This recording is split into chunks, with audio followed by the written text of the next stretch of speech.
Good evening. I would like to call this May 21st, 2024 School Board Regular Meeting to order. The time is now 6 p.m. Thank you. The school board would like to take a moment to respectfully acknowledge that we are residing on the traditional lands of the Dene people. Our mission is to provide an excellent and equitable education in a safe, supportive environment so that all students will succeed and contribute to a diverse and changing society. Mr. Doran, would you please lead us in the pledge?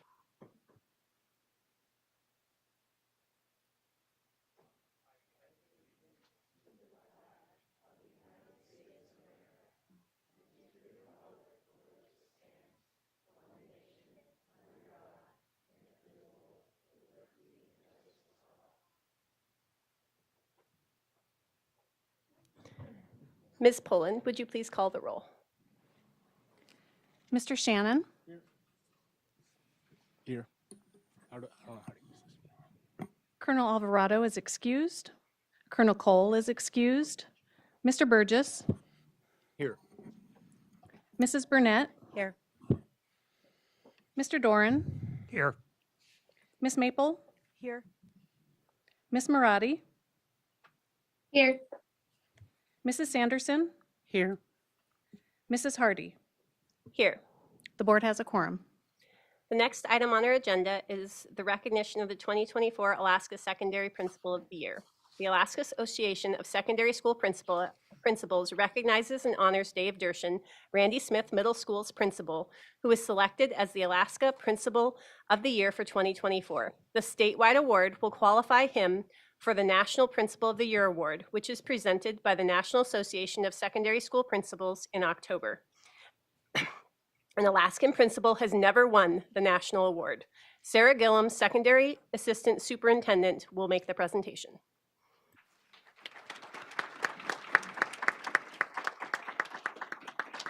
Good evening, everyone. I have the distinct pleasure of recognizing Mr. Dave Dershin as the 2024 Alaska Association of Secondary Principals First Region 6 Principal of the Year, and then also for the entire state, the Alaska Secondary Principal of the Year.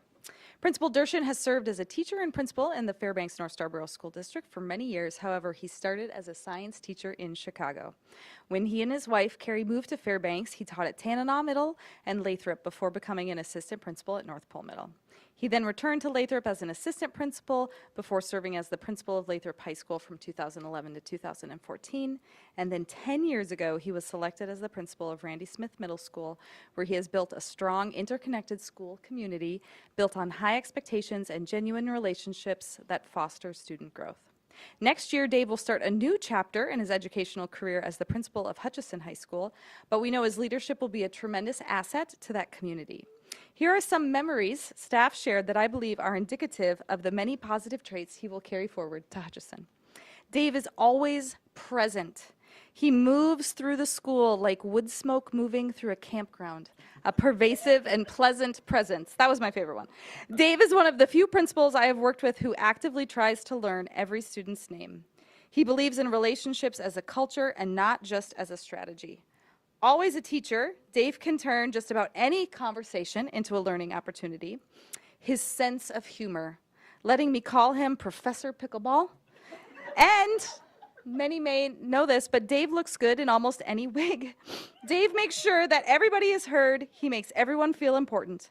He is collaborative in the very best way. And the last one, probably the best compliment I can pay him, is I'm going to miss working with him. Words that were repeated in the staff feedback were dedicated, passionate, calm, supportive, trust, respect, open, and genuine. When this award was announced, Dr. Meinert shared that Dave has a great heart for education that shines through in everything he does. We are proud to have such a dedicated, visionary principal representing the Fairbanks North Starborough School District. I know I have enjoyed working with Dave throughout the years and am so excited for this acknowledgement of his years of excellence and dedication. Congratulations, Dave. I'm going to hug you. I also got you. These are for you. You can have those. And I have a strawberry for you. But you also have to go walk the line and shake hands. With your strawberry. Did you want to say anything? Oh, and there's a certificate. Did you want to say anything? Okay, good. Okay. I'll shake your hand. Congratulations.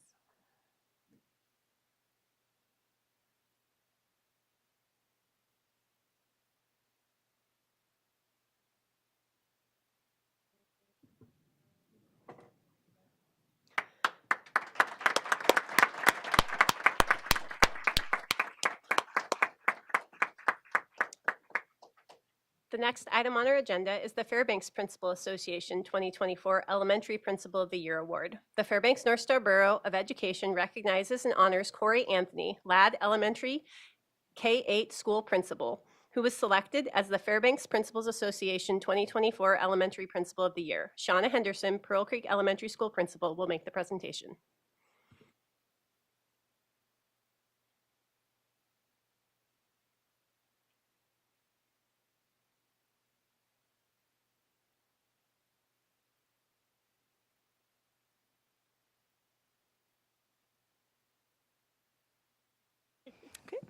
It is with great pleasure that I introduce our Fairbanks Elementary Principal of the Year, Corey Anthony.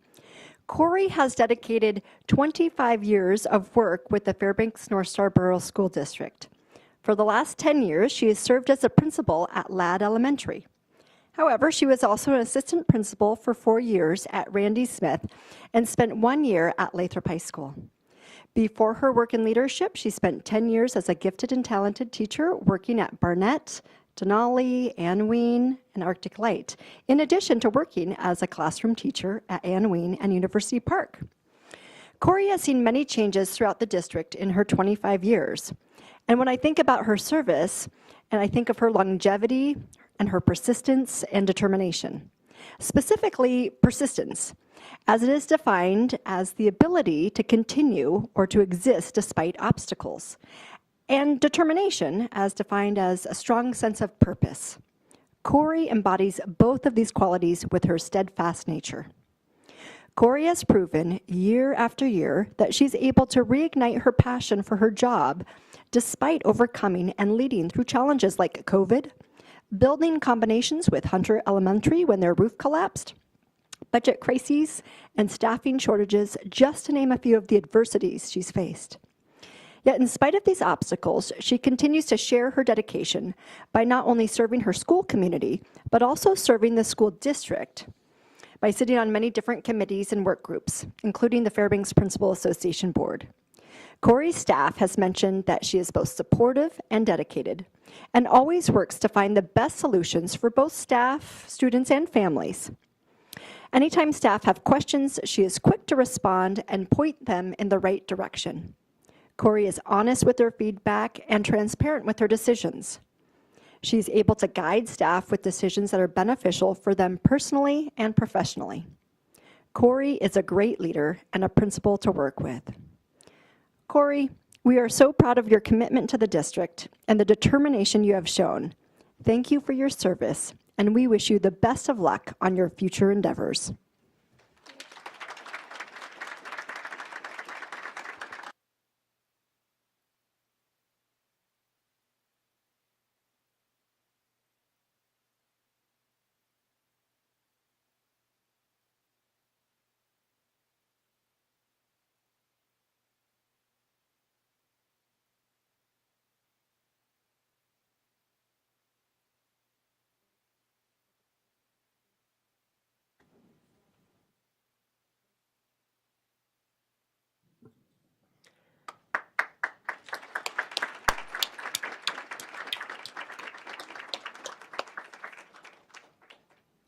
The next item on our agenda is the Fairbanks Principal Association's 2024 Secondary Principal of the Year. The Fairbanks North Star Borough Board of Education recognizes and honors Heather Stewart, Ryan Middle School's principal, who was selected as the Fairbanks Principal Association's 2024 Secondary Principal of the Year. Petra Timmons, Anne Wien's elementary principal, will make the presentation.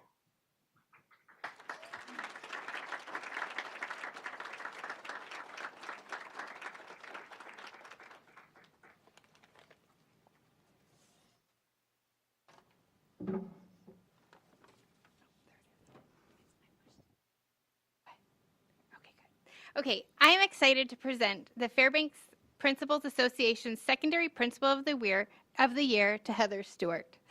Miss Stewart began her career in education in Nevada, later moving to Alaska, and began working in the Fairbanks North Star Borough School District in 1988. She's worked at Denali, Ladd, Taylor Eielson, Crawford, Barnett, and Ryan Middle School. This fall, Miss Stewart will start her 18th year at Ryan Middle School. Miss Stewart is dedicated to student success, and she works closely with families. Often I've seen students at work in the community, and they say, "Miss Stewart, is that you?" Those conversations often are followed by, "Thank you for your support. We know that you cared about us." And gosh, you look the same. When Ryan staff shared reflections for this evening, they said, "Miss Stewart genuinely cares about every single person in the building. She's consistently pushing people to be their best. She's always provides thoughtful feedback." Along with encouraging her staff to grow professionally, Ms. Stewart has also worked alongside 8 assistant principals who've moved on and grown into leadership roles within this district. I want to thank Ms. Stewart for her dedication to supporting future Fairbanks community members and developing student-focused administrative leaders to serve students in the North Star Borough School District. Congratulations.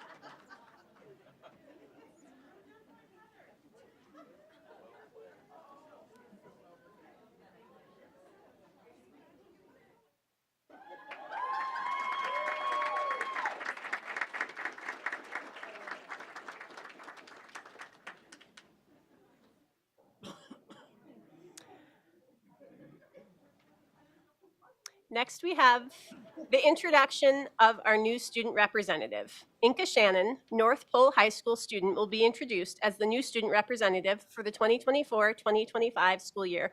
Michelle Spillane, North Pole High School principal, will introduce our new representative.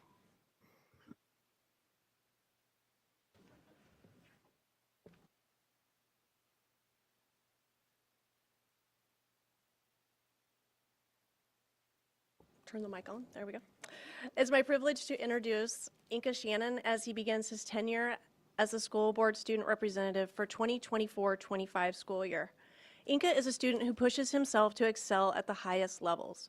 His parents say Inka decided in 6th grade he wanted to join the Air Force Academy and graduate with an engineering degree, and he's been doing everything possible to make that happen. He is always looking for opportunities to grow in social and academic capacities. The one thing that stands out to me about Inka is his consistent leadership style. He has pursued roles in both student government and in the North Pole Air Force Junior ROTC program. When I asked Colonel Borneo to give a statement, he said, "Cadet Colonel Inka Shannon has been the cadet leader for North Pole High School this year and risen to the challenge." He led the program through its first inspection since 2018. The program received the highest grade of distinguished unit with merit and 0 findings. He's an excellent leader, says Colonel Borneo, with a collaborative style ensuring all voices and concerns are heard. I could not have asked for a better cadet commander in my first year as the JROTC instructor. In addition, Inka was class president his freshman and sophomore year and is now finishing the 23-24 school year as the student body president. This summer, he's been selected for the Air Force Summer Seminar, AIM High Flight Academy, and Boys State, to just name a few. I don't think he has a week to spare this summer. The North Pole staff would also like to recognize Inka as a kind-hearted, thoughtful young man who is self-motivated while considering the needs of others. During the coming year, serving as a student representative on the school board is another door Inka will walk through. He will listen, learn, contribute, and take the experience with him as he continues to make a difference in the world. We are excited to support him and all he will learn as he serves in this capacity. Congratulations, Inka.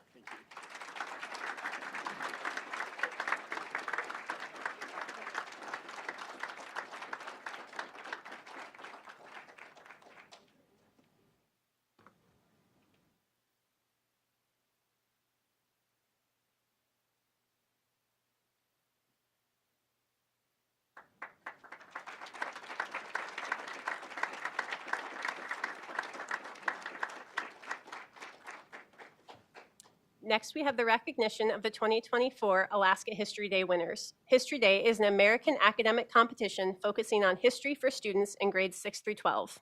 The Alaska History Day state competition winners for the 2024 will be recognized. Heather DeMario, history teacher at West Valley High School, will make the presentation.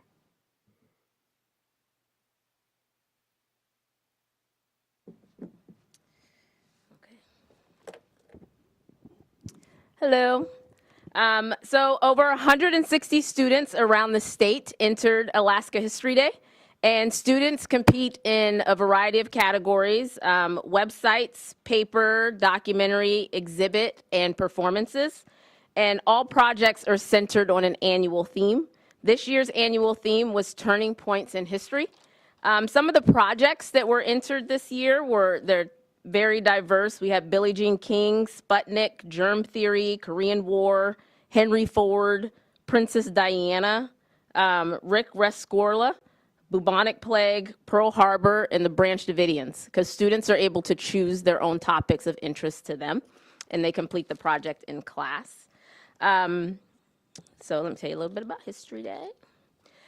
In History Days allows students to improve their reading proficiency, their writing proficiency, and critical thinking skills. Conducting research on this large of a scale, I like to compare to making Thanksgiving dinner. Like everything's all going on at once, and you only have one oven. The other part to that is that they have a coach. So imagine making Thanksgiving dinner with a coach in the room. How difficult that must be for a student. And that just reminds me of when I had to make my great-grandma's potato salad with my auntie in the room. So I know the students struggle in this window of conducting their research. Additionally, they combed over primary sources. They learned new vocabulary, but also they had to learn how to place that primary source in a larger context of history. They had to compare and contrast multiple perspectives, look at multiple causes and multiple effects of these events. Are the History Day teachers in the room? I would like you to come up and get your round of applause. Who completed History Day? Come on up here, Michelle. I see you out there. So I'd like to give a special thank you to the History Day teachers that are the ones that are in the room tonight and the ones that couldn't make it. Your courage to take on such a project with limited support is so commendable. I would like to recognize how challenging it must have been for you and your students to constantly be in this cycle of critical analysis of a topic, and you were still able to help them maintain their interests enough to create a compelling final project. Students were able to improve on dispositions such as their patience, as we did as well, our resilience, curiosity, persistence, cooperation, especially for the group projects, creativity, communication, written and oral, and curiosity. After all, it was Zora Neale Hurston who wrote, "Research is formalized curiosity. It is poking and prying with purpose." Throughout this process, there is frustration, some hitting dead ends, confusion and where to start to put everything together, and tears, many tears, and anxiety associated with time management. This year is the 50th anniversary of National History Day. It's held at the University of Maryland. There are 2,849 students from around the world attending this year. Our students are included. And although incredibly expensive for our families, Fairbanks district will be sending a small but mighty delegation this year. And I'd like to recognize those students now. The first student is Alina Zhu. I don't know if they're here or not. Nate Elsner. Yay, Nate. You want to hand them to them? You might want to say some of your students' names. Okay. What about this student? Aspen Klein.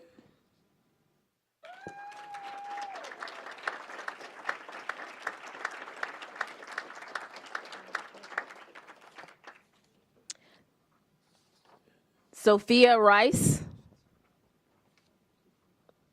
She's here. Gandon Craven.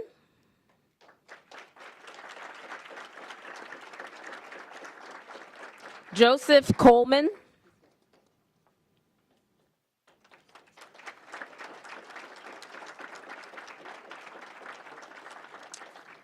Cara Dippold.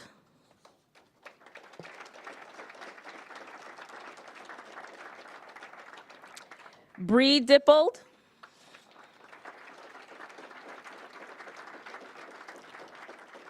Mila Gunnell. Is Mila here? Eldon Wire.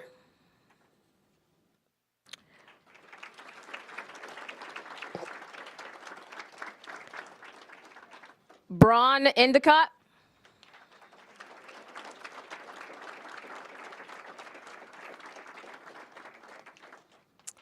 And Ellie Polson.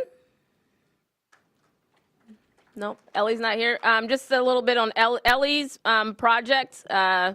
Won a special award, so it won place in state, but also won a special award called the National Maritime History Award. She interviewed a family member who was at Pearl Harbor in completing her Pearl Harbor documentary, and so she was recognized by this national organization for her efforts in the documentary she completed.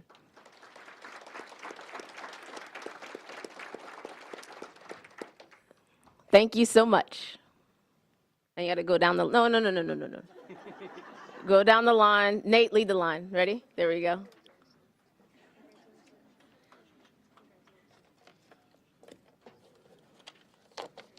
You guys go down the line too.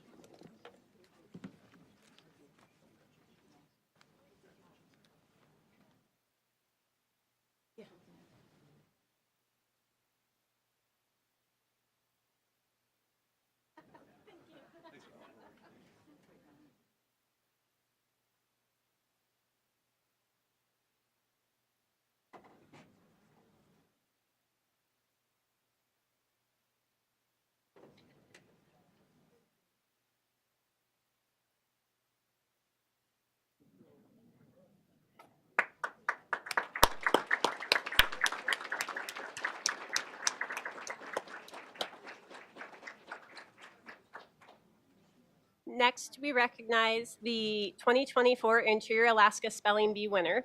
The school district's Northern Pioneers Realty and Alpha Delta Kappa Gamma chapter co-sponsored the Interior Alaska Spelling Bee. Mackenzie Stagger, Elementary Curriculum Coordinator, Teaching and Learning, will present the first place winner for this year's contest. The event is open to all Interior Alaska schools, public and private.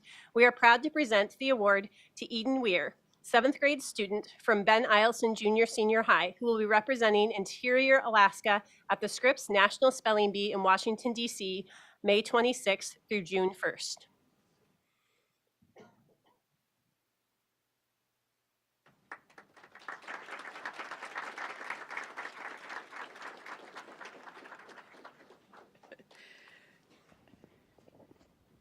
Eldon's really popular this evening. He's going to be up here twice. History Awards and Spelling Bee. So the Fairbanks North Starborough School District and its sponsors would like to congratulate Eldon Weir on winning the 2024 Scripps Interior Regional Spelling Bee back in February. Eldon recently finished 7th grade at Ben Eielson Junior Senior High School, and he will represent Interior Alaska at the Scripps National Spelling Bee in Washington, D.C., and just here in a couple of weeks. Congratulations to Eldon on a job well done. We are extremely proud of your accomplishments. And you get to walk the line again.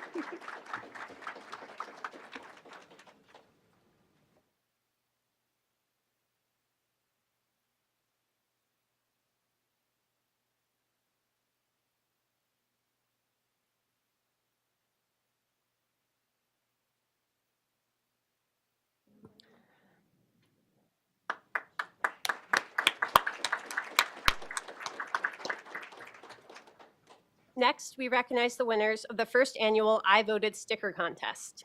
Kids Voting North Alaska, in conjunction with the Fairbanks North Starborough School District, held a local first annual I Voted sticker contest for all grade levels. Ellen Weisner, Kids Voting President, and Fawn Jelinek, Kids Voting North Alaska Education Coordinator, will make the presentation.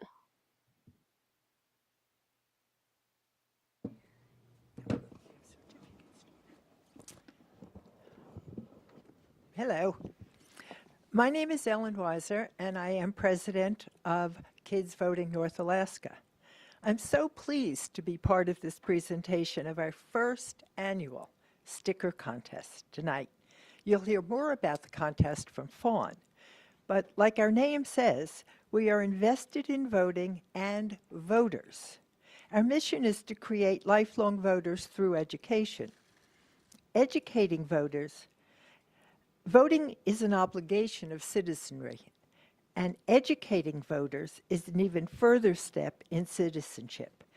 We see citizenship as looking out for the greater good of our community. So participation in our sticker contest and standing up for change and being part of student government and then local government are all examples of good citizenship. We as citizens are charged with taking care of society, the society in which we live, be that the society of our family, our school, our community, or our social group. Each student in the Fairbanks North Star Borough School District has many opportunities to participating in kids voting activities, such as our e-vote program in October. And then throughout the year, we offer our teachers education so that they can integrate citizenship into their curriculum. I'm really proud to announce this year we had a total of 376 entries in our sticker contest. And we had 300 community members voting on these stickers at our first annual Sticker First Friday event. 23 school district schools plus 5 different non-school district homeschools participated, and approximately 50 teachers participated. And now, here is Fawn to present the winners. So the sticker contest had 4 grade levels. So we have a winner in each of those grade levels. The winners, their stickers will be printed and available when we do kids voting in the fall for students who vote. They'll get their own I voted sticker, one of these 4 winning stickers. So you can look forward to seeing those. So our kindergarten to 2nd grade winner was Reese Ott, and he attends, oh, where did I put my, sorry, there. He attends Chinook Elementary, Chinook Charter School, and he is not here this evening, but he has already received his prize, but I want to show his sticker. So, awesome. And then for our 3rd to 5th grade winner, Talon Mead from Weller Elementary. Whoop.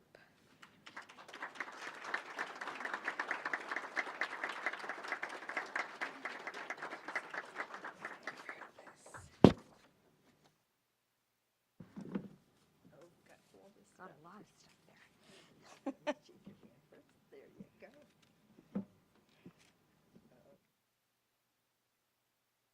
Okay. Our 6th to 8th grade winner is Ryder Wen from Ryan Elementary. Or Ryan Elementary, sorry, Ryan Middle.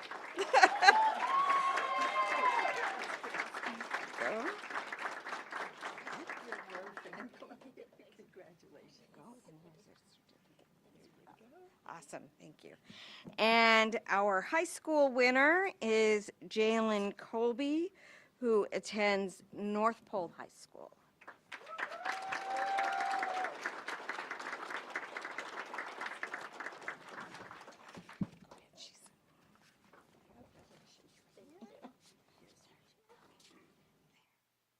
Thank you. And let's have you all, you've got a picture. Wait, let's get a picture. Yeah, With quick all- picture. Quick picture.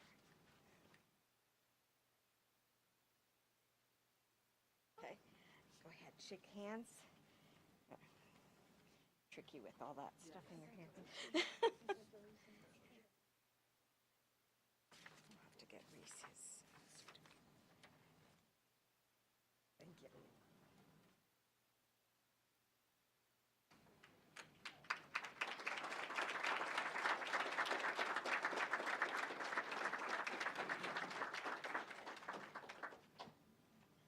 Our last recognition for the night is the 2024 Invest Right State Winner Recognition. Chris Bosch teaches a personal finance class at Tannenall Middle School. This year, the class entered and played the online stock market game. Within that game, participants wrote essays and were sent to the Invest Right as part of the statewide competition. Invest Right judges review and score essays entered from all over the state. Tannenall Middle School student Sawyer Berger was the first place Invest Right competition for the state. Making the presentation is Chris Bosch, teacher at Tannenall Middle School.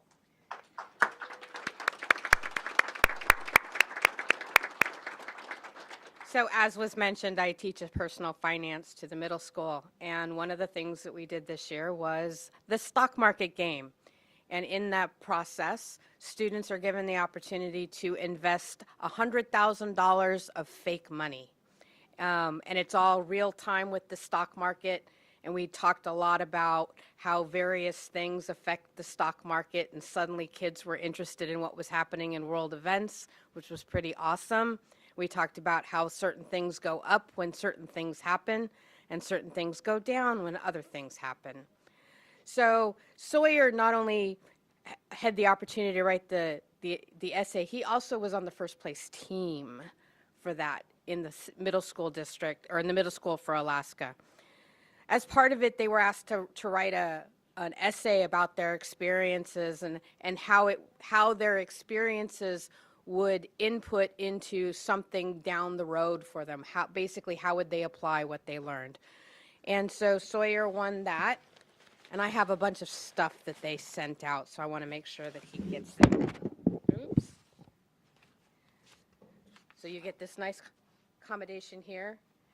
They also sent you an additional one that he gets from there. Don't lose that. Okay. That's a $100 gift card. And this really cool mug. And a nice little journal. And a listy thing. And proud parents, you get a magnet as well. So thank you very much, Sawyer. It was an honor to have you in my class, and I'm very proud of you. It was an honor to have you teaching me. Oh, thank you. It's all right, now you know what to do, right? Yeah.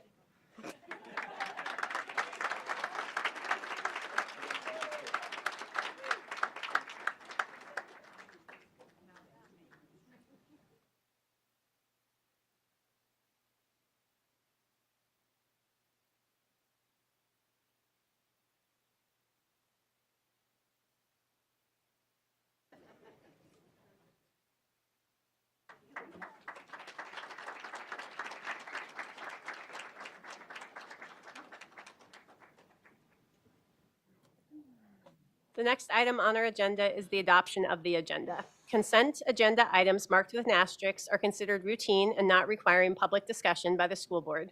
Unless removed from the consent agenda, asterisk items will be automatically approved when the agenda is adopted. Questions concerning these items should be directed to the administration before the meeting. May I have a motion? Move to adopt the agenda with consent items. Second. Ms. Poland, would you please call the vote?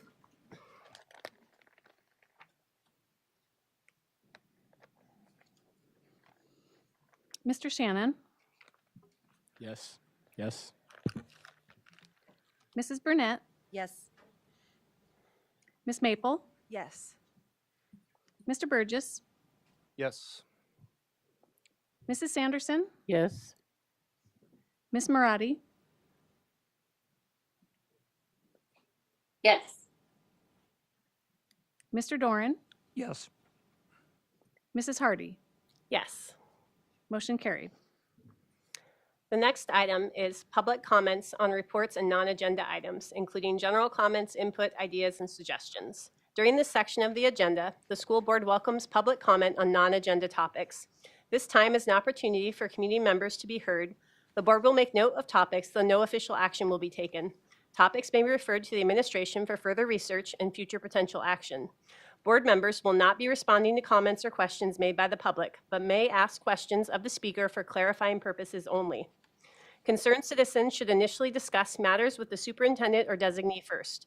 After the superintendent or designee has heard the concern, then it may be brought to the board. Individual students and district personnel may not be discussed in public testimony. Please contact the district office to route concerns about individual students or district personnel through the appropriate channels.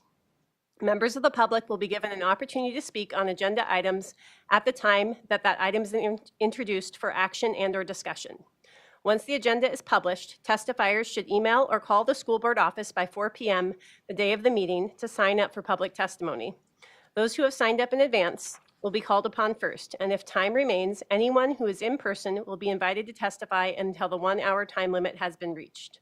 Public testimony will be heard from citizens in the order in which they have signed up. A sign-up sheet is available in the boardroom prior to the start of the meeting for those who have not already signed up in advance. Speakers are limited to 3 minutes each and should provide their first name, spell their last name, and state their area of residence. First signed up, we have Joe Woodward for in-person. If you want to come up and just first name, last name, and general area of residence. Fairbanks is fine. Yep. If you see a green light, it's on. Joe Woodward, W-O-O-D, W-A-R-D, Fairbanks. Concerning the $54 million allocated for the school budget being $10 million shy of enough, I suggest the school administration downsize to a minimum, then move out of this said borough building and move into the smallest closed school. I suggest all junior high schools be closed by merging the 8th grade to the high schools and the 6th and 7th grade to the primary schools, even if classes, due to lack of room space, are required to be doubled in students or halved in 2 separate classes. Or classes could be held in an auditorium with 2 instructors or possibly 3, and 2 can tutor and teach. Or 2 instructors can teach a doubled class of students if necessary due to lack of space. I am not aware of a state statute limiting the number of students to a classroom, but instructors' careers would be protected with 2 instructors to a doubled class. Now, concerning banning books, has anyone asked the students their viewpoint on these banned books? People, trust your young adults, your children. Now, publishing books, that's a business. And everyone advocates for small businesses. I personally have never known any student to have placed any banned books on hold if it was checked out. As a matter of fact, I've never known any banned books to have been checked out by any students. Students are like adults. They do not have time for nonsense and foolishness, unless, of course, it's their curriculum to read either of these banned books, and then there's a good reason. Trust your elementary and high school students, your children, trust. And if parents know of a banned book on the library shelves, all they have to do is ask their children to not read that title, that they would rather they not. Just as you do when they ask the parent, can I go out with this particular person tomorrow evening, when they don't know that you have reservations about their families. And instead of being adamant and saying no and beating your hand down on the table or the desk with no, no, no, just simply respond non-emotionally, I'd rather you not. End of conversation. Is there any questions? Thank you. I'm not seeing any questions from the board. Thank you for your testimony. Thank you. Next up, we have Summer McMillan.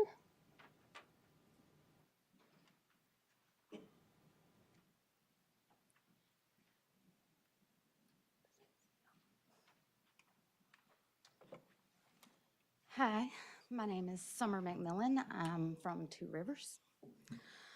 I'm sorry, McMillan. I want to hit on a few points tonight. The first is the closure of Two Rivers and the plan to consolidate schools. There are 3 schools in North Pole with similar student volume as Two Rivers. Midnight Sun has 59% and Tickasuk Brown has 68%. North Pole Elementary has 67%, and Two Rivers has 66% student capacities.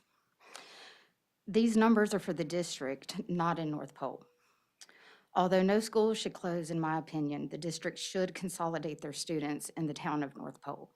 In a previous board meeting, it was proposed to close Two Rivers and consolidate with Tick, keeping low-income kids with low-income kids and adding a 45-minute to an hour to their already long bus ride. It was said that this would be in the best interest of the North Pole community. To myself and others, this is seen as the board targeting rural schools instead of addressing the problems with the more affluent schools in town. Myself, along with a group of community members, started a PTO-like nonprofit. It's called PACT. It stands for Parent Advocacy, Community, and Teach. This is in place to advocate, support, and help fund the students of the Two Rivers Pleasant Valley area, focusing on Two Rivers K-8 school. By pushing for the school's future potential, we have also been working to get our enrollment numbers up by advocating the education and skills students would receive. We have had more prospective families from Two Rivers, as well as Fort Wainwright on school visits. The parents were very enthusiastic about opportunities available and sounded promising about potentially enrolling their students. However, those enthusiastic parents were unnerved by the statements about Two Rivers in the last board meeting. We come to you asking, what can we do to keep our school open? We're a determined community of hardworking individuals who is willing to fight to keep our school open. We just hosted a successful end-of-the-year picnic, which brought together homeschooling families, lifelong residents, concerned parents, and pillars of our community. We have brought forward the uphill issues we face and work hard to construct a plan for our future. We are asking you, what can we do? How can we keep the 66 students in school, as well as the dozens of homeschool families, from uprooting and disrupting the trajectory of their educations? These students live, thrive, and need Two Rivers K-8 school.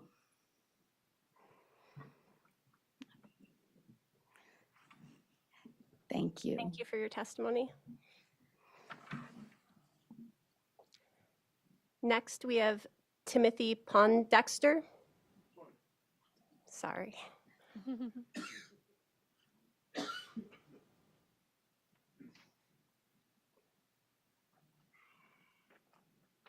Good evening, members. My name's Timothy Poindexter, P-O-I-N-D-E-X-T-E-R. I live in Two Rivers. I'm also the treasurer of the PACT organization that was recently formed. I'm here representing the Timberwolf PACT's new nonprofit support group in Two Rivers. We formed due to the threat of closure of Two Rivers School. We will and are doing everything to not only assist in preventing the closure of the school, but to also support the needs and journeys of the children and families in Two Rivers. I sat here tonight and watched all of the positive things with all the children coming up and receiving their awards. And we hope that Two Rivers will be among those in future years. The Timberwolf PACT is made up of not only parents and teachers, but also community members, like myself, that do not have family in the school. I live in Two Rivers now, and the community has become my family. I can see what closing the school would do to my community, and I couldn't just sit back and not get involved. This is the sentiment of the Two Rivers community.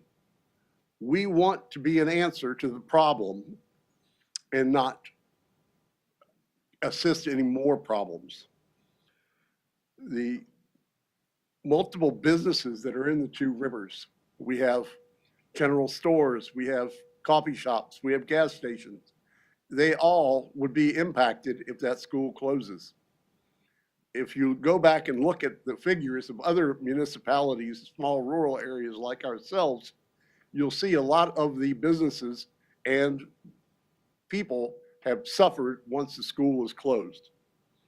We're recharging grants while we apply for our 501c.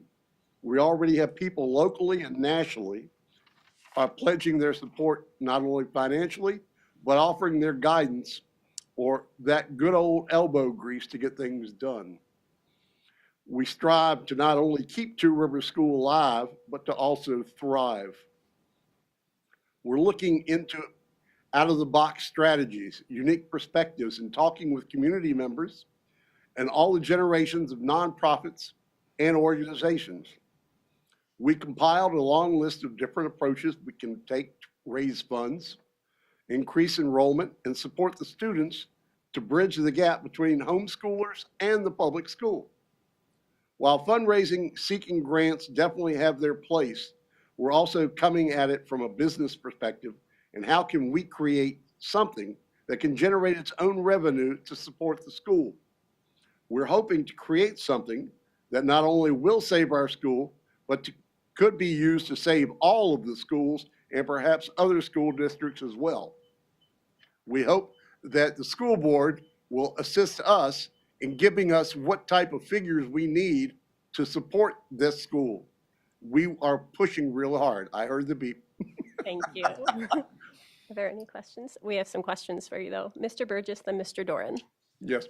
I'm hoping the answer to this is yes. Are you following the strategic plan, the district's strategic planning process?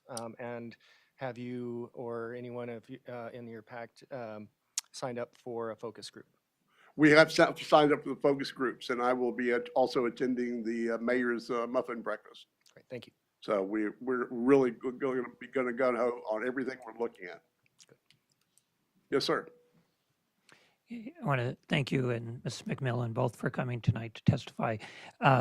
When and unfortunately I was not able to make the picnic on Friday, but I appreciated the invitation. But in that, and you mentioned unique perspective in your comments, but in that invitation, it mentioned about a homestead focus or such like that. Yes, yes, sir. You add some elaboration on that? Well, the homestead, we're looking at working with the Grange, and we're also doing a lot of agriculture, new enrollments. I know that our principal is really excited about a whole lot of new agriculture plans, getting the kids involved in rural way of life, not just school, but encompassing their entire spectrum of their education. Follow up. Okay. And both of you tonight talked about the community really coming together and doing this. And am I correct in saying that the homestead perspective is actually trying to capture and build upon what is very important to the Two Rivers community? Yes, yes, very much so, sir. Yeah, we have already gotten several things in place from the Grange, and they're working with providing a scholarship for the children that are geared towards FFA, Future Farmers. Mm-hmm. So it's a lot of things we're really pushing for, and we're just trying our hardest to do what we can to assist y'all in keeping the school open. Thank you. Thank you. I think that's all the questions. Thank you. For your testimony. Next, we have Shauna Pauley.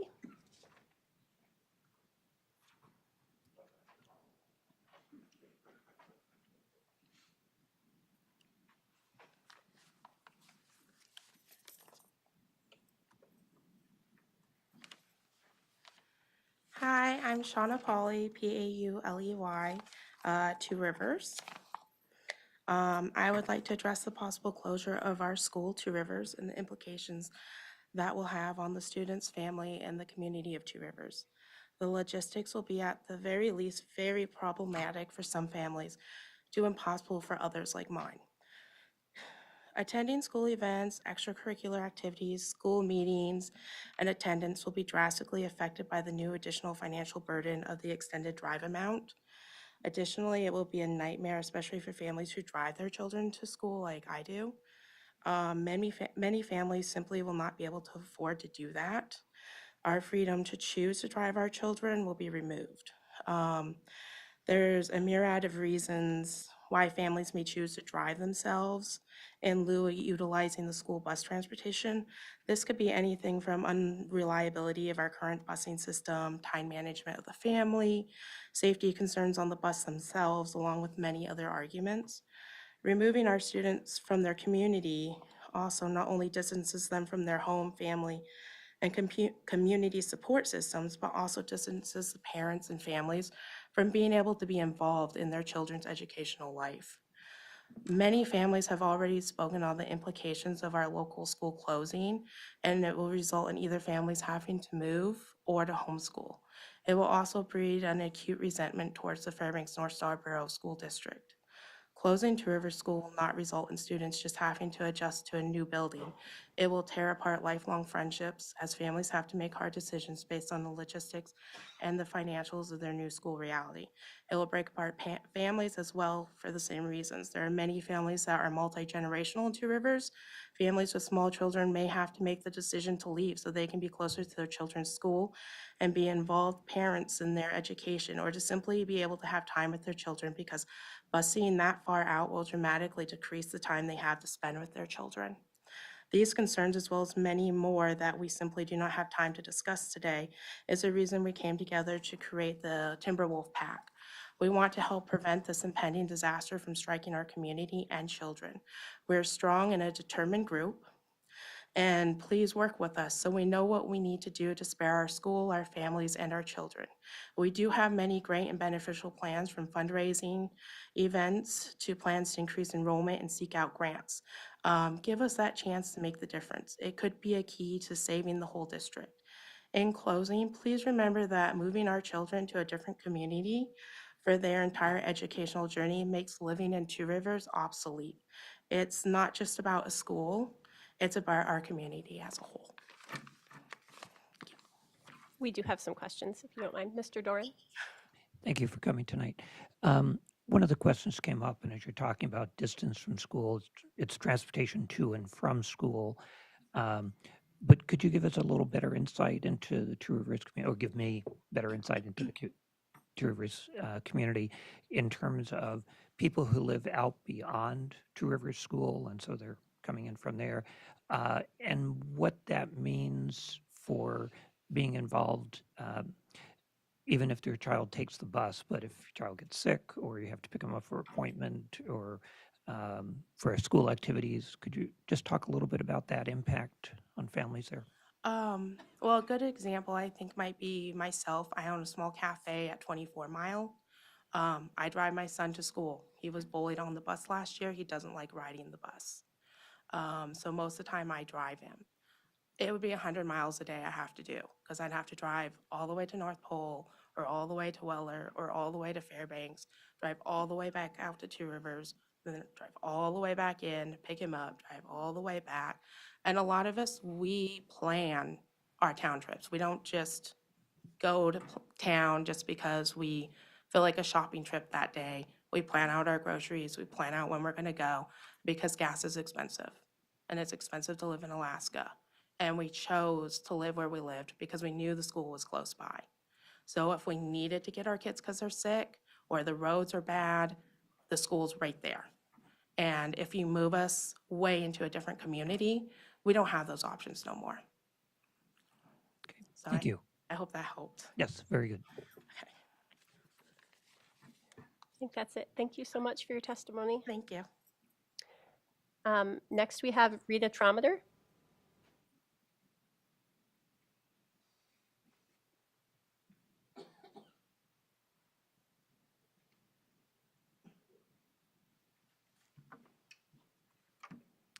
Rita Trometer, Trometter, and North Pole is my location.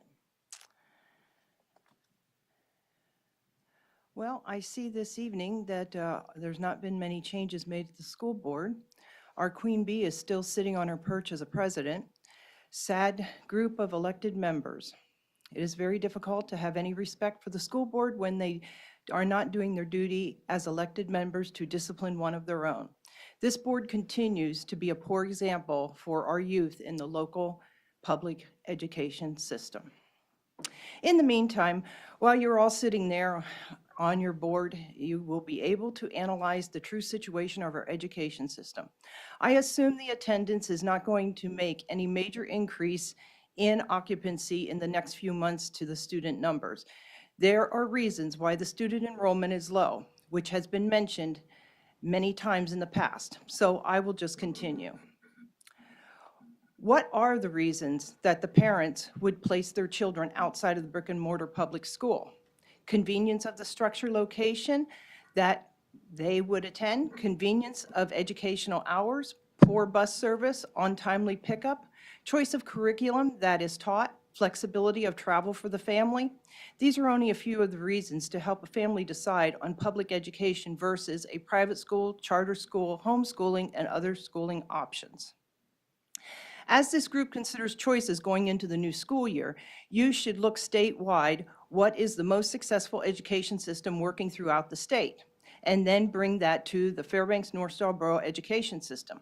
From testing results, it appears that the charter schools are considered one of the most successful outcomes in our state.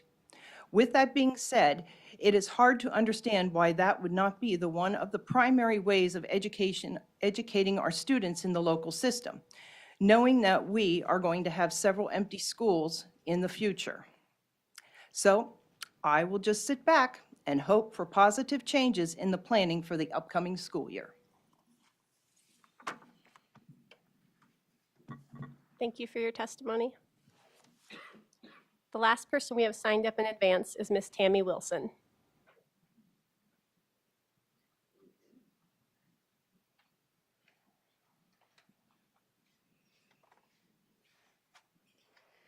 Good evening. Thank you for this time. My name is Tammy Wilson, W-I-L-S-O-N. I'm from North Pole. I brought this to the borough, and I wanted to bring it here to you as well. It's a question I've asked the unions.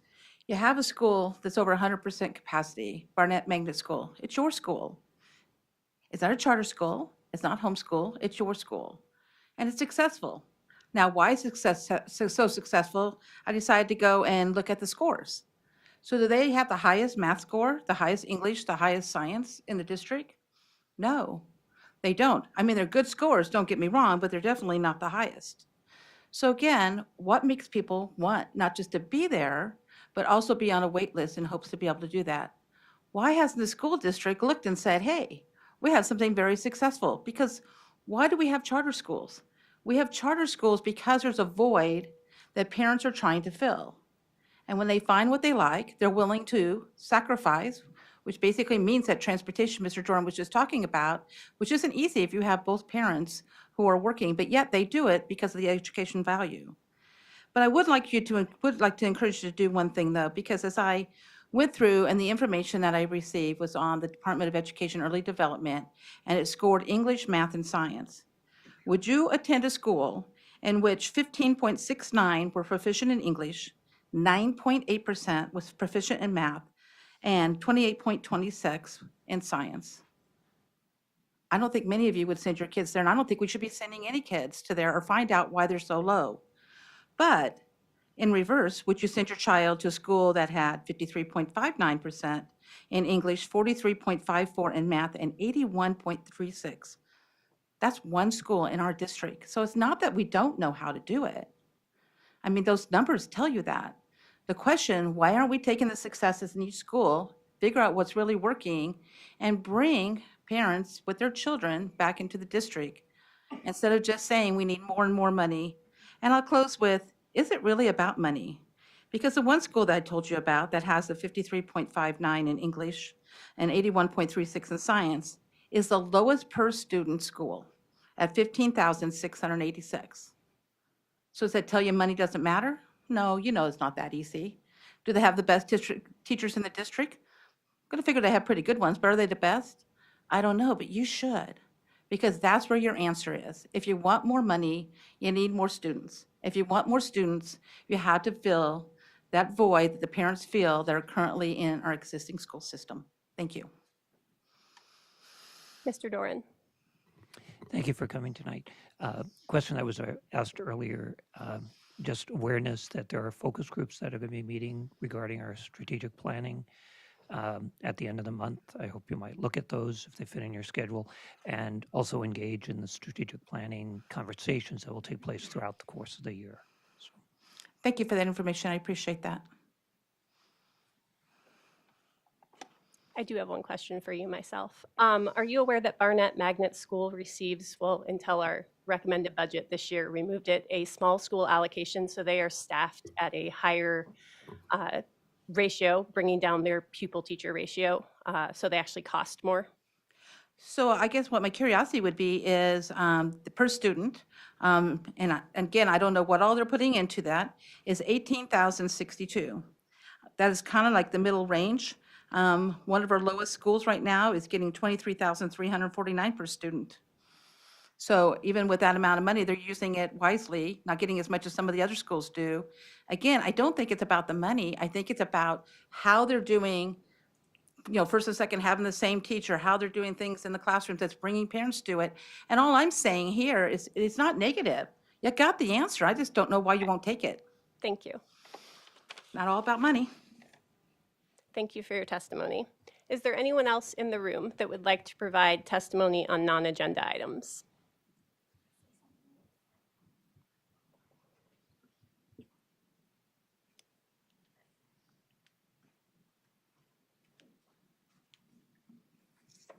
Good evening, Danette Peterson, Peterson, Fairbanks. And as the FEA president, I just wanted to thank administration for a wonderful collaborative year and the school board members for all of their hard work. We have much work to do, but I feel very optimistic that we have a much improved dialogue, and I look forward to continuing that. You have a draft version of a school calendar for 2025-26. And I shared with the school board members some data that I was able to collect via a survey from our educators. And I really appreciate the thoughtful conversations that went into making some adjustments. And I think that that's just one example of the collaborative work that I have been able to bring to the table, and appreciate working with Dr. Meinert and the executive directors this year, and look forward to great things to come. So just wanted to thank all of you for your hard work and working to make our schools the best for our students and community. Thank you. Thank you for your testimony. Is there anyone else that would like to speak on non-agenda items?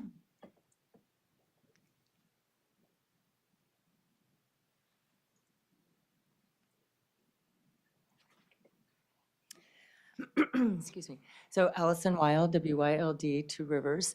One of the moms texted and asked me to come up and talk a little bit about our homestead theme. We have 3 focuses with that: farming, agriculture, where we're working with the Grange; life skills, we're working with the Two Rivers Pleasant Valley Fire Association; physical education, where we're working with our local ski community, hoping to get a biathlon out at Two Rivers and really utilize our trails; and outdoor education, utilizing our environment. So, it's really got the community. We had another member talking about, what gets families excited? What do they want from their schools? And this is what our school has chosen. Thank you.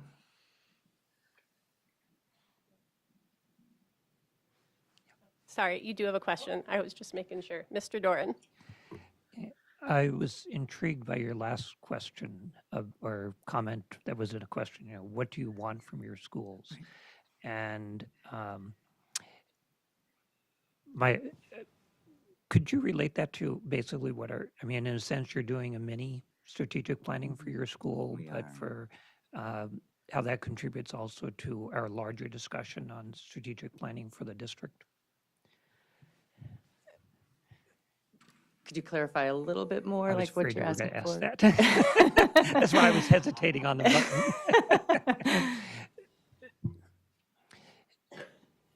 Your community has come together to kind of take a new look at Two Rivers School, its place within the broader community, and really what serves that community well.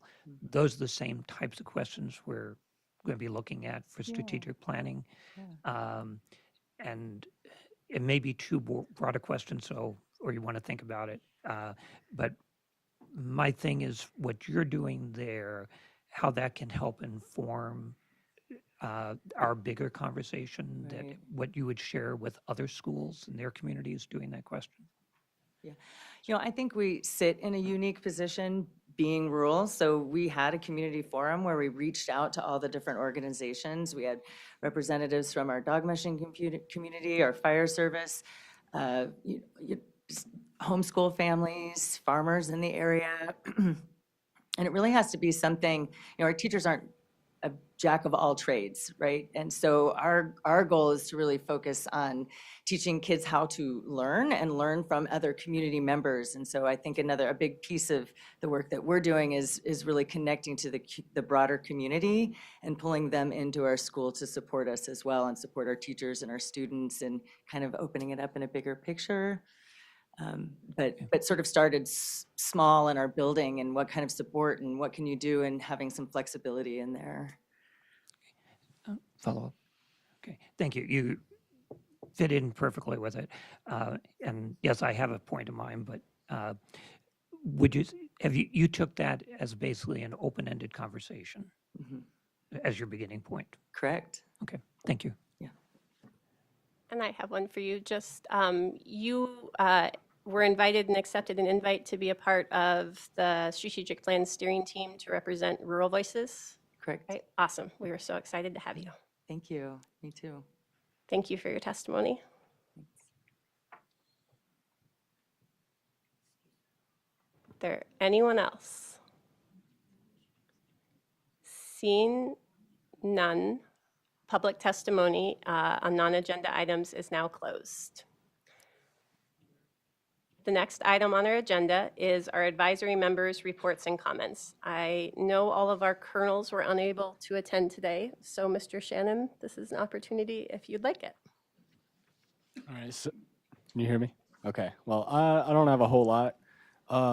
Just some recaps of the year. It was a really fun school year, really great school year. Just had a Region 6 meeting maybe a month ago, elected our new officers, just had our Alaska Association of Student Governments conference. I unfortunately wasn't able to attend, elected new officers there, lots of good resolutions. Our region, we brought some resolutions, especially about Narcan. There were a few about Narcan there. They passed. And at North Pole, especially, we're really excited to have Eielson come over. I wish I was under better circumstances, but I love those guys, so yeah.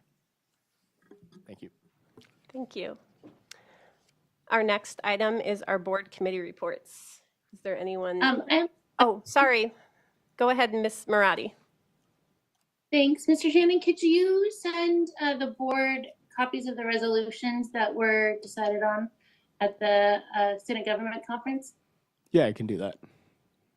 Thank you. Like the whole school board? If you send it to Dr. Miner or President Hardy, I'm sure they can get it to us. All right, will do.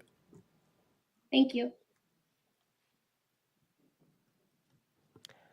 Now we'll move on to board committee reports. Is there anyone who has a committee report? Mr. Burgess. So this isn't new news because I mentioned it before at the last meeting, but it's on our agenda today. So I just wanted to remind the board that the curriculum committee met back in April and voted to recommend the various items here, the CTE curriculum for architecture and construction, the CTE curriculum for STEM, as well as materials for multiple subjects. And then in a previous meeting, we had also voted to recommend the grade 6 to 12 science curriculum. I think that it was, I had a lot of positive experiences on that committee. It was a really good team that got together. I had a lot of good feedback. The science curriculum in particular went through a total of 5 drafts, which just shows how important it was to that committee to get it right, and to the administration. So thank you to the administration as well. Just wanted to flag that since it's on the agenda. Are there any other committee reports? Seeing none, we will move on, and the next item is the president's report.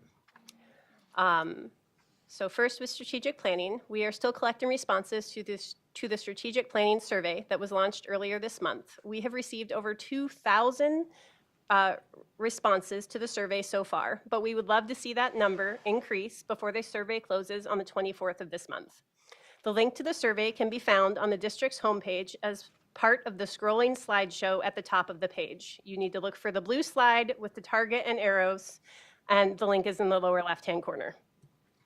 Next week, starting on Tuesday, the team from Ed Elements will be here in Fairbanks conducting over 20 in-person and virtual focus groups. These groups are open to all members of the community, and we hope to provide an opportunity for the community to talk to the Ed Elements team and offer thoughts and ideas beyond those that can be easily captured through a traditional survey. So far, we have 120 people signed up to participate in those focus groups, but there are still many groups with room for more participants. We would love to have you be a part of helping to guide our strategic planning process by joining a focus group. You can find the link to the interest form to sign up to participate at the district's webpage as part of that scrolling slideshow. This time it's an orange slide with that same target graphic, and the link will be in the lower left-hand corner. The school board is committed to listening to and involving the community in our deliberative process and the creation of our strategic plan. The survey and focus groups are the first opportunities for our community to be involved in this process, but they will not be the last. The survey takes less than 15 minutes to complete, and the focus groups will last 45 minutes to an hour. For the strategic plan to best represent the values and ideas of our community, we need everyone to be a part of the process in however they are able. Next, the legislature has adjourned for the summer, and with that, the completion of their work, we have a little better idea of what school funding might look like this year. While there was no permanent increase to the BSA, the budget passed did include one-time outside the BSA funding equivalent to a 680 BSA increase. It included $703 million in one-time funds to pupil transportation. That's divided among all the districts in Alaska, not just Fairbanks, and included $5.2 million to support the Alaska Reads Act, roughly $180 to each K-3 student, and an additional $100 for students in Title I schools, not to exceed $5.2 million, and again, divided among all the districts. It is important to note that all this funding is one-time in nature and subject to being vetoed by the governor. Until the governor signs the budget, funding for education from the state can still change dramatically with a stroke of a pen. Now that we know that all the state funding will be provided to us is outside the BSA funding, it is really important to flag for the public how outside the BSA funding differs from inside the BSA funding, especially as it relates to our charter schools. Per state statute, local funding must be equally distributed on a per-student basis. This means that the total amount of local funding provided by the Borough Assembly is divided by the number of students enrolled, and our charters each receive their proportionate share of that student enrollment. One-time state funding is not statutorily required to be distributed to our charter schools. Last year, the board voted not to treat one-time state funding as a BSA increase and instead provided a flat $300 per student to our charters. Though the board is not required to provide one-time funding to our charters like a BSA increase, it is my personal hope that we do. In making this decision, it is crucial to understand how a BSA increase differs from a local contribution. Funding from a local contribution is a simple division problem, where a BSA increase is a more complex algebra problem with multiple multipliers and adjustments that significantly affect the final funding number. When Mr. DeGraw would be far more qualified to talk about this complicated funding issue and will at future meetings. It is important for the public, the board, and the Borough Assembly to understand that if the board does intend to distribute one-time funding as a BSA increase to our charters, it will remove roughly $800,000. Yep. I would suggest that that should be when we're in public debate on budget. Is there anyone that seconds that point of order? I'm going to rule all I am doing is providing information. There's nothing more than that. Sorry. If we were to provide a BSA increase to our charter schools, it would remove roughly $800,000 from the one-time funding that was not included in our recommended budget calculations that were sent to the Borough Assembly. So in plain terms, that means there would be roughly an additional $800,000 expense that would need to be added to the recommended budget and paid for in some way next school year. So as we go into the Borough Assembly addressing their funding this week, both Thursday and Friday, which I really recommend people tune into and also email about, that is just a consideration the public should be aware of. Are there any questions? Seeing none, the next item on the agenda is our superintendent report. Thank you, President Hardy. The district just concluded a successful kindergarten roundup. We have over 400 students, kindergarten students already enrolled for next school year, which is on par where we're normally at this time of the year. I'd like to thank Summit Church for providing 50 backpacks with school supplies. All of our kindergarten students that enrolled prior to the deadline were entered in a drawing to win one of these backpacks, and 50 students' names were drawn and those were handed out. So thanks for Summit Church for providing those, and all of our schools for doing kindergarten roundup activities and getting our incoming kindergarten students excited for next school year. The Association of School Business Officials International, ASBO, has awarded our district the Certificate of Excellence in Financial Reporting. ASBO International recognizes districts that have met the program's highest standards for financial reporting and transparency. The school district earned the Certificate of Excellence for its annual Comprehensive Financial Report, ACFR, for the fiscal year ending in 2023. I'd like to thank Mr. DeGraw and Nico Herbert and the entire accounting team for your excellence. Thank you to ASBO for this recognition.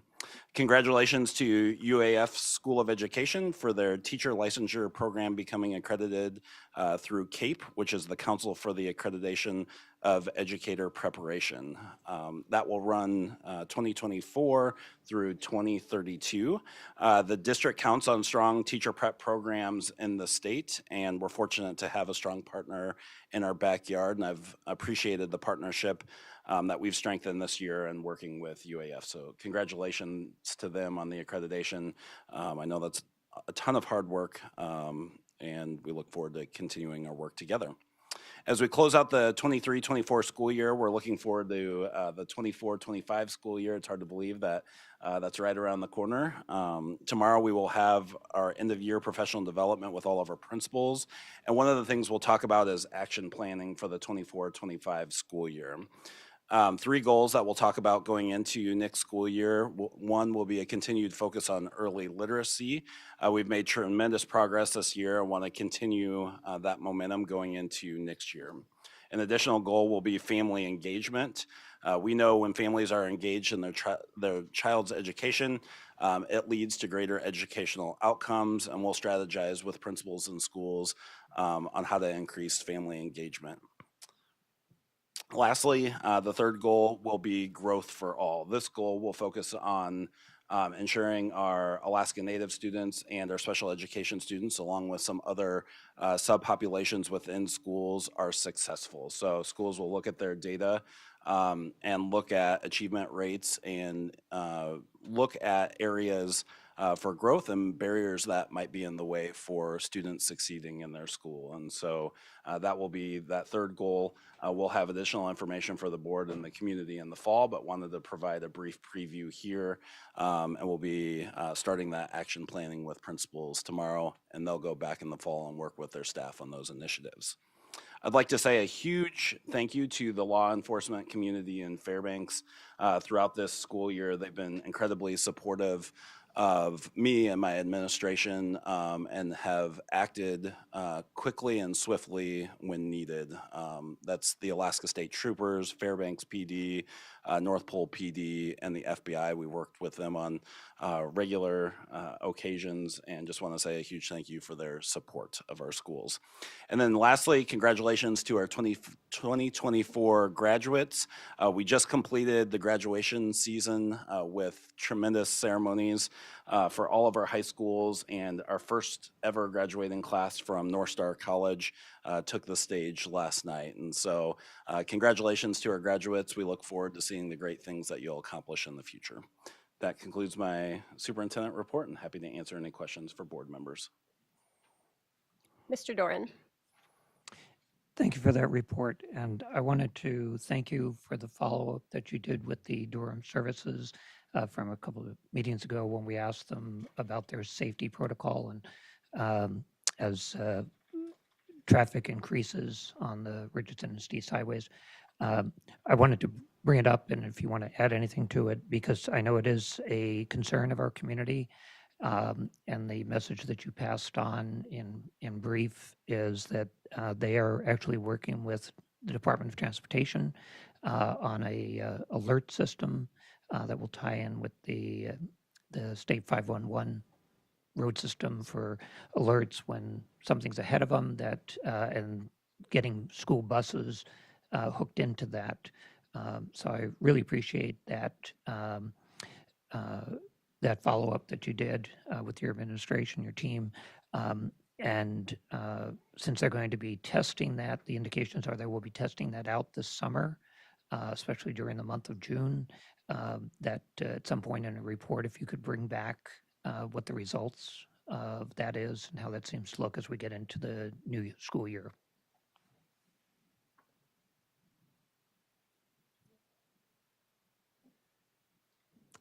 I think that's it. So we have had a school board member request that we reorganize part of the action item agenda and move the board policy 9110 up, since we have people signed up to testify on that specific policy and not pre-signed up for any of the others. Is there any objection to reordering the agenda?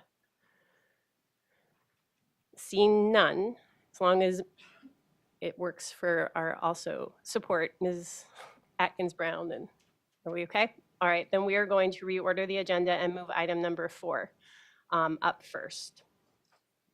So our next item on the agenda is Board Policy 9110, School Board Membership, is proposed to be revised and are before the board for its first reading by the administration. And I believe Ms. Dillard, or are you not presenting? I wasn't sure.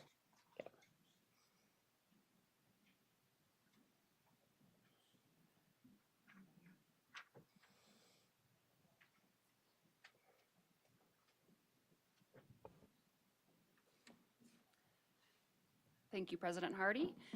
It's exciting to be here because a lot of work has gone into these policies this year.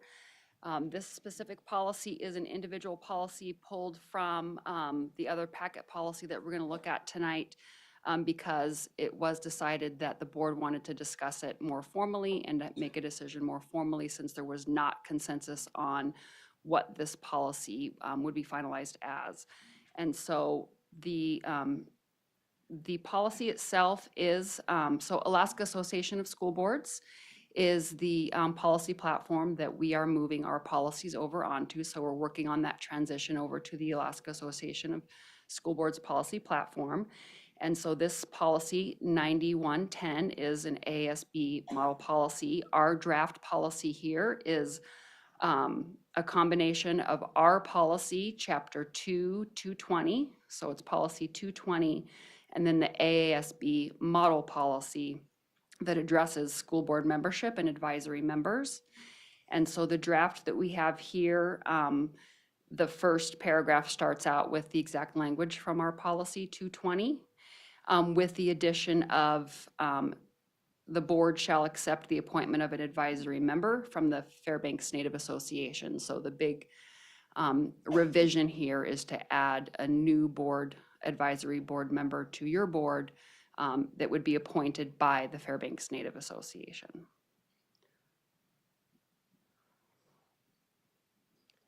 Are there any questions for Ms. Dillard? Mr. Doran. Thank you. Regarding the policy, at the first bullet, the word installment was put in. I'm not sure if that was populated was meant installation. I believe that that was the language that was in the ASB model policy. So this is kind of a combination of ASB language and R220 language. So I believe that came from the ASB model policy. Follow up Go ahead. on that same word, and just to find out where we stand with it, and I'll deal with it later, is that previously we had board discussion, this was back in 2021, regarding installation versus, because in our policy it says reservation, military reservation, our current policy. And at that time we found that the official term is military reservation. We were thinking of moving it to installation, but have you come across anything on that as you've been working on this? No, Mr. Dorn. Okay, thank you. Are there any further questions for Ms. Dillard before we have a motion and go to public testimony? Seeing none, we might have more questions for you later, but I think we'll go to public testimony at this time.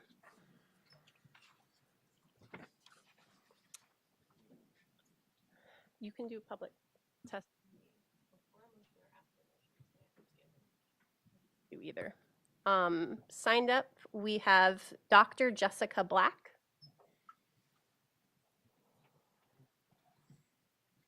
If you can remember to state your first name, spell your last name, and give your general area of residence. Thank you. My name is Jessica Black.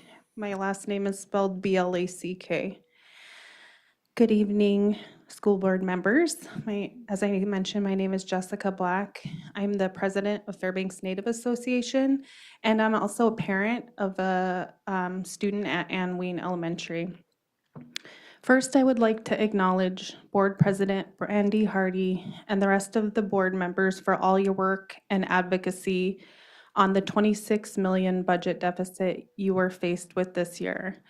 I understand you all have had to make some very challenging decisions while maintaining an excellent education for all our students.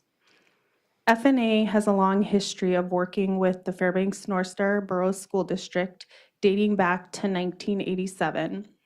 FNA and the Fairbanks North Star School Board District signed a mediation agreement in 1987 to improve Native hiring in the district. Over the years, the mediation agreement has expanded to promote cultural awareness, joint work sessions, and the sharing of data to improve the success of Native students. Alaska Native students make up approximately 18% of your student population, not including those claiming multi-race ethnicity, making it the largest minority population in your district. It is important to us that our Indigenous students from the Dana homelands, which you recognize at the opening of every meeting you call to order, have representation on the board. It's important that our Indigenous students have teachers, bus drivers, and support staff that they can relate to. We want our Indigenous students to feel welcomed and supported in every classroom, in every school in this district. Designating FNA a seat on the board allows us to advocate for solutions to the disproportionate gaps in student achievement, attendance, graduation rates, dropouts rates, and standardized testing results of our students. We understand and respect the partnership we have built over the years with the school district, but we see this appointment on your board long overdue. What we have to offer to this board is sharing our core traditional values such as respect, love for all children, and respect for our elders. We have also have our beautiful culture to share around, and not just with Indigenous Peoples Day. We are strong in our culture, language, we share food, song, and dance. It is proven that all of these give students and families stronger engagement and respect for each other's differences. All of this contributes to improved outcomes for all students in your district. In closing, must-eat show for your time and for considering the seat appointment on your board. I look forward to building a stronger partnership with you all to better serve all our students in the district. Thank you. Are there any questions? Seeing none, thank you for your testimony. Next, we have Steve Guinness.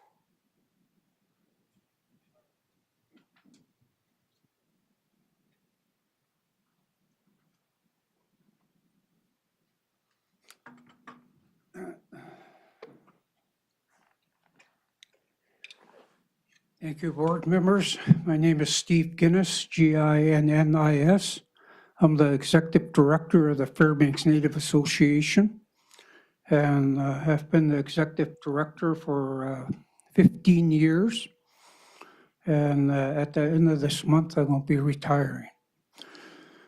But I wanted to thank the school board for considering this policy. And like Jessica just mentioned, I think it's way overdue. And, you know, we have demonstrated to the school district that we're committed to improving the educational experiences for our kids in the school system. And we've done that through having different of our staff in different schools throughout the school district. We've provided for when you're dealing with your budgetary issues and the transportation issue, our organization has helped many of our kids get to school. We had 2 buses running. We had tax vouchers for different taxi cabs in Fairbanks to get those kids to school. So I think, you know, there's much more we've done. So, you know, again, I think that FNA has really demonstrated that we have a commitment. And this mitigation agreement is what brings us together. That has brought us together. And you know, the achievement gaps and these issues is what we sit down and have a discussion with the superintendent and his staff, and we'll come up with mutual understanding and agreement to how best to resolve some of those issues. And I'm really pleased that over the 15 years that I've been with FNA, prior to me coming to FNA, it seemed to me that that agreement was kind of put to the side. But I brought it back to light, and you know, we've been working together in a positive way. We don't come together to point fingers at each other. That's not the relationship we have. We put the issues on the table, we have a discussion, and I hear this thing dinging. So thank you for your time. And if you have any questions, I'd be happy to answer them. Mr. Doran. Thank you, Mr. Guinness, for being here tonight. Let me start by saying thank you for your leadership and the best wishes for your retirement. But I've really valued your perspective and your sharing in so many different forums as we've worked over the years together and crossed paths. So thank you very, very much for that dedication to the whole community, as well as especially to the Alaska Native community locally. One of the questions I have is, there are several Native associations in town. Has there been a conversation across the different associations regarding an advisory member on the board that you're aware of? What associations are you referring to? Well, I mean, there are different groups. There's TCC, there's Doyon, there's, FNA, there's different groups. And I just want to get a sense what broader conversation may have taken place beyond FNA. Yeah, well, in our meetings with these organizations, I would bring forth this mitigation agreement, what we're doing with it, and what issues we're addressing. But again, what's driving this relationship is that mitigation agreement. And that's between FNA and the school district.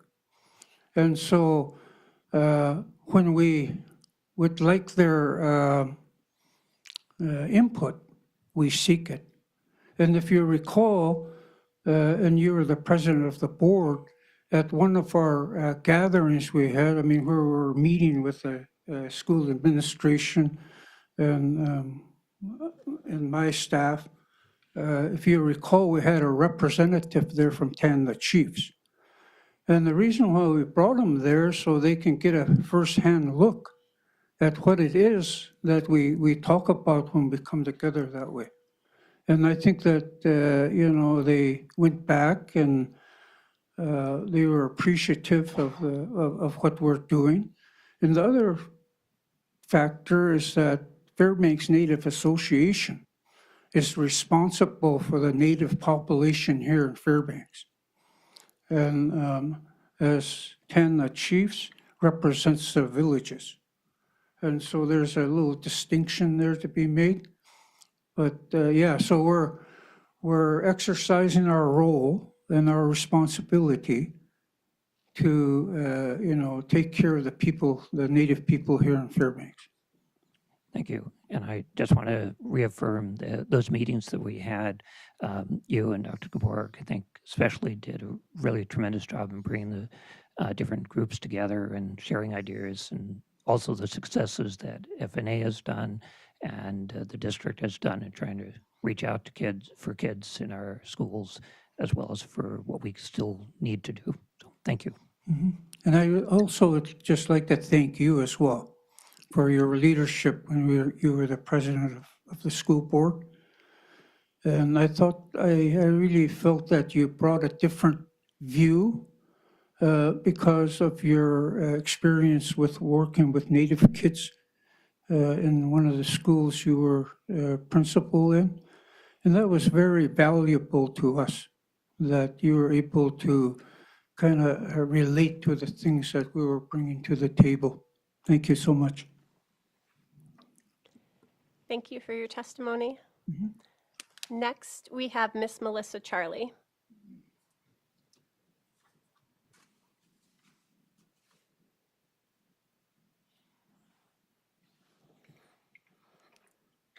Melissa Charlie, CHARLIE, Fairbanks.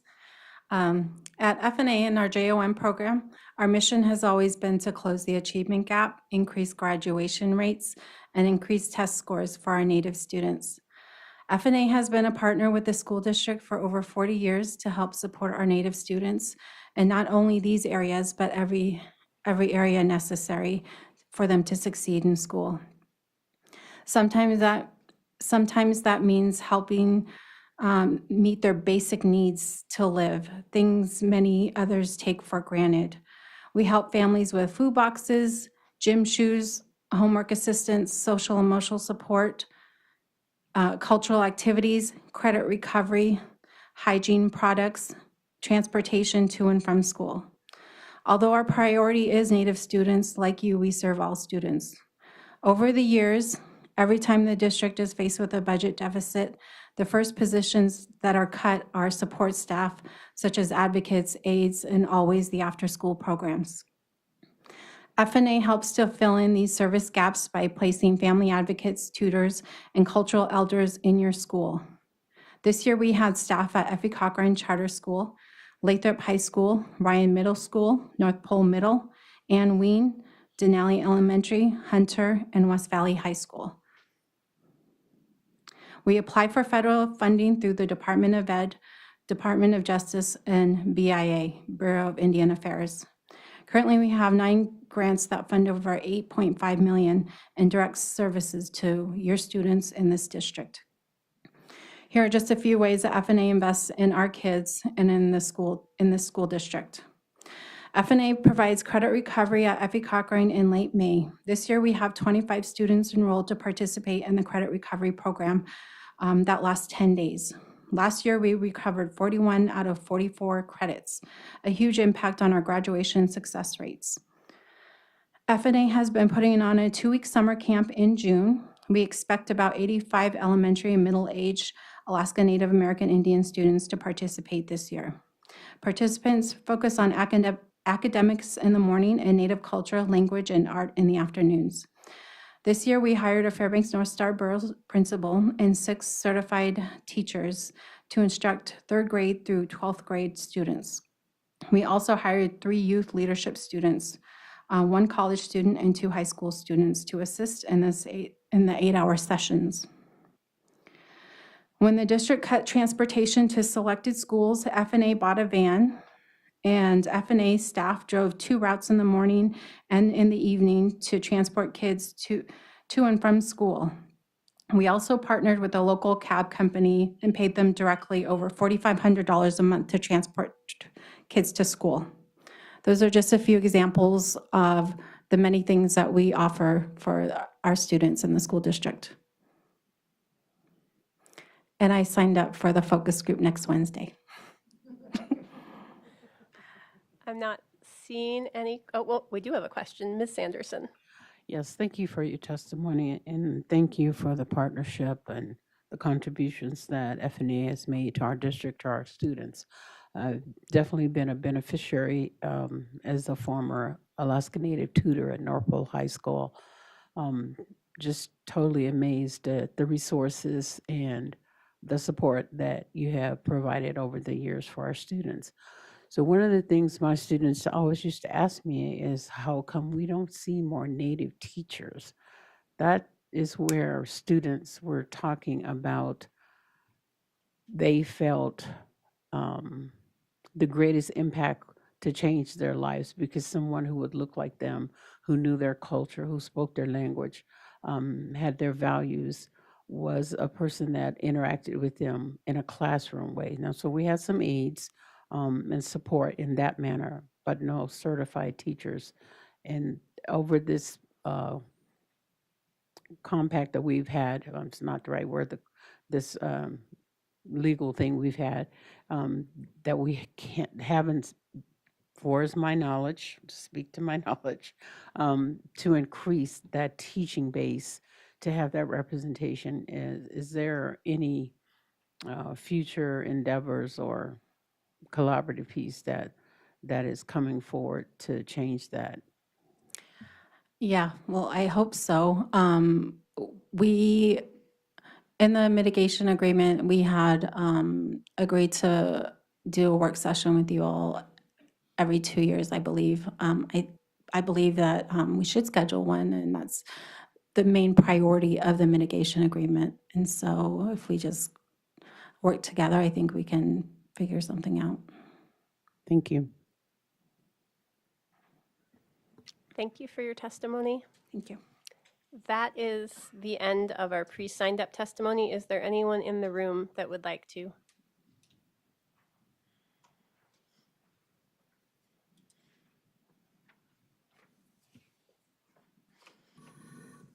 Kristen Shoup, SCH, UPP, Farmers Loop. I'm representing only myself. However, I am also a parent representative on the School Board Diversity Committee, and we have been working on a resolution for the school board to appoint to the board an advisory seat to be held by an Alaska Native representative, in addition to our student and military represented seats. We worked on some additional edits at our last meeting, and I'm hopeful that it will be finalized in time for the next reading. When decisions come before the board, the question often asked is, will this benefit the students? And I would emphatically say that yes, having an Alaska Native representative on the board would greatly benefit not only our Alaska Native students, but the entire student body. I grew up in Galena on the Yukon River until I was 11 years old, and I strongly believe that the depth of my core values, believing that all life is sacred and that all peoples have inherent worth and deserve dignity, that the land is our lifeblood, were heavily influenced by growing up in a community where my elders and peers and siblings were Alaskan Native. In school, we had a bilingual class where we learned the Athabascan words for bread and moose that had been drawn onto paper-sized pieces of moose hide.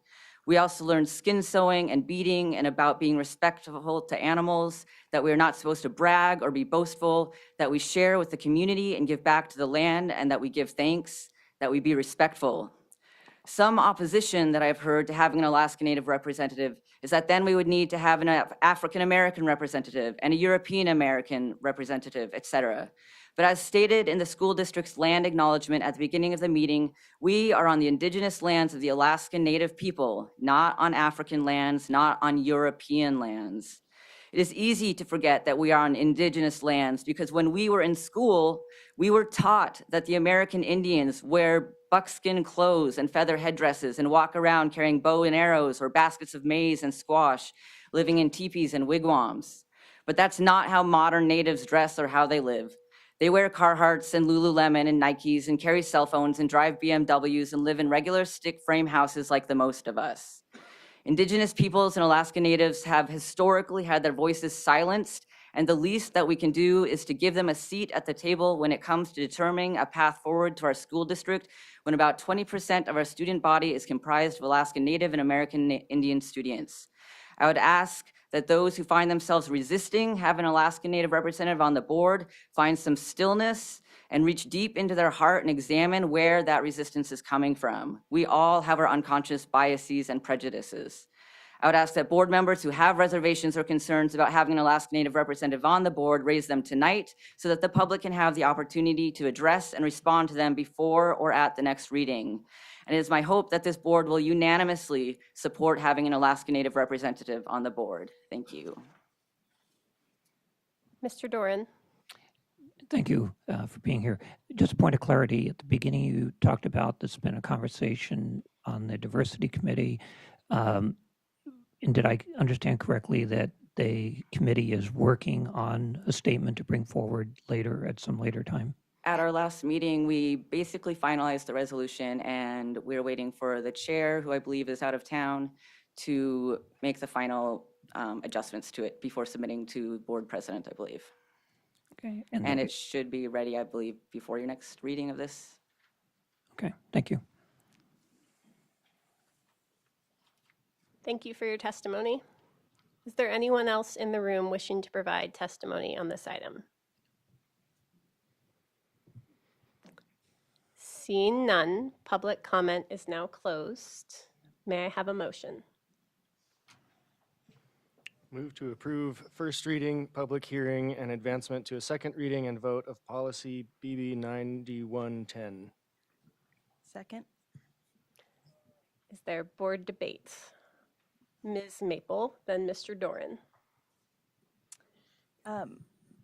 Briefly, I just, Dr. Black referenced in her testimony, that we read our land acknowledgement at the beginning of every meeting, at the beginning of every committee meeting. And I recently heard Sam Ulbikson of the Full Circle Indigenous Planning and Design, it's his company, speak to this. And he said that land acknowledgements should be so action-driven that they are hard to even be put into writing. Otherwise, they are simply lip service. I agree with that sentiment wholeheartedly, and I believe that what we are able to do as a board in moving this piece of our policy forward is step one. Mr. Doran. President Hardy, could you put me in the queue, please? Yes, Ms. Marati, you will be after Mr. Doran. Thank you. There are a couple of points for this policy that I want to address, but since a particular point on the Fairbanks Native Association member, I've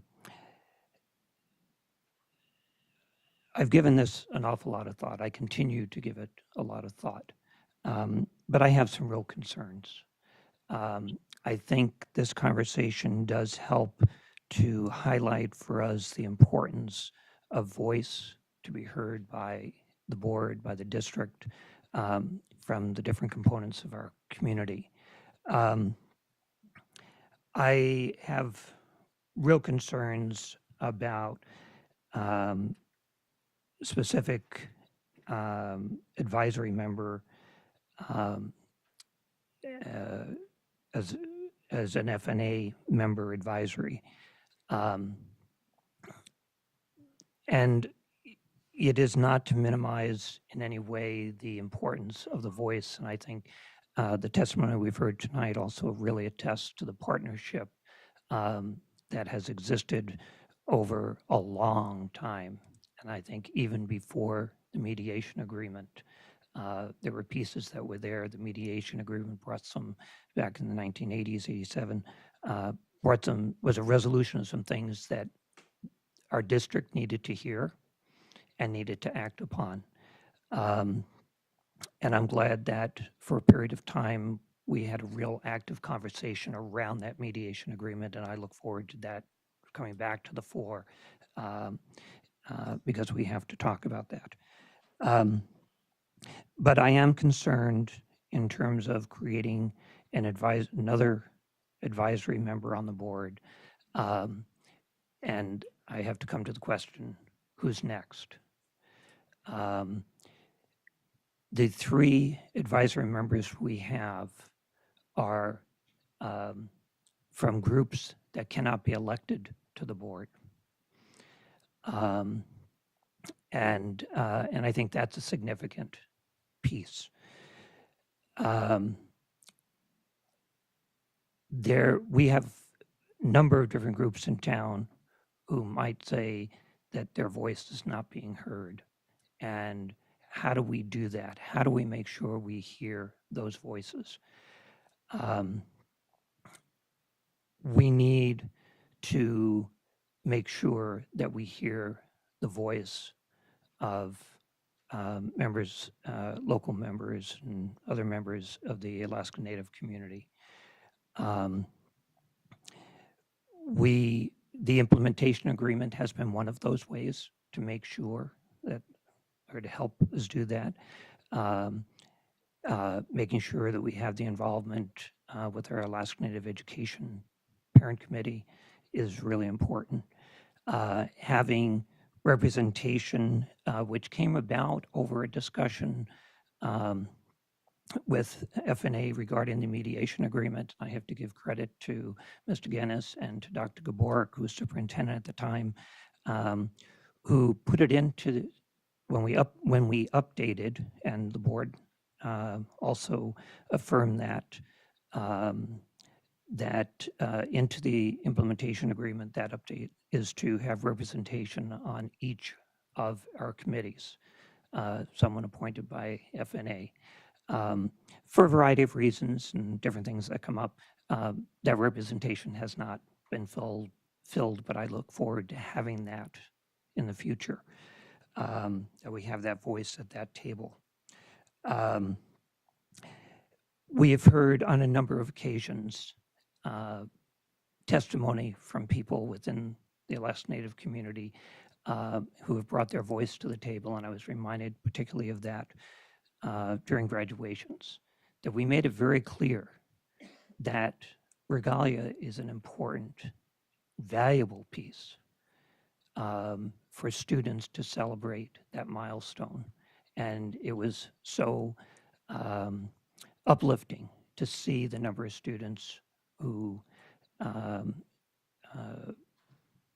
took pride in their regalia through graduation. Stories of aunties and grandmas and others who made their regalia. I keep thinking in terms of the importance of Alaska Native members who have served on our school board, were elected to the board and serve there. And I want to thank the various organizations in town who helped with Get Out the Native Vote and interviewed candidates. These are ways that we need to make sure the voice is there.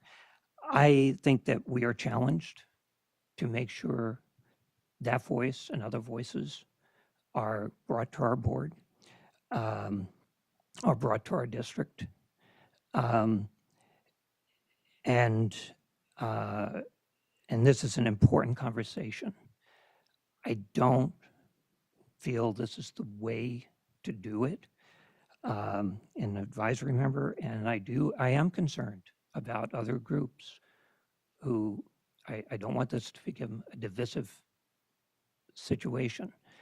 I am also concerned, I know we have a longstanding and specific relationship with FNA, but that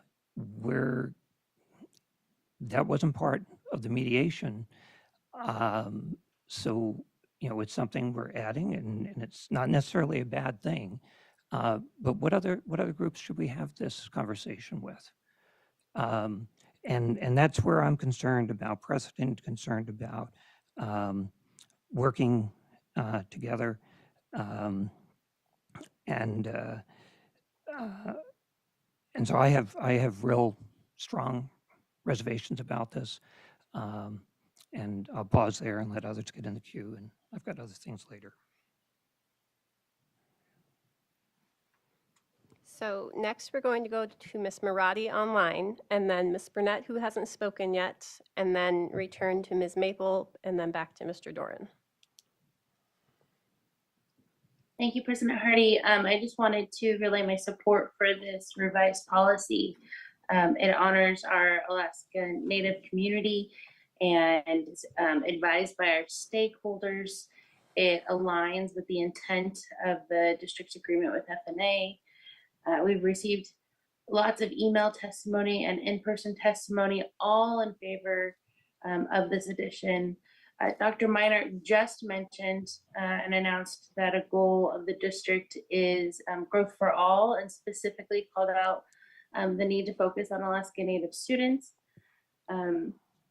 Lots of reasons. I could go on and on. And I appreciate those that have testified and have sent an email. For all of those reasons, I support this revision, and I'm really excited and I'm grateful to all of the work that has gone into making this happen finally. Thanks. Ms. Burnett. Thank you, President Hardy. I actually wasn't going to speak on this, but I decided I'm going to. I won't lie, at first I shared the same sentiments as Mr. Doran. Very hesitant on this. I sent an email to administration. I then had multiple conversations throughout the last week, throughout today. I was on the phone a lot today. And somebody said something to me that, you know what, it just clicked in my head. I'm not going to sit here and pretend that I know anything about what any of our Native children go through, and this just makes sense. So I will support this. Ms. Maple. I just want to address the concept of this setting a precedent of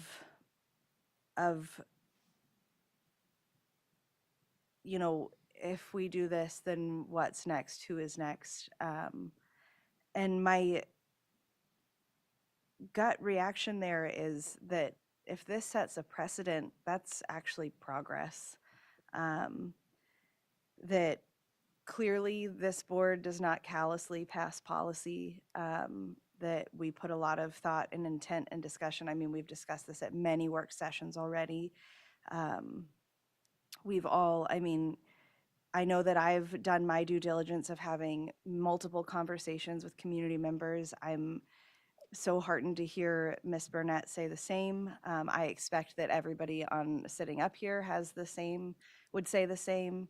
And I don't have concern of an intentional decision made by this body setting a precedent that somehow couldn't be managed. I also, our military advisory members could run for school board. I I think that we recognize what they're doing to serve our community, and thus aren't expecting them to run a campaign and raise 20 grand and do all of the things that that some of us have just done. And, you know, I think that that same sentiment could be put towards this conversation that, you know, we already are seeing our Alaska Native community putting in more work to support our district as a whole, not just Alaska Native students, helping to supplement when we have deficits, repeatedly having experiences that don't show that we are adequately, equally, fairly treating all of our Alaska Native students. And so, you know, that exact same sentiment that we are all already asking so much.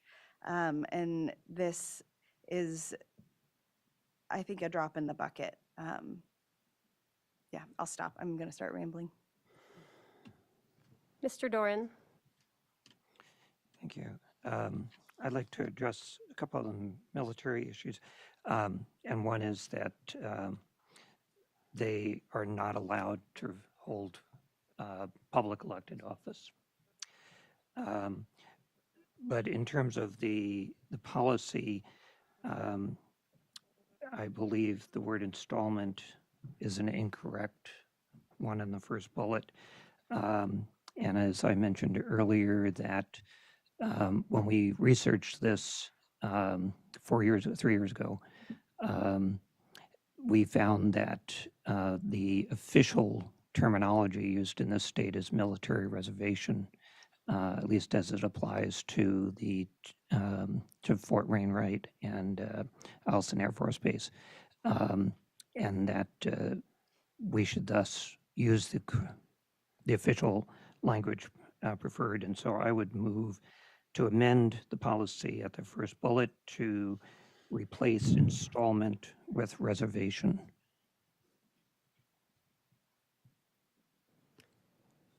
Motion fails for lack of a second.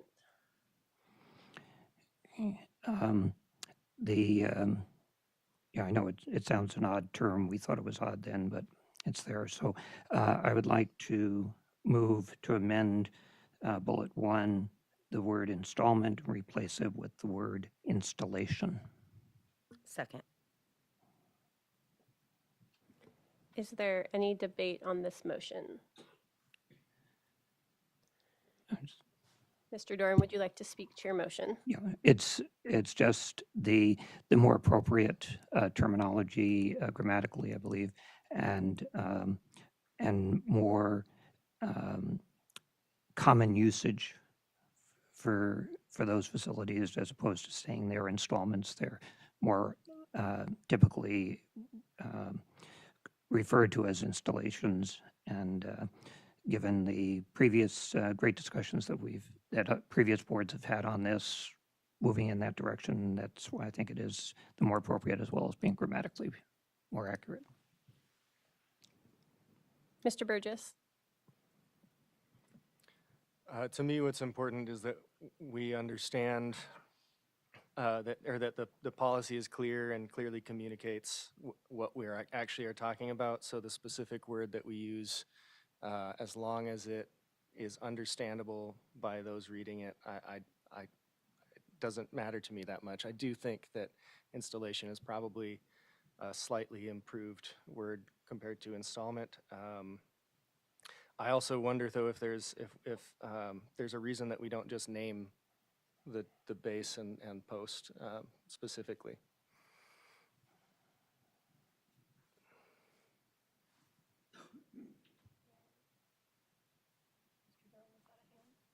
Yes. Mr. Doran. Okay. If I'm on through the chair, just based on some of those previous conversations, I think it's to keep it more general, and that it means if we had at the time we were just past the potential closure of the Eielson Air Force Base, and so keeping it more generic keeps the board policy less time bound. Ms. Sanderson. Thank you, President Hardy. So I've just been really, toiling with this because I'm trying to figure out. Well, I mean, I know that I had adding another board member is complicated enough. The work that we do, not saying it can't, and people can't grasp what we're doing because, our Native brothers and sisters have demonstrated, the intellect and the talents and their resourcefulness, and they've given so much to our students. And when I was in the classroom with Alaska Native students, FNA is who I called upon to help me aid students, help me understand students. Point of order, I'm sorry. Yeah, I was going to, Ms. Sanderson, it's just that we currently have a motion on the table just about that installation piece, and I Oh, didn't want to Lord, interrupt help you. me.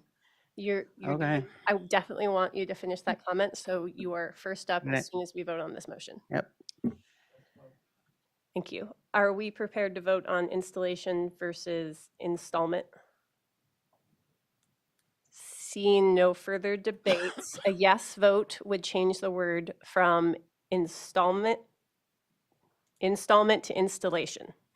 A no vote defeats the motion and it stays installment. Ms. Poland, would you please call the vote? So yes changes it, no keeps it the same. Mr. Shannon, Yes. Mrs. Burnett, Yes. Ms. Maple, Yes.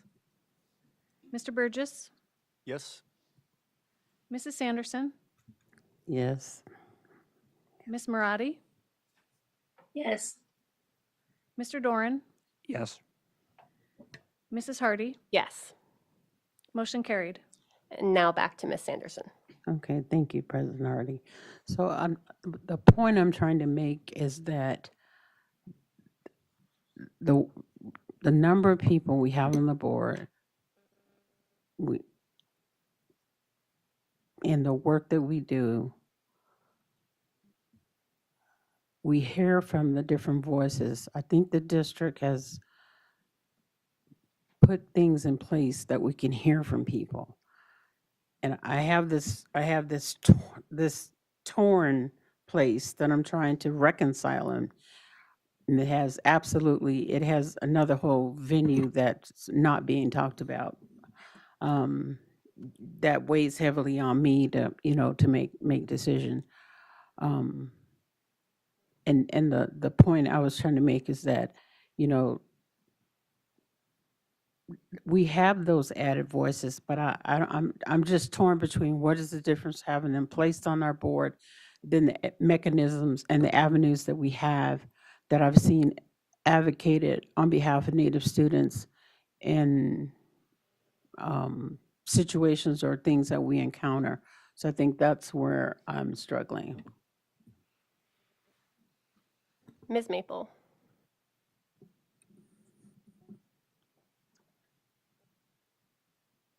To kind of to that point,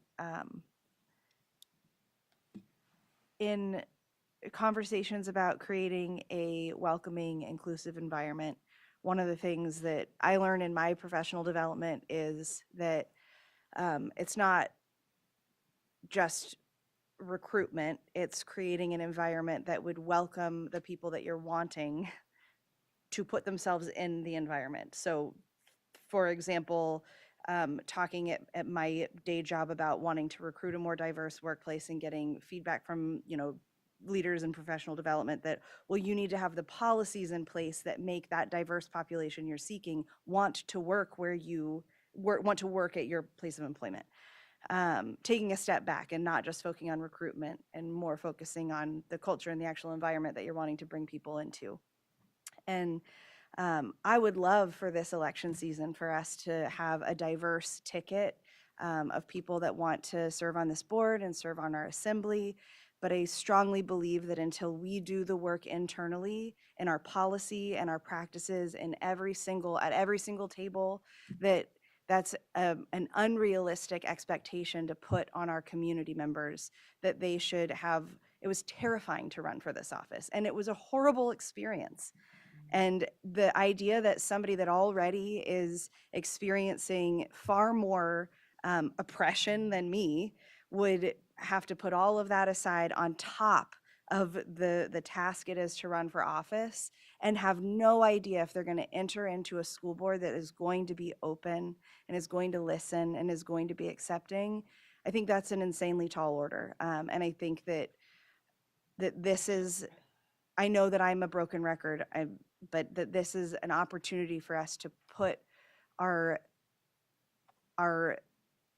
to practice what we preach, that we say we want to have an open, inclusive, welcoming environment that serves every student and every child and every family. And so we got to actually do the work. And so far, we're trying, but we've got leaps and bounds to go. So, yeah.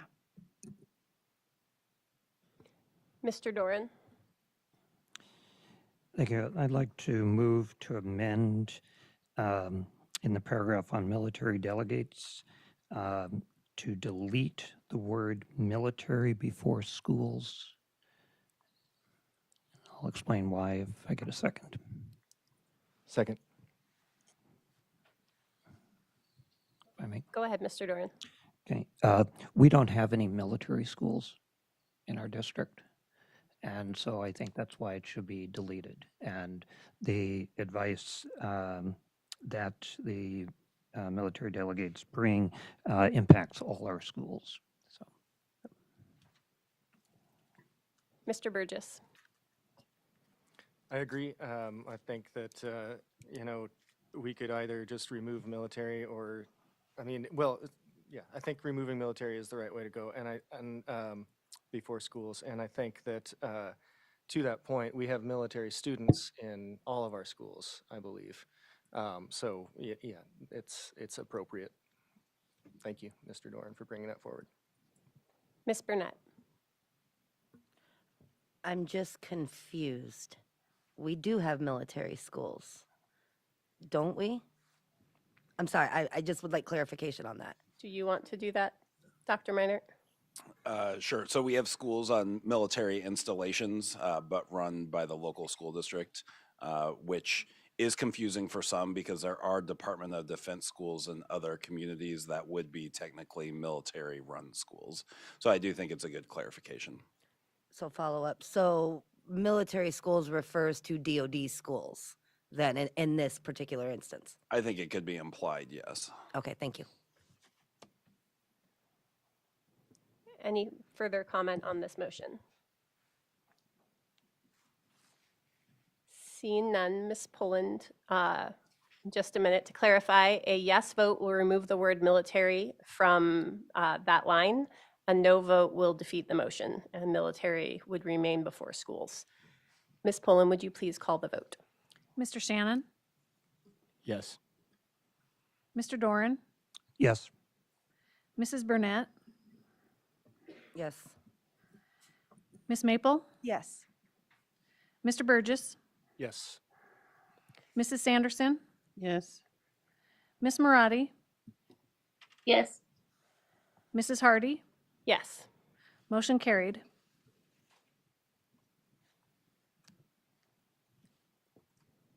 Mr. Doran, did you have further comments or motions?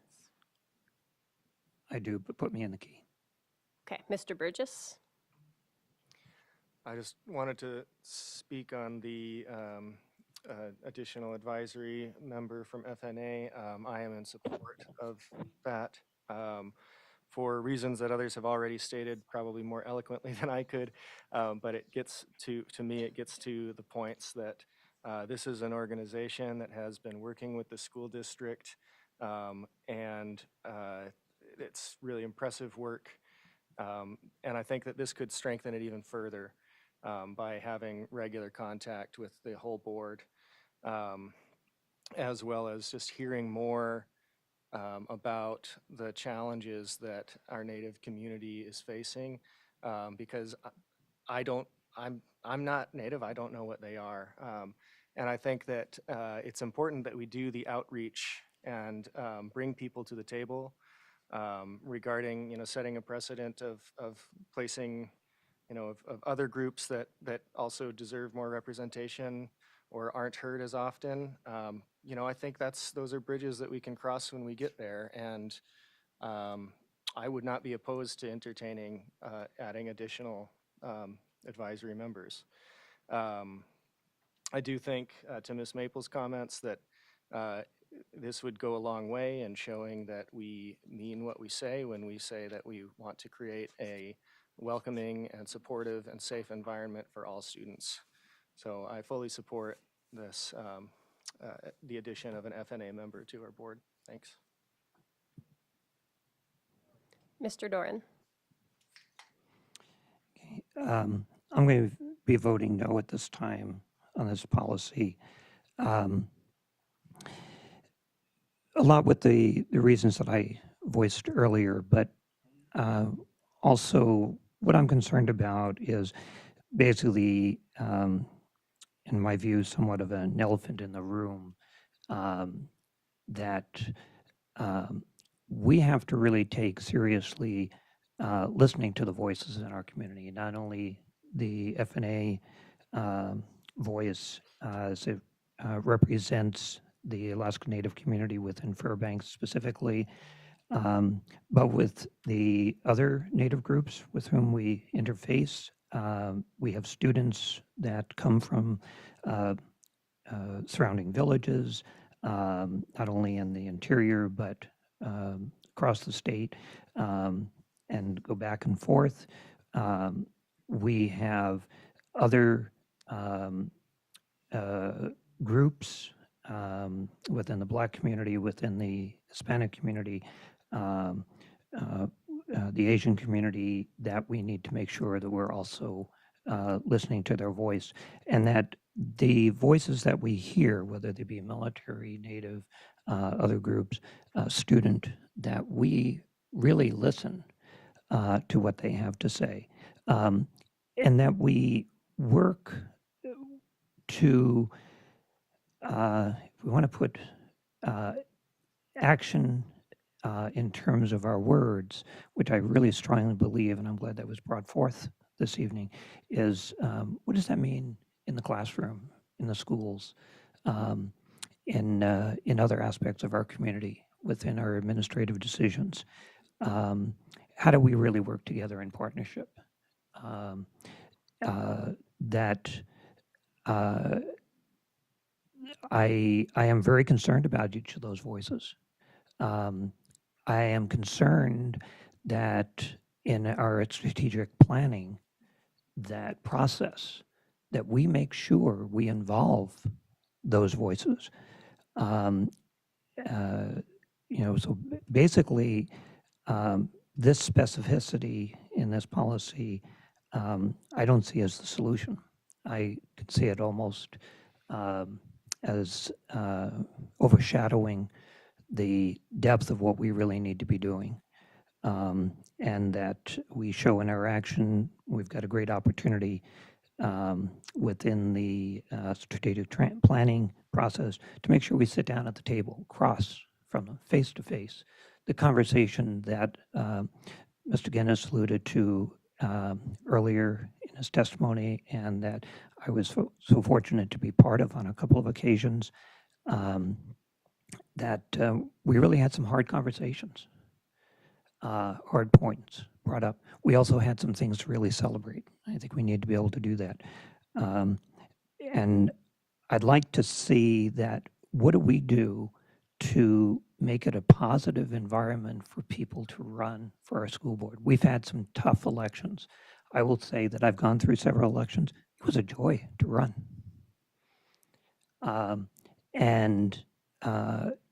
That if we have an environment that discourages people from being involved and discourages people, in this specific case, from the Alaska Native community, we have a bigger issue. And so that's what I'm looking at as we move forward in terms of addressing that we really do hear the voice and take that into consideration and help people from the different parts of our community to be empowered and be here as members, elected members of the board. Okay. Next, I have Mr. Burgess, and then I'm going to put myself in the queue. Thank you. To those points,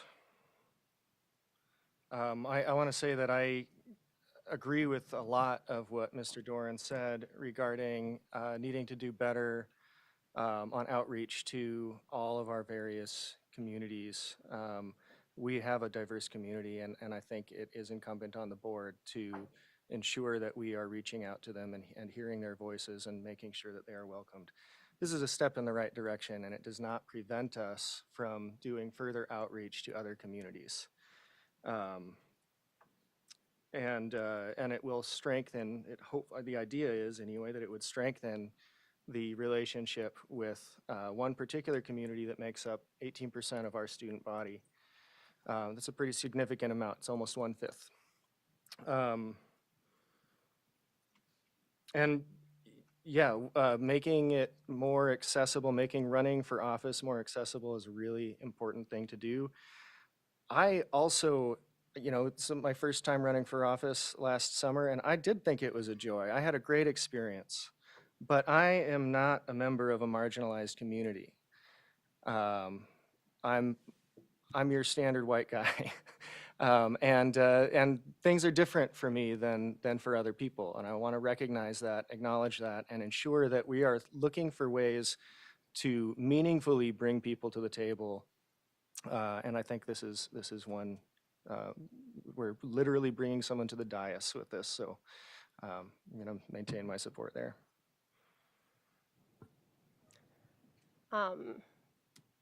I am a very strong believer in the idea of nothing about us without us. I believe that when it comes to special education. I believe that in the outreach we're trying to do with our strategic plan.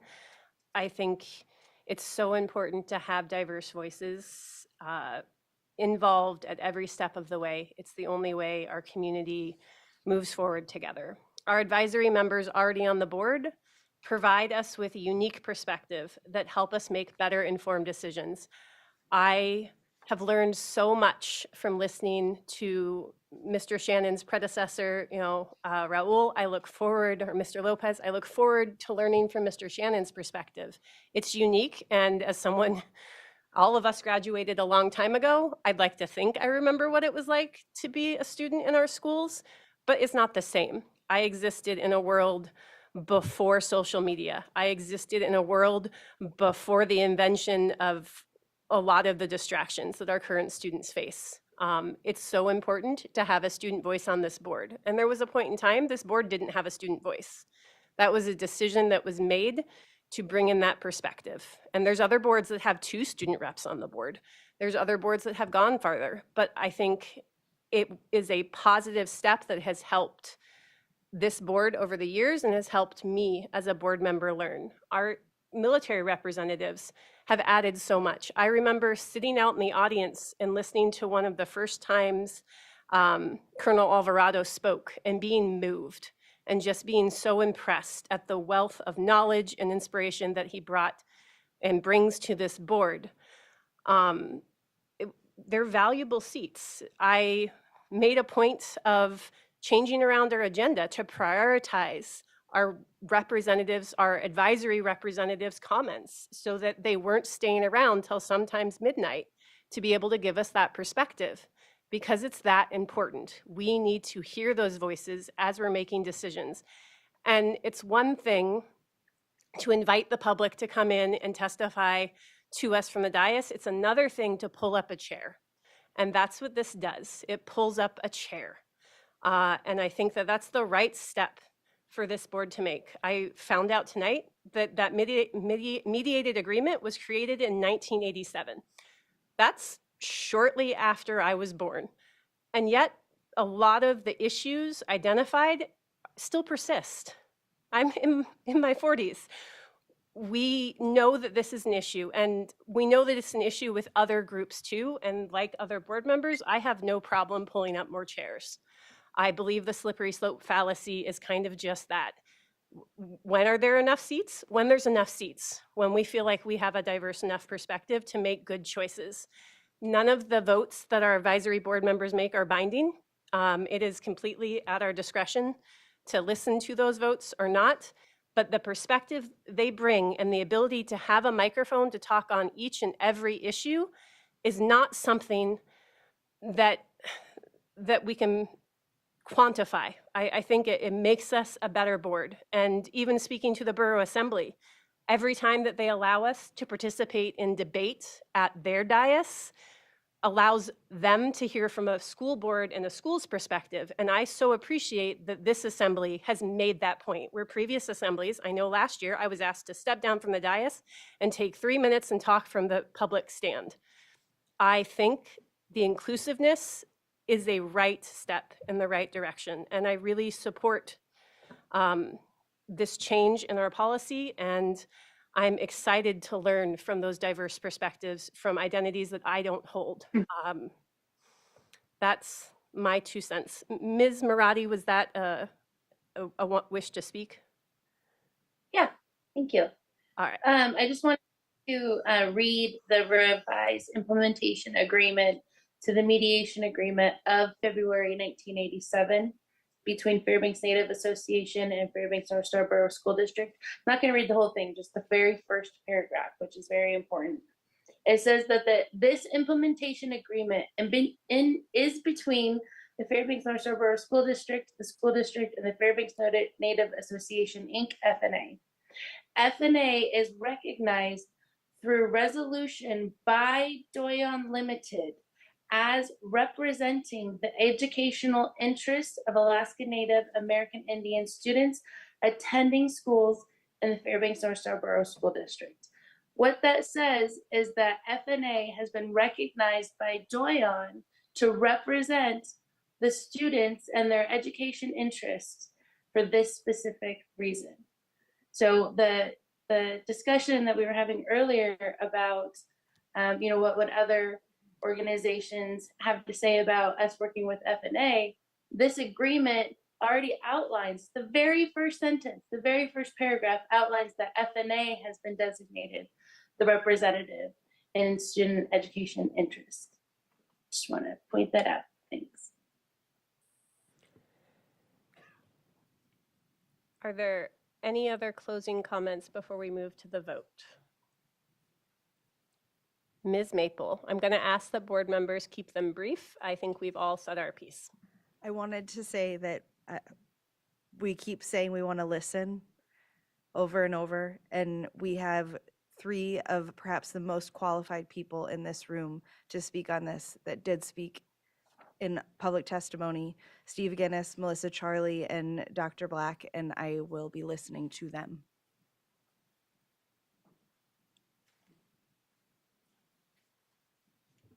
I'm not seeing any further comments. So when we move to a vote, all it does, this does not pass this policy change. And for the listening public, this is our information and first reading. All it does is pass it to a second reading, and it would be at that second reading that this policy would be approved.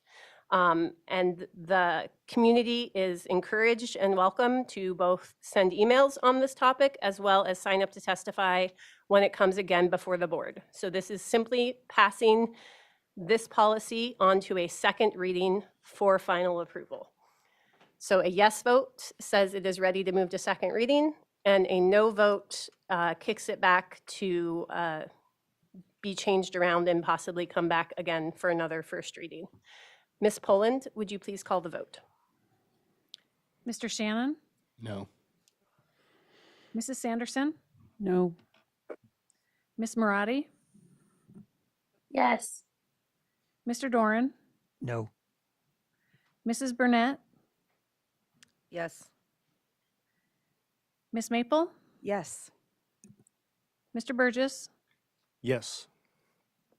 Mrs. Hardy? Yes. Motion carried. At this time, we're going to take 7 minutes. Is that enough? A 7-minute recess.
We are back from our recess, and we are going to move, since we reordered the agenda, to Section I, item number 1, the adoption of the 2025-2026 academic school calendar.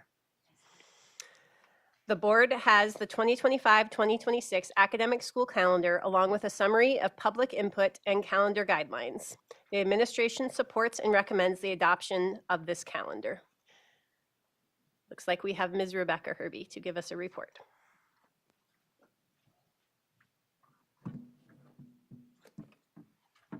Hello, everyone. So up there right now is the guidelines. So I thought I would just briefly go over these for anyone who is not familiar.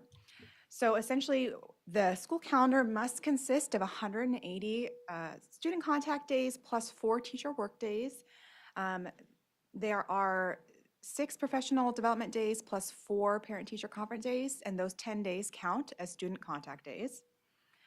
And then there's some just general guidelines that quarters should be approximately 4 to 5 days each. Semesters should be balanced at approximately 90.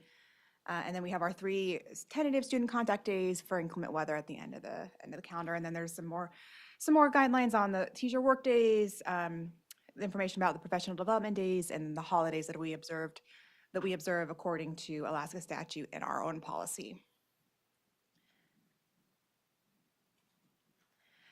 I just switched over. This is the 2025 to 26 academic calendar, the draft one that's before you today. There are just a couple changes from the calendar you approved last meeting. The one change I wanted to point out is we previously have had 3 professional development days before the start of school. In this draft calendar, there are 2 professional development days before the start of school, and another one was added in April, or it was moved to April, I'll say. So there's still the 6 total professional development days, but one has been moved. And there is also a day off that was added in April, on April 24th, and that was through partnership with FEA. There was a request to add a day off to sort of give teachers a break, and that was a place we were able to fit in an extra day.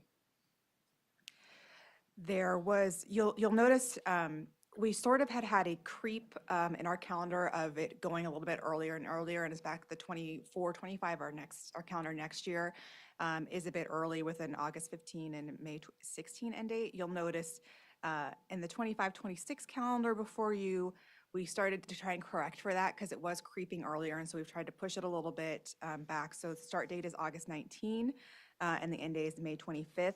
It's not a huge difference from the calendar this year, but it looks like a little bit more of a significant of a difference compared to our 24-25 calendar. I just mentioned it because there were a few comments that we got with our survey on that.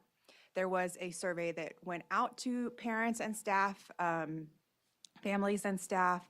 It was open for a little over a week. We got just under 800 responses, 792 responses, and there were basically, I tried to keep it fairly simple. There are some limits to how many changes we can do in a calendar, and so I just provided more general feedback or requested more general feedback from them.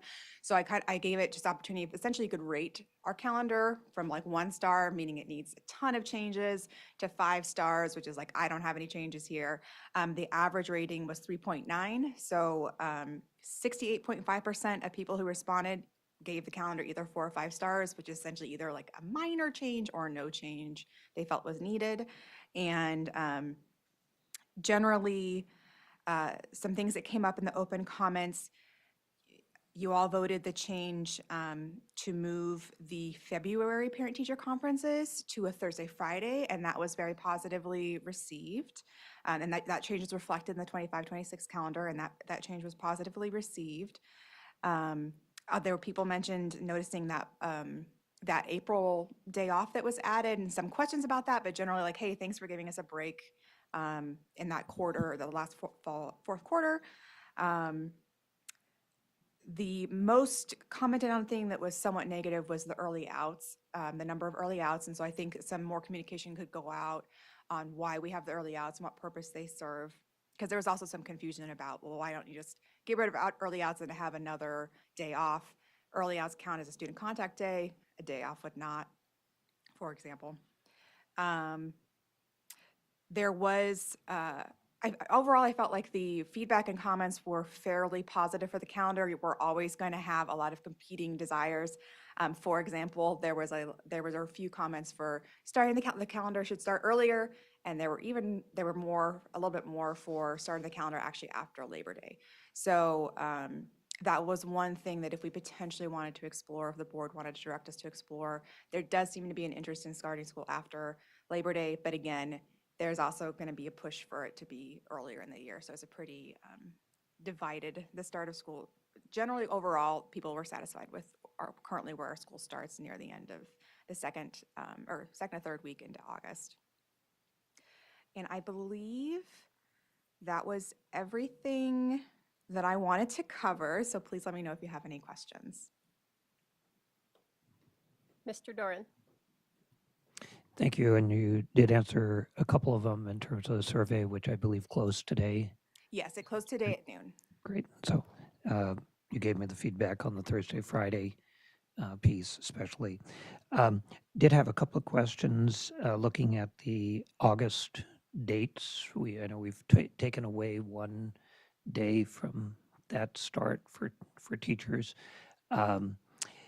I was particularly interested in, did we get school input, as I'm thinking successfully from principals as they try and work out open house? My question is coming from my experience where it was nice to have an open house and have a day between that open house and conversations then and the first day of school. So I could talk with parents in terms of class assignments or things of that sort, work out schedules and issues that way. This either creates a much longer space there, trying to do open house on Friday or even sooner on Thursday. I just want to, do we have that impact, feedback from principals on what that will do to them in getting schools off to a good start? I would defer to Dr. Meyer. Haven't had any negative feedback on the changes, and certainly haven't heard that concern about open houses. But now that we're, having the conversation, we can check back with them. That's been out. The survey's been out, and haven't heard any issues with that. We did work closely with FEA and their survey, and a lot of what they requested is reflected within this updated calendar in front of the board, and so wanted to point that out. Thank you, and I know we're a year away, so but I hope they'll have an opportunity, not just at the end of the year to look at that, but as they have some time to check it out, that would be something to. I just thought as consideration. It's fine if it's fine with them, it's fine with me. Did have another question?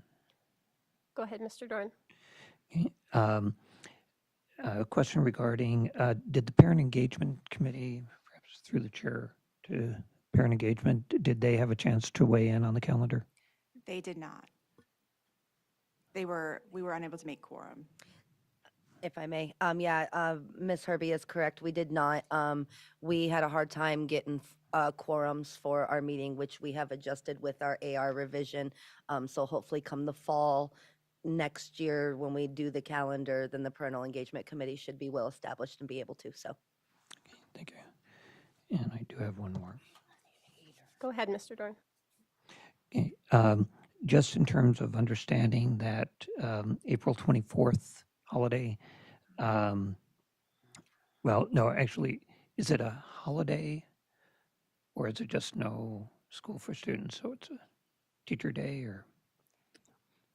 It's a holiday. I have it as listed as, so I could be corrected, of course, by Dr. Miner. I have it listed as it just the schools are closed because it's not a paid holiday in the sense of there are other holidays that we have.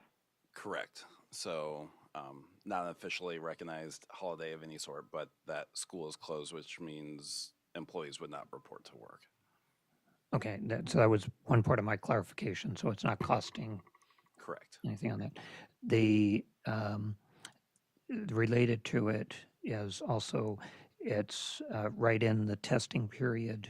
And since it's right at the end, I'm assuming that, am I correct in assuming that won't impact the testing? Assuming those last couple of days, the following week, are probably all makeups. It's not that I'm just thinking the interruption to testing, if it has any impact. We don't feel like it has any impact given it's at the end and that's when makeup tests would be occurring anyway. And we feel comfortable that we'd be able to make up all of those exams within the given window. Thank you. I just have a question, not so much about this calendar, but when you mentioned there was a lot of interest in after Labor Day, have we ever sent out, I know over the years I've filled out ones, a survey on the calendar and talked about what that would look like? And Yes, we did a survey. I want to say it was last year. It may have been 2 years ago now. Basically where we asked more of general, like what people prefer for the calendar. So talked about when school starts. And so a start after Labor Day was a question on that. I don't remember off the top of my head what the percentage is, but I can find that out. I can look at what it was. thank you. I'm not seeing any further questions. So at this time, could I have a motion? Move to adopt the 2025-2026 academic school year calendar. Second. And is there any public testimony? We don't have any signed up, so anyone in the room? Seeing none, public testimony on this item is closed. Is there any further board debate? Seeing none, a yes vote will approve this as the 2025-2026 school academic calendar. No vote will defeat the motion and send it back to the administration. Ms. Poland, could you please call the vote? Mr. Shannon, Yes. Mrs. Burnett, Yes. Ms. Maple, Yes. Mr. Burgess, Yes. Mrs. Sanderson, Yes. Ms. Marati, Yes. Mr. Doran, Yes. Mrs. Hardy, Yes. motion carried. Before we move on, could I get a motion to extend? Move to extend to 9:30. Very optimistic. Moving on to the next item, we have Article 9, first reading. Article 9 is proposed to be revised and is before the board for first reading by the administration. And this is the general packet of items that were considered to have broad board consensus. Ms. Dillard will inform the board. Thank you, President Hardy. Am I allowed to make a quick comment on the policy 9110 that we already discussed, just to clarify something so that it's out there for the board and the community before a second reading? Yes, that's Okay, so the word installment, that language is not an AASB model policy. It was an edit that the board made with AASB at the January work session with Ms. Tullis. So I believe there was conversation around that, but I don't remember exactly why that definition was, or that word was landed on. Statute speaks to military reservations, so I will certainly do some more research before a second reading, but that's not the AASB model policy. They use the word community, military community. Okay. Back to packets. So for the Article 9 packets, we have 35 policies. These policies have been reviewed through multiple different work sessions and meetings. In October, there was the retreat that included all of the school board and the executive directors. And at that time, all of Article 9 was looked through, reviewed and edited. And then the January board retreat with AASB, and then 4 work sessions in April. And so as far as the policies, how they look, there might be policies that the board recommended to move forward, policies that it's all AASB language, or it might be AASB language that's been edited. It might be completely replaced with our Chapter 2 policies. or it might be a mix of AASB language and our Chapter 2 policies. So I can certainly answer any questions about any of the specific policies. I do have very detailed notes on the decisions that were made.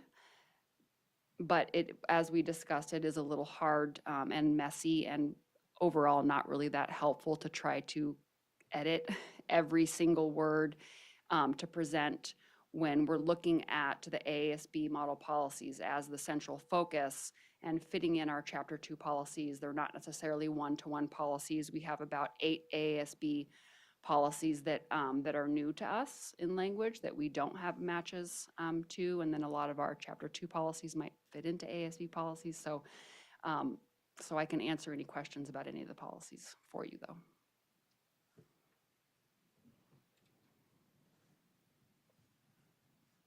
Mr. Doran?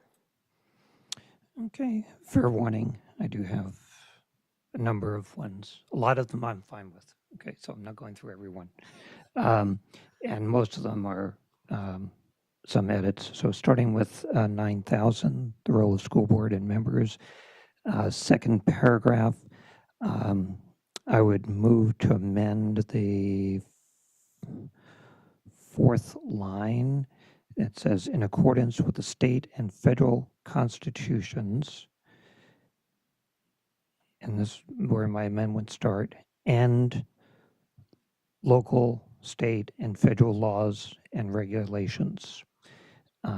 It's a clearer piece that it's not only the constitutions, but then there are laws and regulations that we will find on all three pieces. So that's my amendment, and I can talk further on that later, if I get a So- second.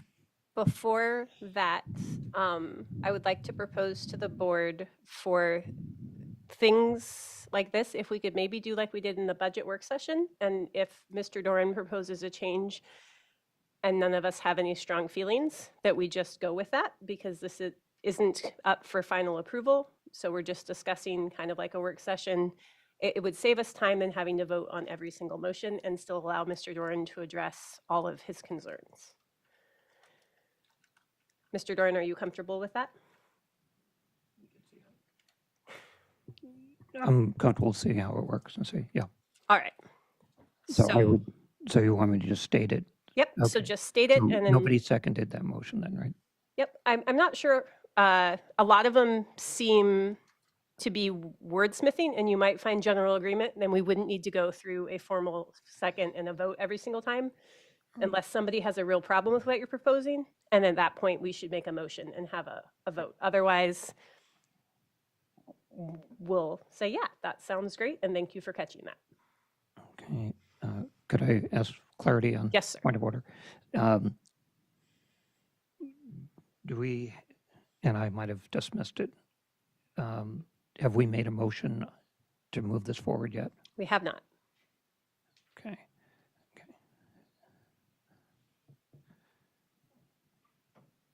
Okay, then if these changes are amenable to people, then I just wanted to make sure that if Yep. the motion had been made, I didn't think it was, but I wanted to clarify, then we would have to do it differently. Okay.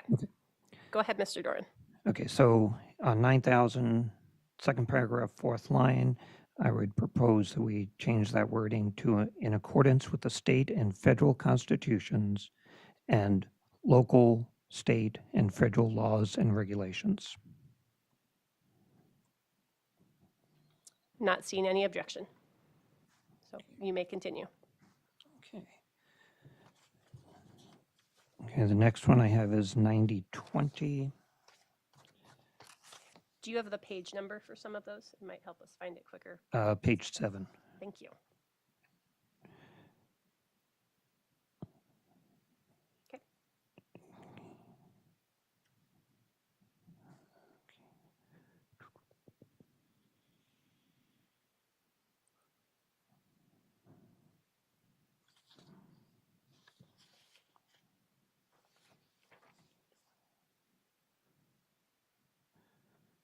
Sorry, I'm looking for where, oh, okay.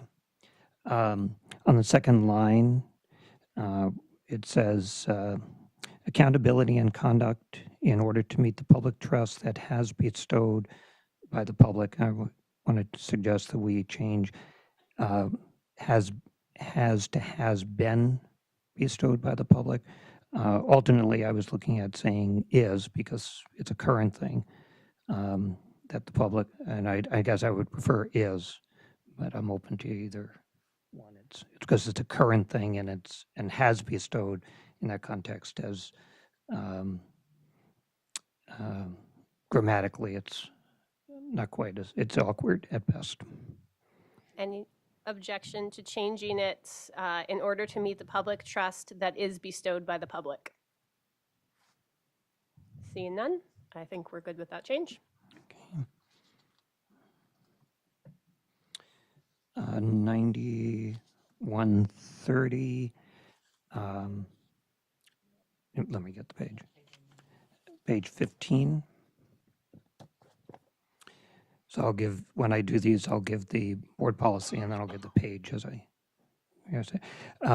Here, it's more just an observation. The way this policy is written is fine, but just a reminder, we have elsewhere that the ARs for the 9000 series will come back to the board. So there are ARs attached, especially to this one, that will come back, clarifying that those will come back to the board. And we also have another one regarding, we have a couple of ARs, there aren't very many. Okay. So, 92.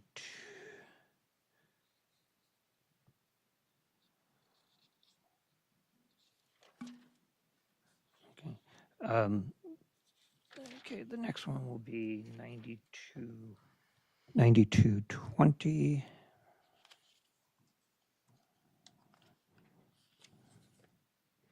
Which is page 22.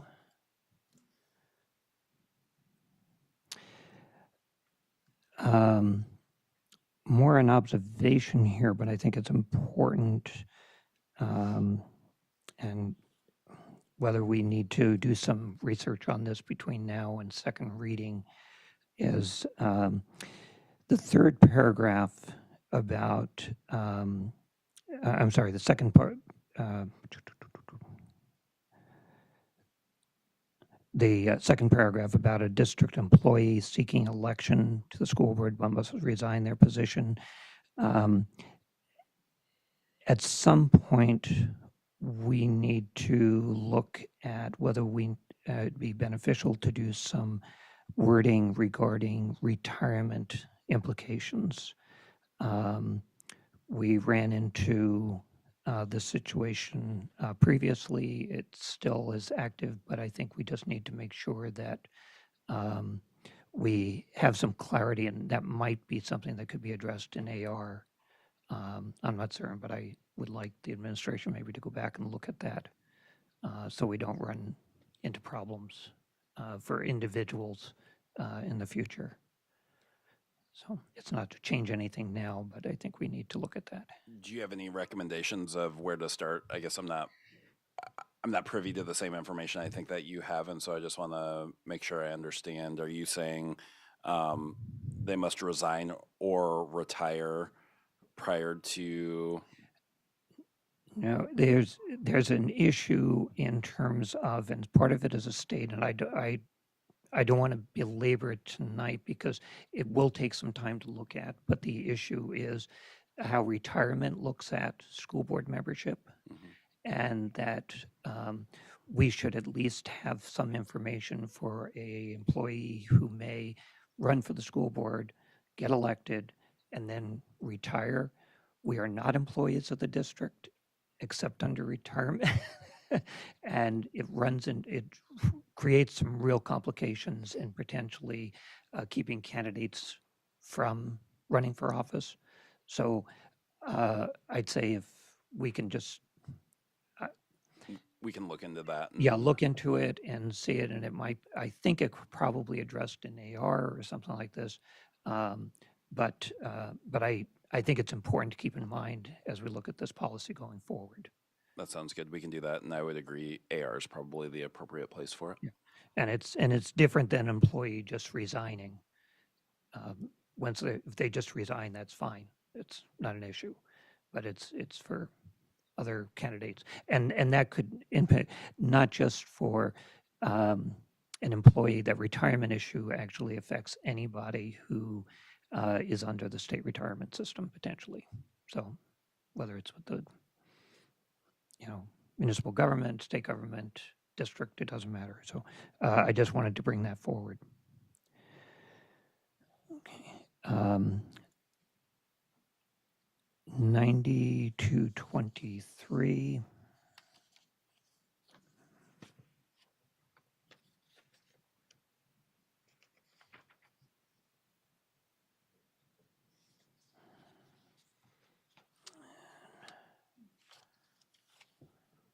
Sorry, one was out of order here. Page 24. And it's under board vacancies, the third paragraph, where it says the school board may declare a regional school board, that we delete the word regional. We are not a regional school board, and that was, I think, just a carryover, a generic carryover from AASB. So that would be to delete that word regional. I don't see any objection.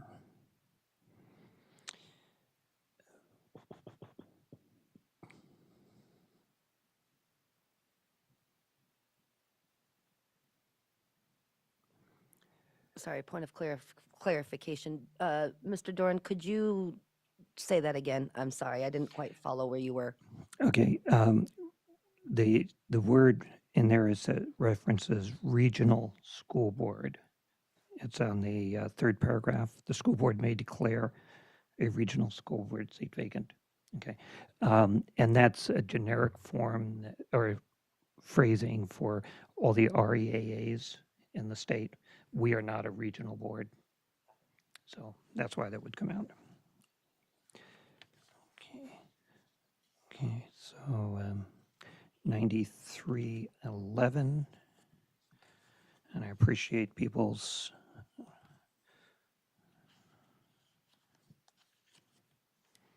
page 37.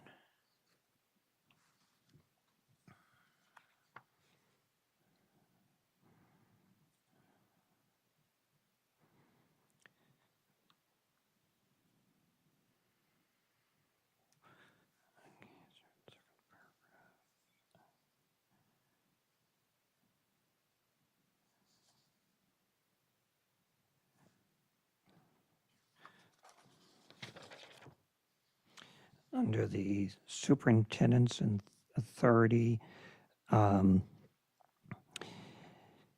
the last sentence, it's following the fact that in emergencies, the superintendent may make decisions not addressed by board policy. I would suggest in the last sentence, we add in such decisions will be reported to the board president as soon as practicable and to the board for action as appropriate at its next meeting. The reason why saying as appropriate is because there may not need to be board action. There could be, and I like the idea that it's there, but it wouldn't have to be. So. Ms. Burnett. So are you saying to get rid of that sentence altogether or add like a at the end No. if needed? Just after the word action as appropriate or if needed, I can go either one. I favor as appropriate, but. Could you Okay. read that sentence and clause altogether, how you'd prefer it to be? Okay.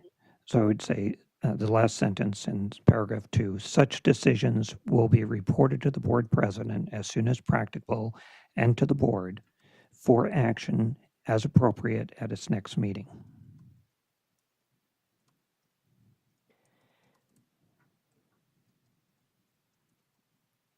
I'm not seeing any objections.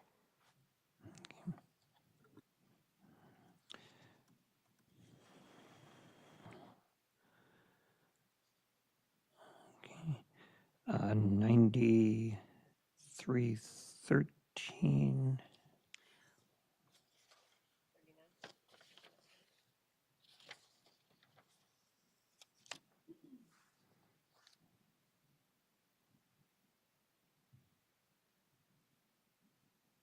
Okay, and I don't have any real change for that other, just a reminder that has an AR to it, that we make sure that comes back to the board.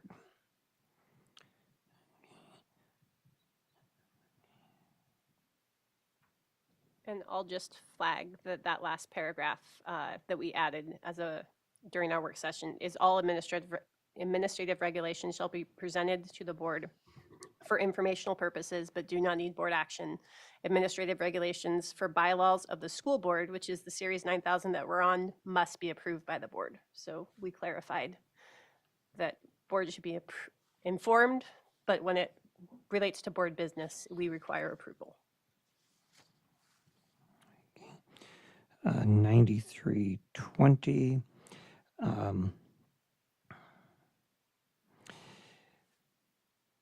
The extension of the meeting, let me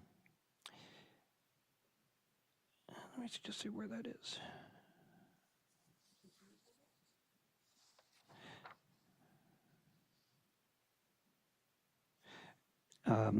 Under regular meetings, the very bottom of the page 40, it says the extension that will adjourn by 9 p.m. unless the board votes to suspend the rules. And just a point of clarity, current policy says we will make it time specific. And so as we did tonight, said we'll extend to 9:30 or whatever specific time we give. This would mean we would only need to do it once, with the assumption that I would ask if the assumption is that we do one extension until we're finished with the business. Or do we want to indeed have time specific like we have done? So clarification, as written, it would change our practice to where all we do is move to suspend the rules. And then that would mean there is no auto adjourn at any point in time. Or we could change what is written here and go back to what we currently practice, which is a time-specific move to extend till. Mr. Burgess. So just a question for clarification. This would essentially make two changes to our current practice, because our current practice requires just a motion, and I don't think we even need a second to extend, right? And then we choose a time, whoever makes the motion chooses the time. So that's one change, is we won't have a certain time. The other one is that we would take a vote of the whole board in order to suspend the rules to extend. So for example, a motion would be, I'm not actually making a motion. Motion would be, I move to suspend the rules in order to extend the meeting as long as to complete board business, something along those lines. Mr. Doran. Okay. Current practice has been that in current policy says we make time specific, and current practice has been a motion to extend. Typically, it's been seconded, and then, well, we don't need a vote unless there's an objection. I would see, if I was looking at it, in lots of ways, I like the way it's here, but I wanted to make sure we knew about it since it's a significant, it is a change in practice.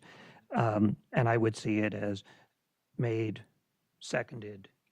If there's no objection, we don't need to do a roll call vote. That's how I would interpret it. Ms. Dillard. This language is actually our policy language verbatim in 264. So our current policy says unless the board votes to suspend the rules, unless it's somewhere else too, which is possible, but this is the section from 264, and that's what it says. Yeah, I must have read it else. There is some place in our current policy, but I like this because it's only one, and we're not, and we really operate to finish business. So, Mr. Burgess. I like this version. I think it actually aligns better with Robert's rules as well than compared to our current practice. And if it is somewhere else in policy, then yeah, we need to fix that. But if it's just a practice, then let's get back to doing it right.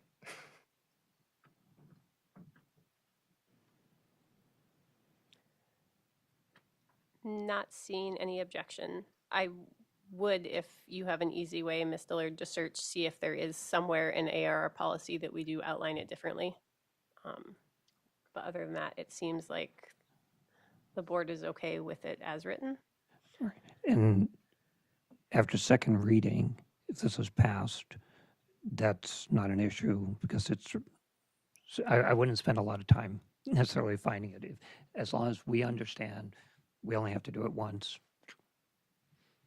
That's it, is what I would suggest, that because it's going to supersede. Okay. Same policy, page 42. I have a number of concerns regarding the video and conference section, part of which is with number 8 particularly, which is that if the majority of the board will be participating virtually, consideration should be made to make the entire meeting virtual. I've got a concern about that, and somewhat assuaged with the idea of being extenuating circumstances. We might want to look at what we really mean by that. The helping in a way some conversation around meaningful participation, ensuring that the person is involved for the whole meeting, and how we do that. But we have technology glitches within our community, so I'm raising as concerns. I did have some interest in separating this out and dealing with it as a separate piece, splitting the motion because of those concerns, because I certainly don't want it to jeopardize the overall package. But I did want to express those concerns and as they were there. Okay. 9323. Ms. Burnett.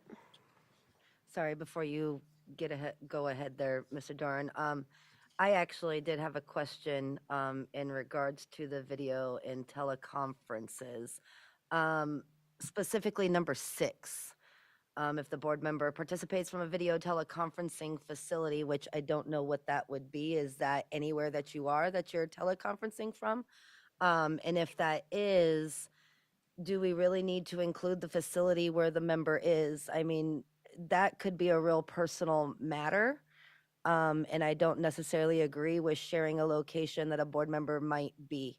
I think that's a major safety concern, and board members should be allowed to participate without disclosing that I'm participating from a hospital or from this place or from that place.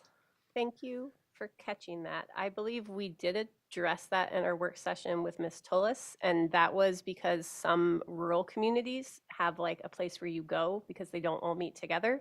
So I think possibly we had said it was going to be taken out because it didn't apply to us, but we've made a lot of changes and it just didn't get removed when we were going through that. So that was a really good catch. And if no one has any objections, I think we're supportive of removing number 6. Mr. Burgess, was that a? It is in our policy language, just so you're aware. But yeah, it is in the policy. It's in policy. I don't know what it means exactly by facility, but it is in policy 263. Yeah. I remember some discussion about it being a holdover from before we had Zoom. Mr. Doran? I think the intent around that is more in terms of if you're in a public setting, so that it's clear, the idea being that you are not being influenced by you know, in a sense, getting public testimony without it being public testimony. And so I think that was more the idea. And again, when this was done, that video and teleconferencing was newer and not necessarily available from your hotel room or, you know, or those types of things. So I think it's that sense. And maybe if we insert the word public, I'm also comfortable with deleting the front or the idea of identifying that facility, whatever that is. I do think that keeping the concept of the meeting materials being made available, if at all practical, to the member is important to ensure that they have that information. Ms. Burnett. Point of clarification through the chair to Ms. Dillard. In the policy, do you have that in front of you? I could have brought it up here. I'm slow on my computer. I'm just curious if this whole thing is in policy or if it's just the teleconferencing facility part. So that full sentence that is, or the two sentences that are in number 6 it's the very last two sentences in our policy 263. To the chair, since this is in policy, I would be in favor of relooking at the policy too at some point. So this would be our Would this be- opportunity to look at the Oh, policy. so and this change is it. changing that. This is changing it, yes. It was in our old policy, but we're adapting and moving over to ASB, so this is when we want to make those changes. So then I would like to strike number 6. Ms. Maple. I just realized we don't have to go to a vote or anything.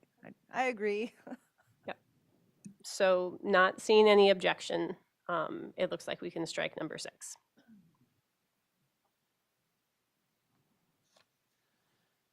Ms. Dillard. Just before moving on from this policy, I want to make sure I understand what we are doing with number 8.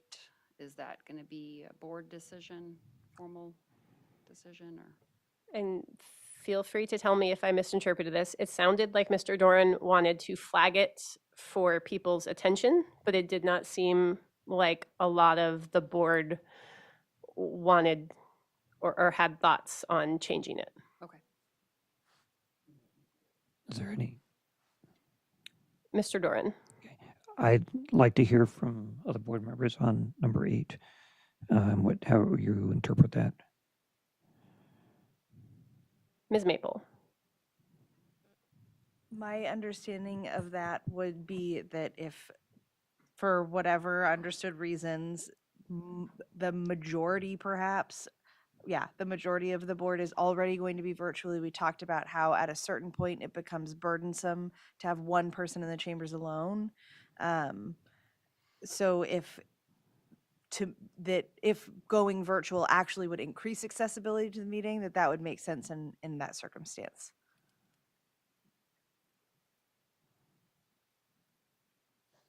Mr. Burgess. Yeah, I agree. I think that this gives us the flexibility to allow for a fully virtual meeting in the event that there is the extenuating circumstance. And you know, I can think of one extenuating circumstance where that was necessary in the past. So I think that this is a pretty important piece of our policy, actually. Ms. Burnett.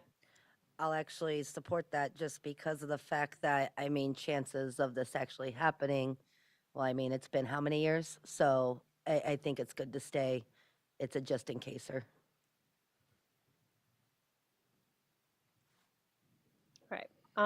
We're going to need another motion to extend, or we can practice what is apparently our current policy and just suspend the rules. Move to suspend the rules. Second. To extend the meeting. Okay. I think. Okay. Brendan? I'm fine with the way that was done. I think we should look in terms of what that purpose is. It's suspending the rules. We're not. It's suspending other rules. Okay. I would suggest if we're strike number 6, that the last sentence, the meeting's materials shall be made available if practicable, be brought up to the end of that first paragraph under video and teleconference. That recognizes that on occasion teleconference will allow a member otherwise absent to fulfill his or her responsibilities. I just think it's important that we now don't lose the fact that they should be able to get that material. I'm speaking personally, I'm not objecting if that's what needs to happen, but it is redundant in that everything is now available on Board Docs. So all of our meeting materials are widely available to anyone with internet access. Mr. Doran. And I absolutely agree with that, but we also have new information, some presentations that get updated between publishing of the agenda and the actual presentation. Again, members should have that material in front of them. So, and I've just seen board situations and other situations where the person has said, well, could you send me that? And if we make it up front. So I thought it was well captured in 6 in just that sentence. Sure. Where did you want that added? I would put it at the end of the first paragraph under video and teleconferences. Not seeing any objection.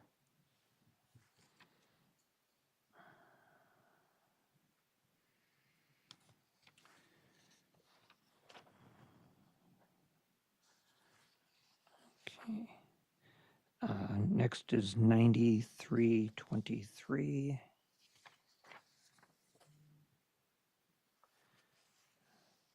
Page 48. But I'll actually go to page 49. Number 4. Just in terms of reflecting what our current practice is, and we can take that wording right out of our agenda notice. This second sentence, we said, second line of number 4, they shall then identify themselves, spell their first and last name and area of residence. We have changed that. This is old wording, just to say, give state their first and last name, spelling their last name, and give their area of residence.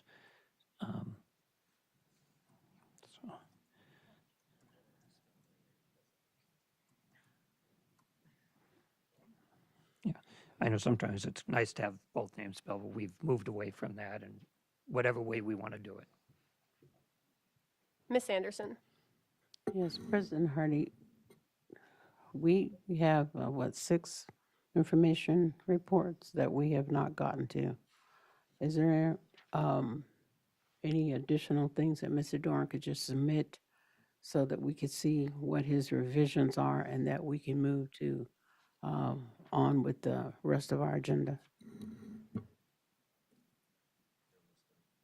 Mr. Doran.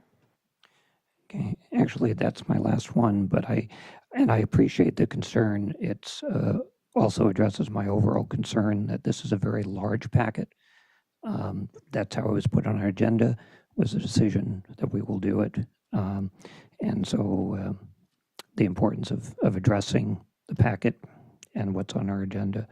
But that does happen to be the last one in this packet. The only other thing I would say with the packet that I would be hopeful the 9000 series is, well, let me hold on that because when we get a motion, I can address that. Yes. So completing that, may we have a motion?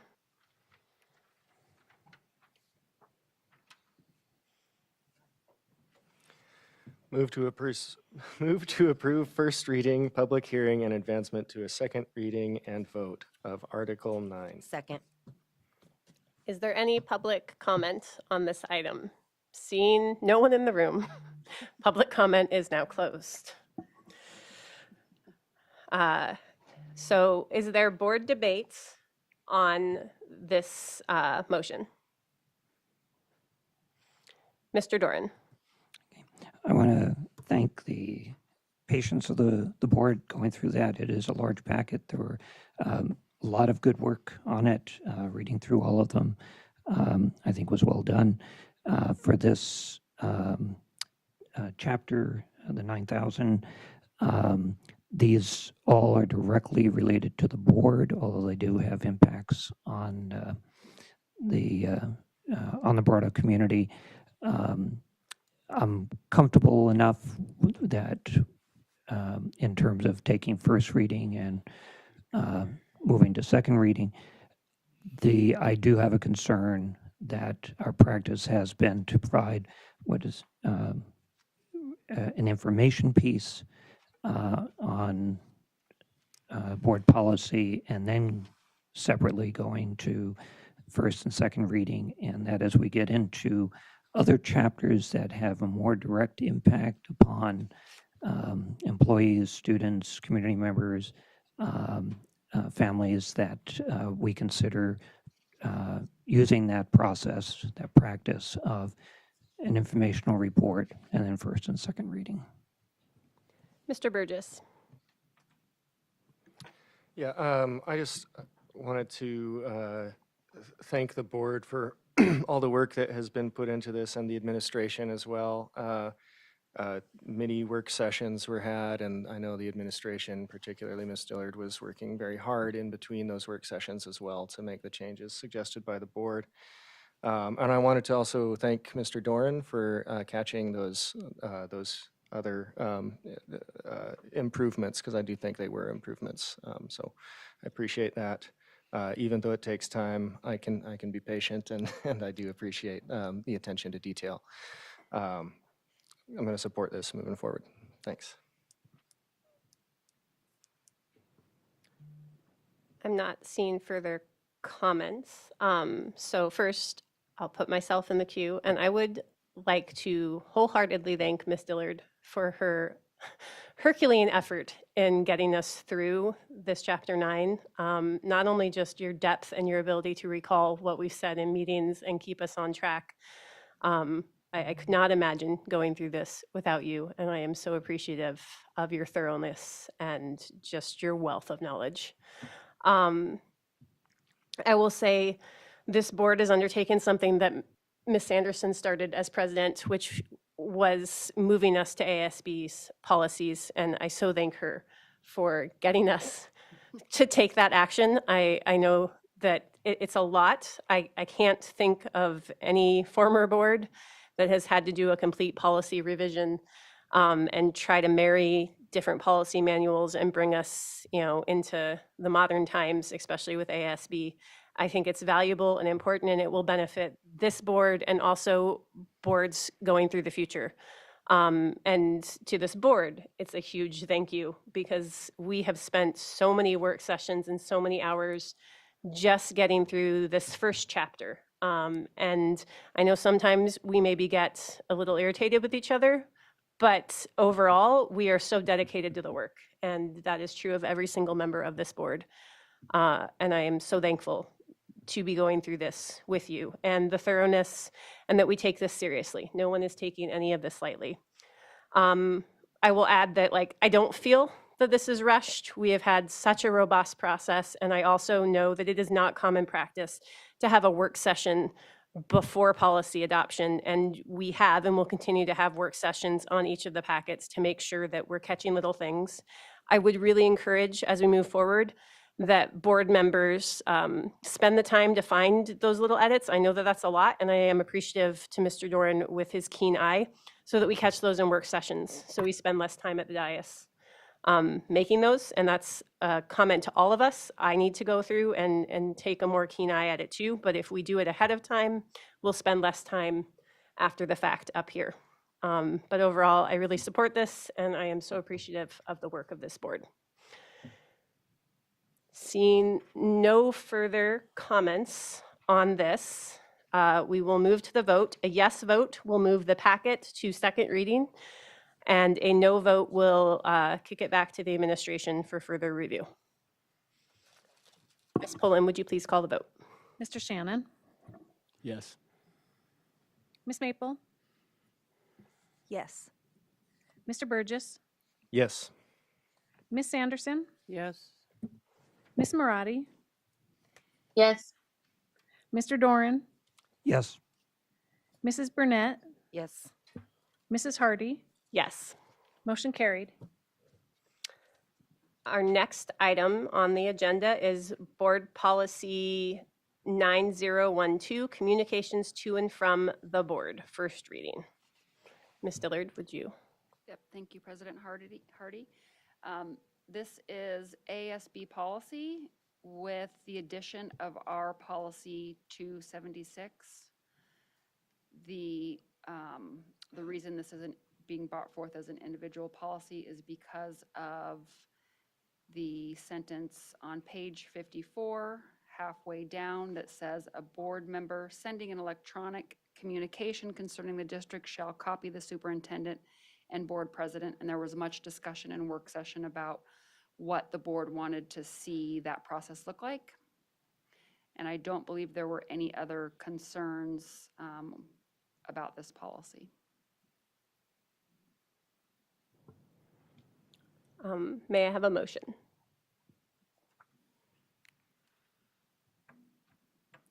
Move to approve first reading, public hearing, and advancement to a second reading and vote of policy BB 9012. Second. Is there any public comment on this item? Seeing none, public comment is now closed. Board debate. Mr. Doran. The paragraph, middle of page 2, regarding a board member sending an electronic communication concerning the district shall copy the superintendent and board president. I do have real concerns about that.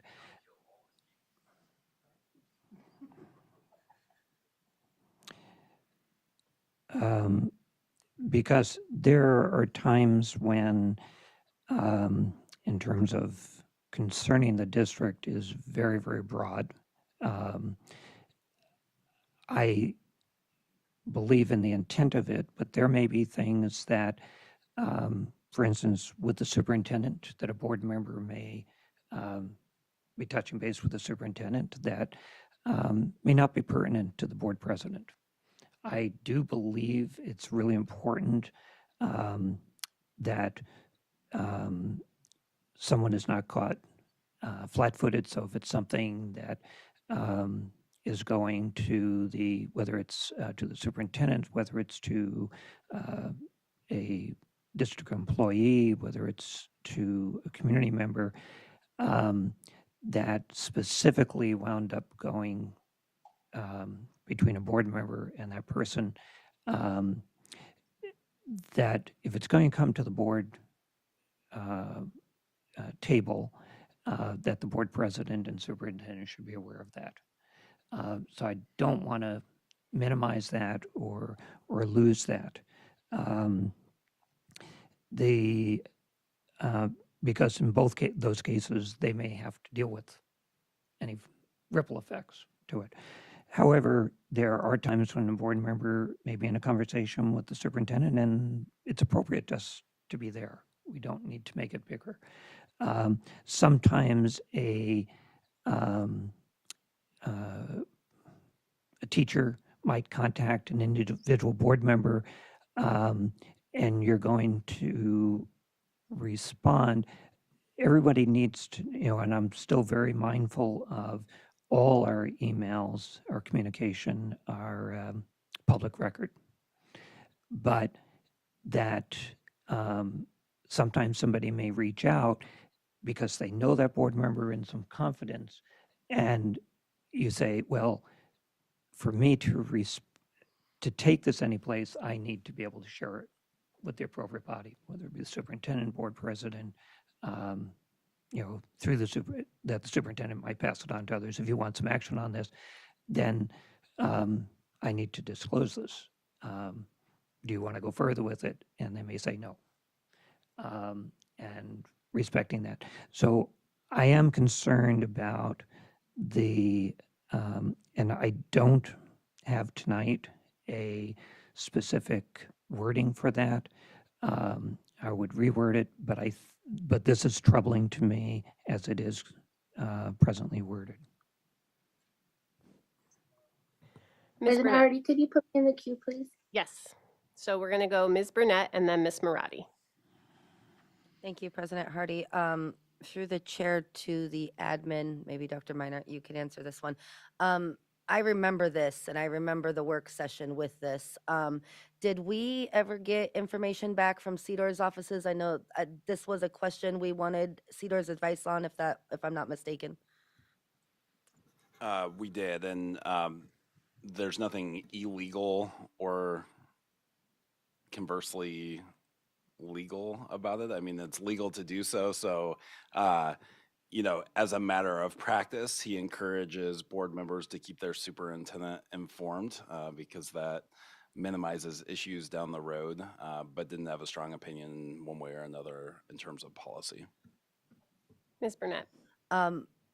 More specifically, like, I think some board members have an issue with the board president side of things. And that's nothing against our current president. This has been an issue for years now. So I get it's not illegal, it's legal. What would maybe be admin's advice on the board president part of it? I don't think we any of us have issues, including the super.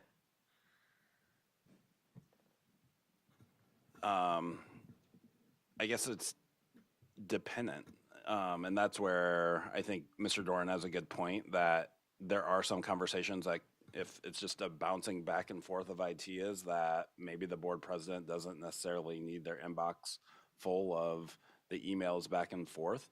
But the superintendent and board president relationship is extremely important, and you know, with agenda setting and different things that they're working towards, that board president oftentimes is the bridge for the board to the superintendent. And so having them involved in major conversations and being aware of things is important. And so potentially, as Mr. Doran was stating, crafting some language that if we think the matter may come to the floor, that, you know, the superintendent and board president are involved in those communications, I think would certainly be helpful.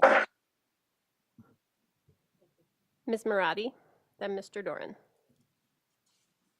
Thanks. I move to amend that sentence to, so it currently says, a board member sending electronic communication concerning the district shall copy the superintendent, and I'm going to add may copy the board president as appropriate. Second. So we're moving off this list and we're going to speak to the motion. So we'll come back to this one with Mr. Doran on the original comment. We'll start a new list for who wants to talk about this motion. And Ms. Marati, did you want to speak to your motion? I think other people already have. It's pretty obvious. We did have a robust conversation. It didn't show up in our in this revision. If the board still wants to make that revision, I wanted to put it on the table. I support having the option to or not to see a copy of the president. Is there board debate? Mr. Doran. I'm rephrasing my general comments to the amendment specifically because I do want to clarify that I'm not in favor of the amendment because I think I happen to use the example of a board member with the superintendent. In preparing for tonight, I also had the example board member to the board president. And the superintendent might not, might not be an appropriate thing or a necessary thing.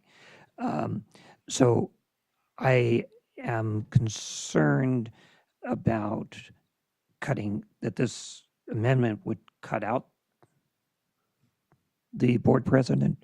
I think it's applicable to both superintendent and board president. in terms of their being in the loop. And I might suggest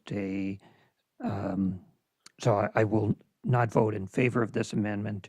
And I do have wording that I might suggest we add on when we go forward.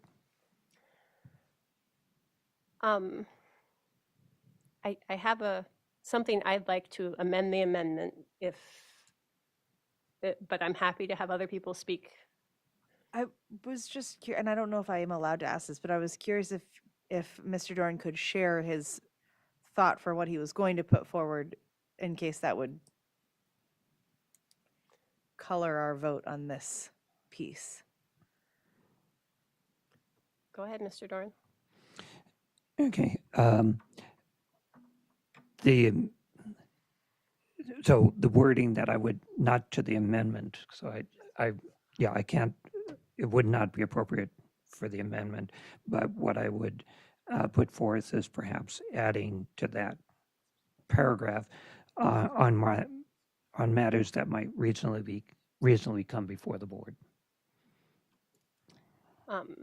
So if you guys don't mind, we'll definitely go back, but I would like to make a motion, and I'll speak to it after, to amend the amendment. So that sentence would read, a board member sending electronic communication to anyone other than the superintendent and board president shall copy, or about matters concerning the district, shall copy the superintendent and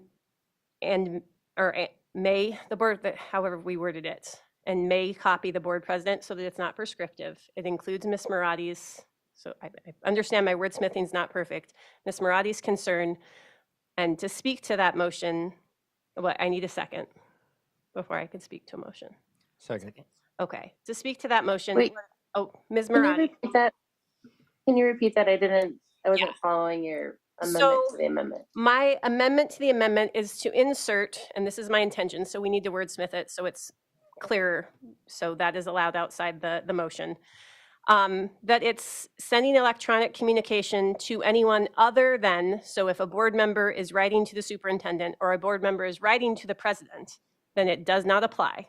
So anyone else shall copy the superintendent and may copy the board president. So speaking to that motion, I, as the current president and having sat in this role for a year, and there's 2 other prior presidents on this board, I don't feel the need to be reading board member emails to the superintendent. Generally, the superintendent, in this case, Dr. Meinert, if they're doing their job right, is communicating with the board president. So I feel very comfortable with if there's something a board member is bringing up and they don't feel comfortable CCing me on that email, that Dr. Meinert, if he thought it rose to something I needed to know as the president, would do that. So I think that is a protected relationship. You should be able to communicate with the superintendent equally about all things without feeling like you need to copy the board president. And in the same vein, having the ability as a board member to email the president without bringing the superintendent, especially if it's a concern about the superintendent, that makes a lot of sense too. That is also a protected relationship. So it addresses Mr. Doran's concern of protecting those relationships and not having the board president read into superintendent matters and having the superintendent read into board president's matters, while also giving the option to CC the board president in all other emails. Otherwise, like Ms. Marati's amendment says, all you have to do is CC the superintendent, who we've entrusted to run our district and really should be aware of everything going on. And I'm comfortable as a president trusting that if something is rising to that level, then the superintendent's going to help keep me in the loop. So it's a stopgap. We have elected and pay a considerable amount of money to trust our superintendent to run our district well. And part of that will be communicating with the board president and making sure that they're in the loop when those matters become necessary. I know I meet pretty much once a week with Dr. Meinert. So I know in those sessions, if something hadn't been said to me and he felt that it was necessary for the good of the board, that he would share that information with me in one of those meetings. Ms. Burnett. Okay. Then I'm having a really confusing night tonight. I'm having a really hard time following, but I want, I'm not going to argue this to death, but I just wanted to make a statement, and this applies to the First Amendment too. I strongly feel that it doesn't matter what we're communicating, who we're communicating with, the superintendent needs to be CC'd. Even if it's minuscule, even if it's nothing, I think it's super important that the superintendent is involved with everything that we do. That way he knows that, one, what we're responding to, how we're responding. I know that in my, sometimes I screw up and I forget to, I have sent an email, I forgot to CC, not on purpose, but I try to very hard, and at the end of my emails, I will say, I have CC Dr. Minor in this email, if you have any questions. So I just wanted to say that. Yep. So point of clarification, the amendment to the amendment is prescriptive and says shall copy superintendent, may copy board president. So prescriptive for superintendent, optional for president. I saw Mr. Doran and then Ms. Maple, did you have? Oh, I did, but Mr. Burgess was ahead of me. okay. So Mr. Doran, Mr. Burgess, Ms. Maple, then Mr. Doran, Could you put me in the queue, please? and then Ms. Marati. Thank you. So I appreciate this discussion. I like the way that it's headed, and I very much appreciate that, that since our last work session on this, people have clearly put in some thought and listened to other board members. So I appreciate that very much. My suggestion, since this is the first reading, and we're working with some kind of, I'm tempted to make an amendment to the amendment to the amendment. And so, but that's not in order. And so I'm not going to, but my suggestion is that we table this or postpone it for now, and board members can send in any suggested wording changes to the administration ahead of time, so that we can have a more robust discussion about potential substitutes at the second reading. So That's in order. clarification, you would still want us to, the motion on the table is to amend this, so we can vote that up or down. And then we return to the main motion. And the main motion is whether or not we move this to second reading. And what you are advising is that we do vote to move it to second reading, but that we all come to second reading, having forwarded to Ms. Dillard and the board proposals for language. And then we'd vote one of those proposals through on second reading. Yes, that's my suggestion. Thank you. So then it was Ms. Maple. Did you want? If that's the route we're going to take, I don't have any further comments. I'm pleased as punch with that route. Okay, Mr. Doran?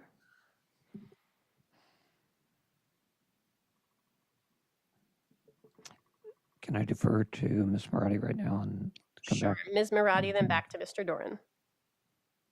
I am also pleased with Mr. Burgess's recommendation and would be happy to go in that direction. Okay. Mr. Doran? So to the amendment that's on the table,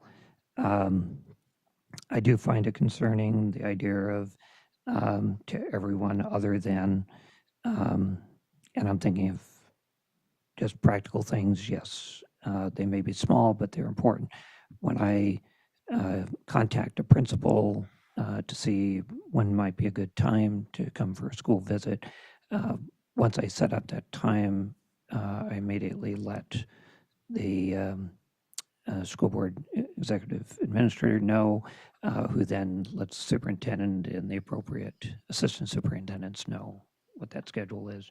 And I think that's a much more efficient thing than copying the superintendent and you still don't have a time in mind. And so I'm thinking of efficiency, but I'm also thinking about over the years, there are enough board members that have personal relationships with a lot of people who they will find out, go to a board member, express maybe a concern or a question. Um, yes, all of that can be read in the public record, but it's like I'm concerned about what I would consider an inefficiency, and also recognizing that people may not want that to go to the superintendent. Yes, they can read it, but that we can recognize and say, basically to that, respect that individual. Do you want this on a broader basis? So I have concerns there. Okay, as the maker of the amendments, since it was seconded, I can't withdraw, but let me walk people through so that they understand. If we vote down this amendment, then we return to the original amendment Ms. Marati made, in which case we can vote that one down as well, and then we return to the main motion, and that is to kick this to second reading. And that would be the general intent and understanding that we all forward what we would actually like this policy to say to Ms. Dillard before this comes before the board for a second reading. Are there any questions? So we're going to have two different votes, and I recommend we vote them both down. Ms. Poland, would you please call the vote? You bet. Mr. Shannon, No. Ms. Marati, No. Mr. Doran, No. Mrs. Burnett, No. Ms. Maple, No. Mr. Burgess, No. Mrs. Sanderson, No. Mrs. Hardy. No. Motion failed. We are now back on the amendment motion by Ms. Marati. Is there any board debate? Seeing none, if this fails, we return to the main motion. So a no vote returns us to the main motion without any amendments. A yes vote would pass Ms. Marati's amendment. Ms. Poland, would you please call the vote? Mr. Shannon, No. Mrs. Sanderson, No. Ms. Marati, No. Mr. Doran, No. Mrs. Burnett, No. Ms. Maple, No. Mr. Burgess, No. Mrs. Hardy. No. Motion failed. We are back to the main motion on the table, which is to move this policy to second reading. Is there any debate on the main motion? Mr. Doran, I'm going to ask that you keep it relatively brief. And I will also keep in mind Board Policy 9010 that was recently passed to second reading. The thing that I wanted to say on this, I'm going to be voting no on moving this to second reading. I am struck that but appreciative of the conversation that we need to have around this particular paragraph that we've been discussing, that if we move it forward, it moves it forward as it is. Yes, we can amend and adjust in the future for second reading, but I am concerned that if it's that significant, that we should really take the time to hammer it out as we've used the work sessions to do. We're close. I think we're getting some pieces on the table for this, but I am concerned about moving forward at this time.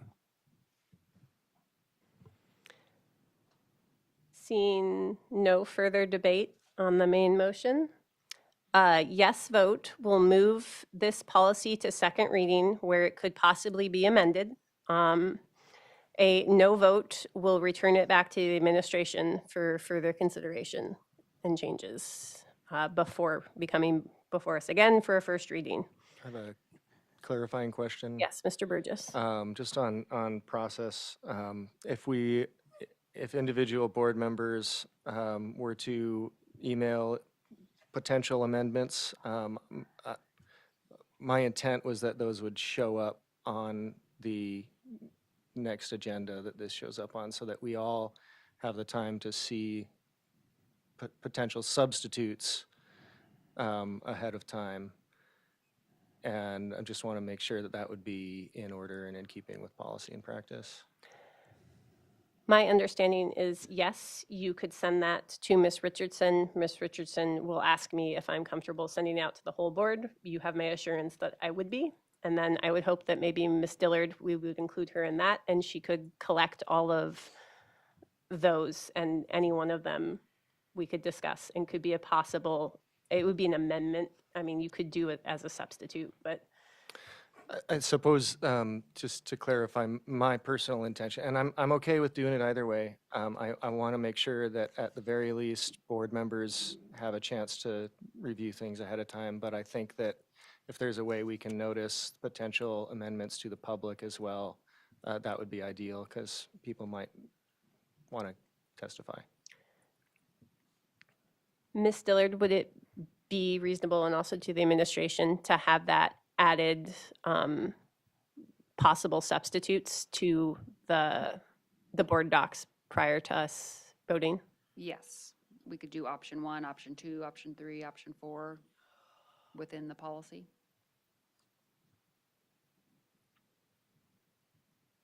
No? No. No. I wouldn't do it within the policy. I'd have to think through of how we might publicly notice that. That's something different and out of the procedure that we've done before. I think we could work procedurally within the board to explore possibilities, but to publicly notice multiple different options within board docs, I think would be problematic. I'm envisioning maybe it would just be a simple PDF that then gives board members a collection of here's all the different, I think once we read some of them, people might be like, actually, I'm comfortable with the way that one wrote it, but then it would just be one single amendment. And maybe each one of them is made until we land on one that passes, as I move to amend and then say what was written. So it wouldn't be within the policy, but it would be potential amendments to the policy that everyone has read. Mr. Doran? Addressing process. I think it's really problematic to do it, and I agree with actually the superintendent's perspective on it. We're opening a door for board conversation, deliberation outside the public eye.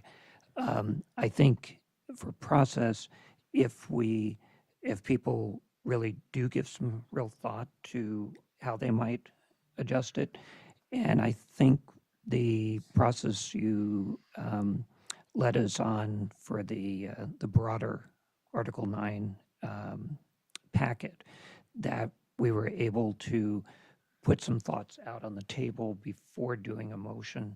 That means it does bring everything to the public. Our discussion is to the public, and then we can, in that conversation, see what might be an appropriate amendment at that time. So that's what I would suggest we do, and I think that doesn't create any problems.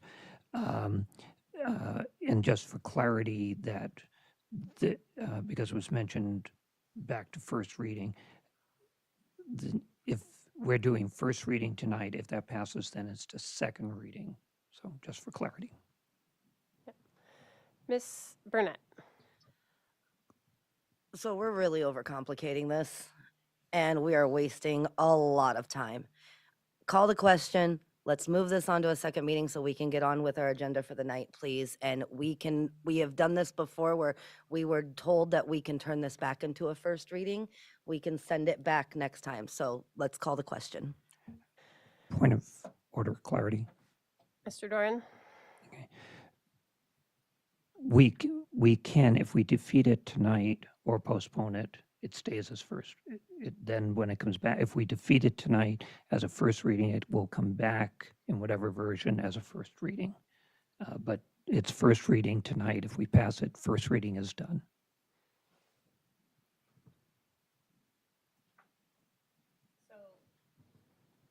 There was no second to call the question. I don't recommend anyone does it. Let's just move to the question for the vote. That way we don't have to do 2 votes.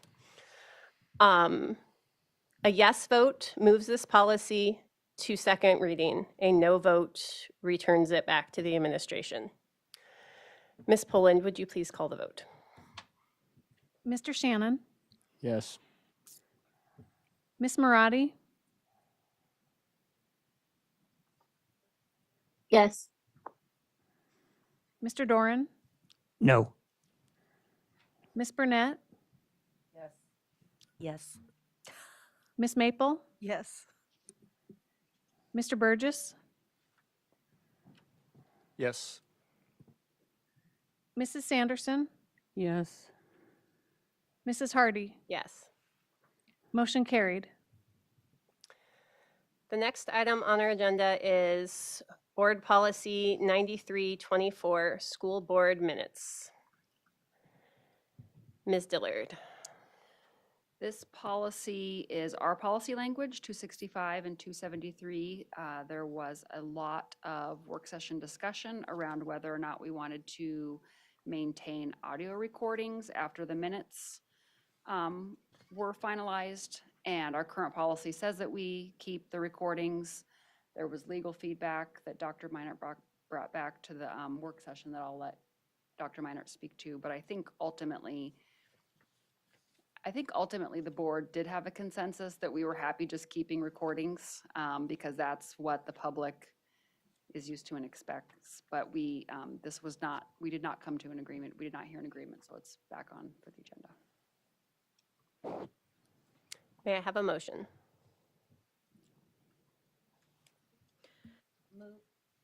Move to approve first reading, public hearing, and advancement to a second reading and vote policy BB 9324. Second.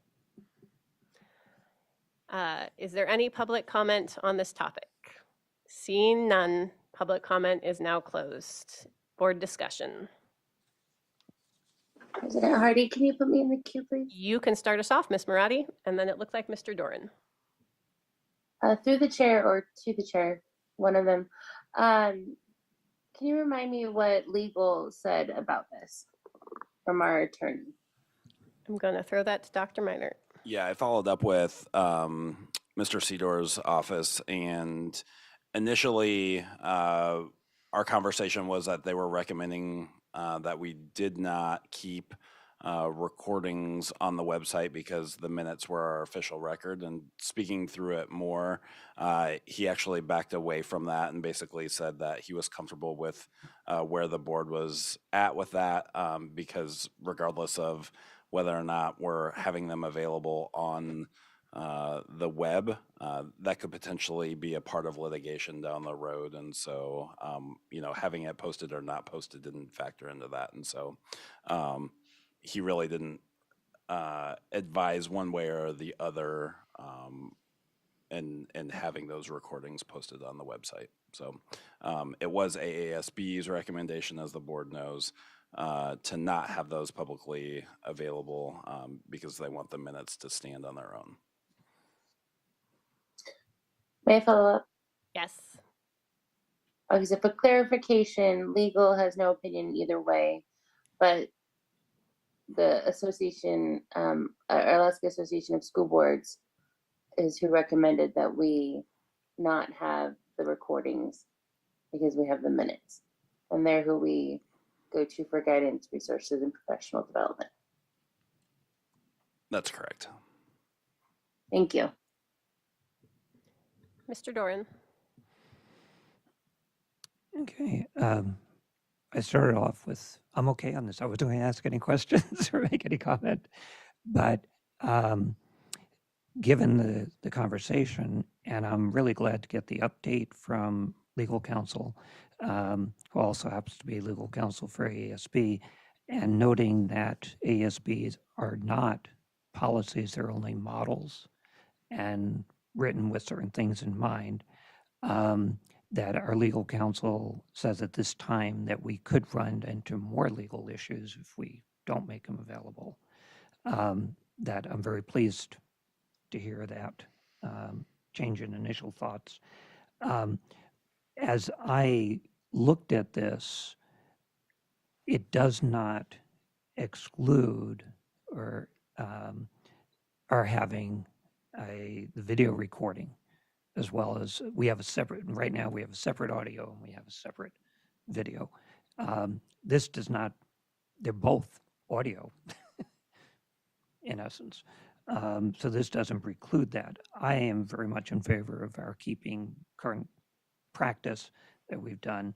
I didn't see that as precluding that. If the intent was to preclude that, then I would, then I'd want to make a suggestion that we put audio/video. So I guess it depends upon what our reading is of this. Mr. Burgess. Appreciate that comment from Mr. Doran. I believe, thinking back to the work session, that the discussion, that board members at the time, I believe we're all in favor of maintaining current practice with video recording. And I agree, this does not preclude us from video recording. It doesn't require it also, which I think part of the thought there was that, if our video equipment were to fail or we didn't have someone to run the cameras, then, we don't have that obligation. So it affords us the flexibility while also allowing us to video record.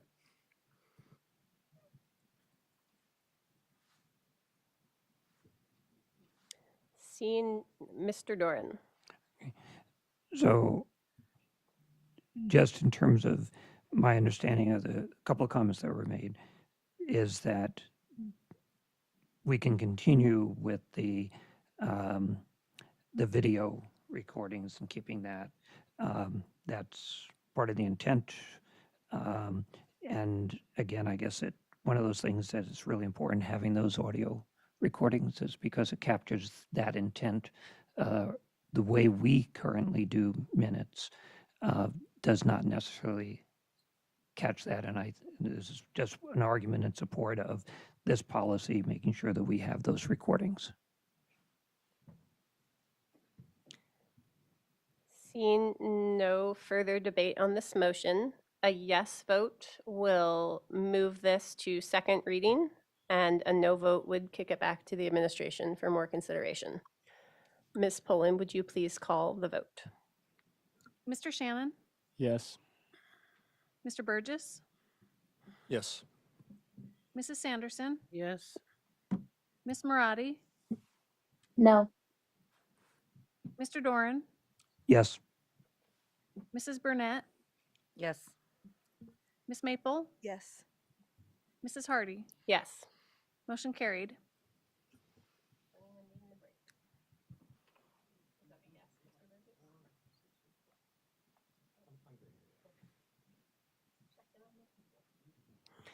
All right, our next item on the agenda is the safe storage resolution and report.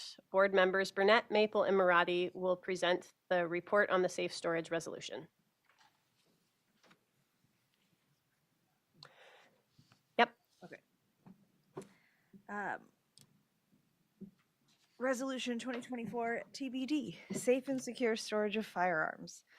Whereas the safety and well-being of students and staff are of paramount importance, and whereas a national survey found that 57% of our youth are concerned that there will be a shooting in their school, and the percentage of our students who reported feeling safe at school substantially decreased between 2021 and 2022, and whereas in Alaska, firearms are the leading cause of death for children and teens ages 0 to 19, an average of 20 children and teens ages 0 to 19 in Alaska die from firearms every year, and 1 in 10 Alaska adults live in a home with an unlocked and loaded firearm. And whereas unsecured guns in the home pose a risk to our students beyond gun violence in schools, every year 350 youth under the age of 18 unintentionally shoot themselves or someone else. That's roughly 1 unintentional shooting per day.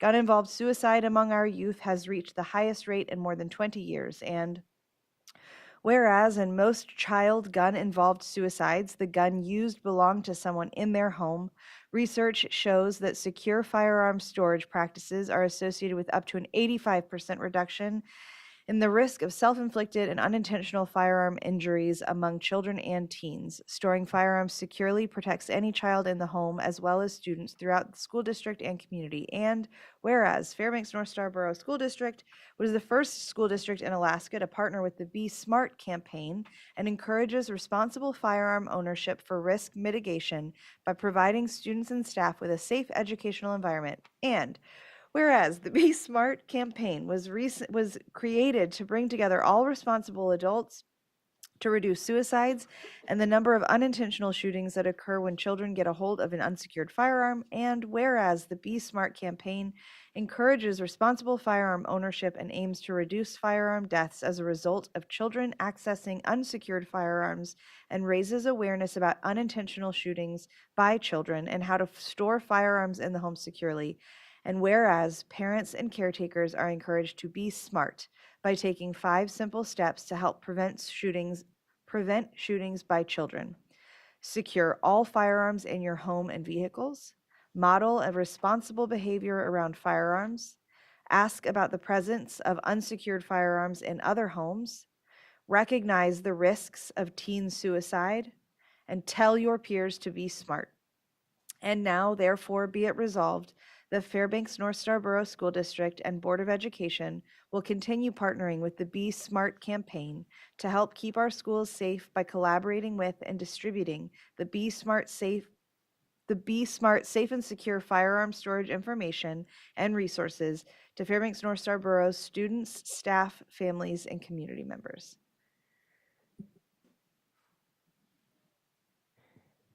Did any of the members want to add any comment on their work or, yeah, Ms. Burnett? Well, first, I would like to give major credit to Ms. Marati and Ms. Maple. I came down real sick when we were supposed to meet for this, and they did a lot of the legwork. I do support this, as most people may not be aware. So I run a show every Thursday on KFAR. It's called Shooter's Corner, and every Thursday, we end the show with 3 rules, and those are the NRA gun safety rules. And they are: always keep your gun pointed in a safe direction, always keep your finger off the trigger until ready to shoot, and always keep the gun unloaded until ready to use. And I stand by those rules, and I think that this is a great awareness for safety. Ms. Hardy, could you put me in the queue, please? Yep, Ms. Marati, go right ahead. Thanks.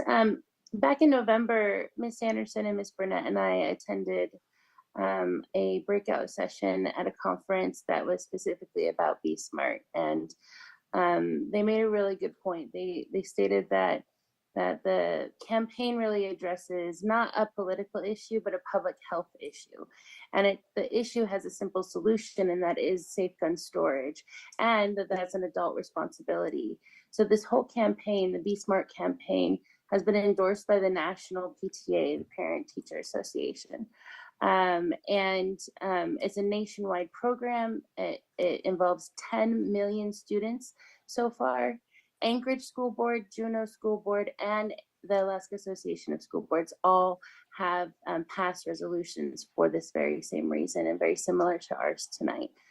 So I fully support this. I thank Ms. Burnett and Ms. Maple for their hard work on getting this, helping to get this to the agenda tonight, and I hope everyone sees the logic and solution and the results that this has already given our district, and that we can continue to do so. Thanks. And I just want to flag for informational purposes that this is under information reports, so there is no action tonight, so that the public and board members know. We are just discussing the resolution.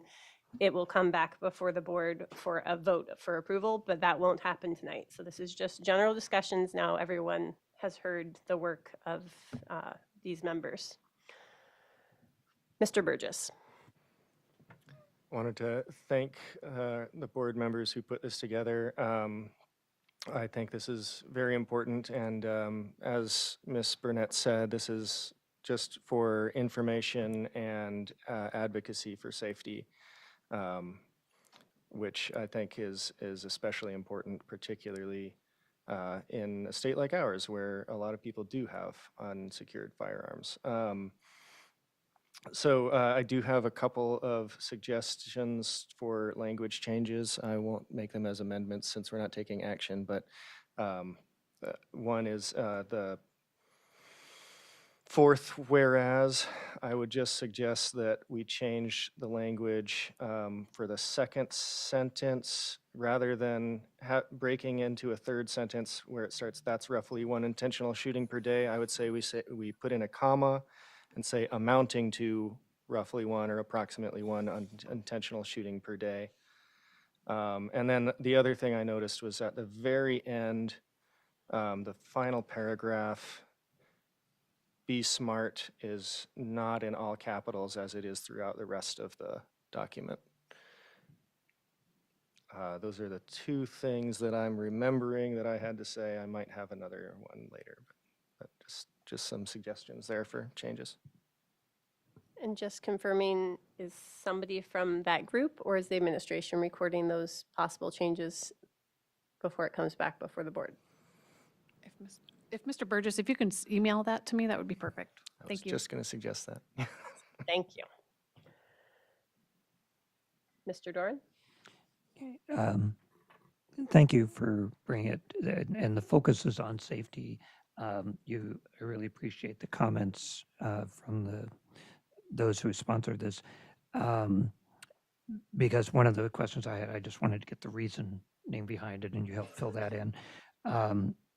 I favor it coming forward as an action item. I was here when the board and the district initially partnered with Be Smart to make it a district-wide distribution. It started at one of our schools, and the PTA did it at their school, and then they brought it to the board and the administration to share the information. And you can confirm for me, partially I'm thinking of a testimony that we received that was concerned that it was reaching into people's homes. And this, I see nothing in this. This is informational to parents. It is not reaching into their homes. It is not doing anything about guns. It's just safety. And it's, that I see it as very complementary to what we do with the personal safety presentations we do in elementary schools and such, which is basically if you find something, particularly we take some time. If you find a weapon behind a bush, don't pick it up, get an adult. This is also all part of that Be Smart type of approach, or as you mentioned, as was mentioned, that through the chair, Ms. Burnett mentioned the tips, if you want, the advice that you use in your promoting your conversation on your radio show. So I think it all is complementary there, and if we can just reaffirm that this is not going to anybody's home, it's not telling anything, it's just saying, be safe. Ms. Burnett? That's exactly what it is, Mr. Doran, and I appreciate those comments. And this is why I support this. This does not go into people's homes. This is awareness. This is safety and awareness for safety when it comes to gun violence, gun safety, anything around that. The percentage of loaded guns in homes is astounding these days. And this is awareness. This is not us telling anybody what to do. This is us raising awareness on safety. And, to your comment of staying out of people's homes that was made, with the three safety rules that I read there at first, I also get told to stay out of people's homes. Responsible gun owners understand this is safety. Mr. Burgess? Thank you. I remembered my other suggested edit, and that is also in the fourth whereas. Just right after where it says that's roughly 1 intentional shooting per day. Sorry. I think that next sentence is more applicable to the following whereas. That gun-involved suicide is the topic of the next whereas. So I would suggest that that sentence gets moved, and that's my other suggestion. I'll email that to the administration. Thank you. I will just briefly put myself in the queue and thank the members for their work on this. I'm so appreciative of this as a teacher and as a mother. I mean, there was numerous cases, one that just got settled, where a child in first grade got access to an unsecured firearm and brought it into school and shot their teacher. Securing your firearms is responsible gun ownership. I have secured firearms in my home. I grew up shooting and doing that as a child at the rifle range out of Camp Iowa. I think teaching kids responsible gun ownership from a young age is so important. And I also really appreciate that it normalizes asking about unsecured firearms in homes. As someone who's had to have that conversation a lot, it feels really weird to have that with the classmates when your kid asks, can I come over? So normalizing that that's just a regular question that you should ask to protect all students and all your family members. It's something to know, and it normalizes that guns aren't a bad thing. They're just a thing that takes responsible ownership. Since there's no motion, Mr. Doran? Not to belabor, but just a thought in terms of safe and secure storage of firearms. This is broader than that because it's helping people be aware, and that's one of the pieces of having that storage. But we might think about how that broad title of safety fits in. So I don't have a suggestion right now. So moving on to the next item on our agenda, we have the FMD Summer Project Reports. Executive Director of Facilities Management, Ms. Carrion, will present the FMD Summer Projects Report. Oh, that was what is in my thing. So we have somebody else who will need to introduce themselves because I know I should know your names, but I don't. Yeah, I'm far from Miss Carry On, but I work with her. My name is Dan DeGraw. I'm the assistant director at, with no relation to the other DeGraw that's in the room. And we are here to present the Construction Summer 2024 and future work. Mr. Clay Anderson is our project and construction manager, and he is going to present the list of the summer 2024. Thanks, Dan. The top of the list is the Tan Middle School exterior renovation. The budget for this one is $3.1 million, and the contract has been awarded to Calhoun Construction Company. Construction is about to kick off here, and it's already kicked off here this week on this one. The renovations include new EIFS, and that is 4 inches of an exterior insulation and finishing system. New windows and doors will also be installed to replace the old windows and doors. The project will achieve a complete refurbishment of the building's exterior. The increased insulation thickness added over the exterior concrete wall will decrease heating costs for the building. And this project is scheduled for completion by August 5th of 2024. The next project on the list is the Hutchinson High School central heating system replacement. And the budget for this project is $1.2 million. This is an FNSB funded project. The contract was awarded to Aaron Plumbing and Heating Company, and this project will kick off here next week. This project will demolish the existing steam heat exchangers and steam piping in the main mechanical room, and natural gas fired boilers and water heaters will be installed to replace them. And this project is scheduled for completion by August 9th of 2024.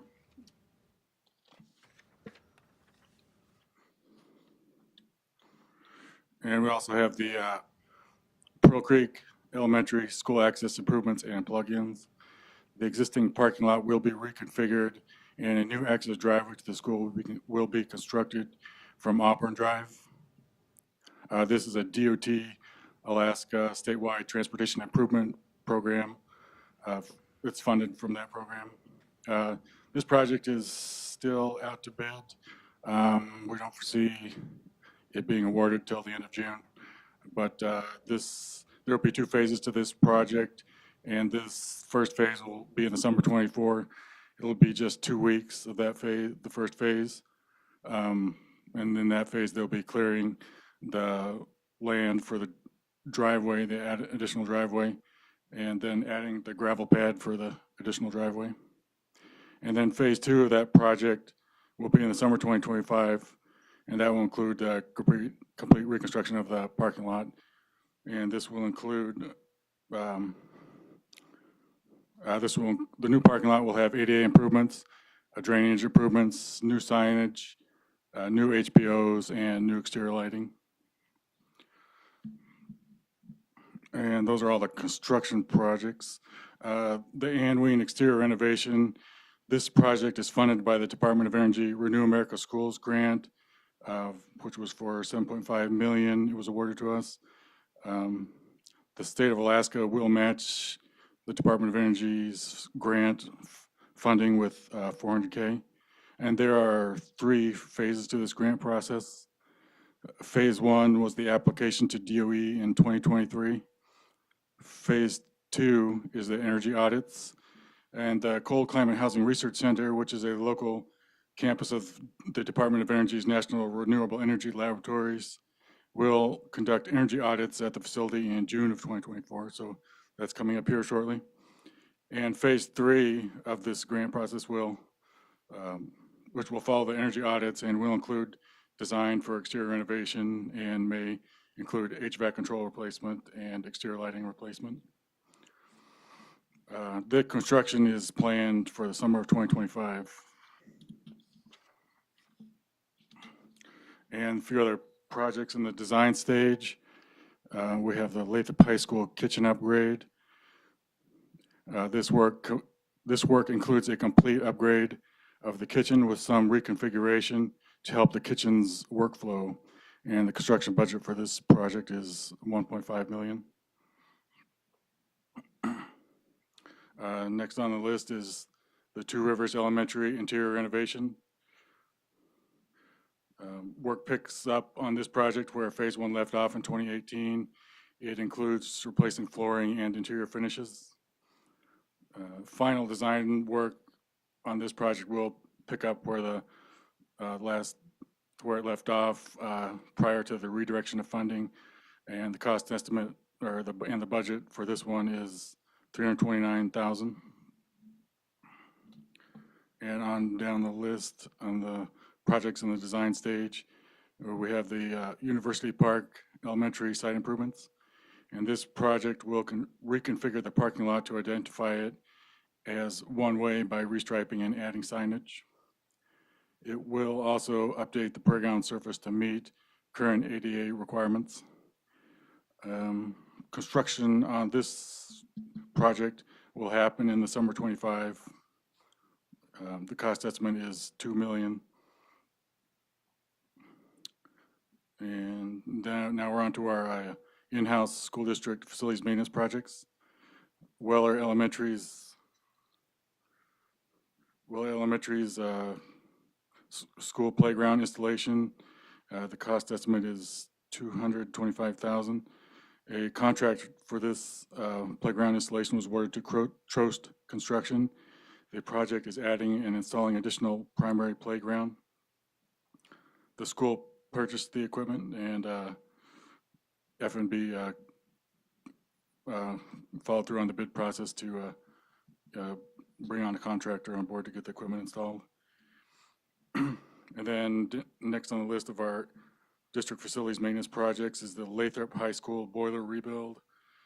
This estimate is about $50,000. The school district's maintenance team is rebuilding the boilers. We have started that, and we're in the course of rebuilding. And in the course of rebuilding, Steel guides will be added underneath the boiler's cast iron sections to protect against wear from the concrete housekeeping pad. This will decrease labor time spent on future boiler maintenance.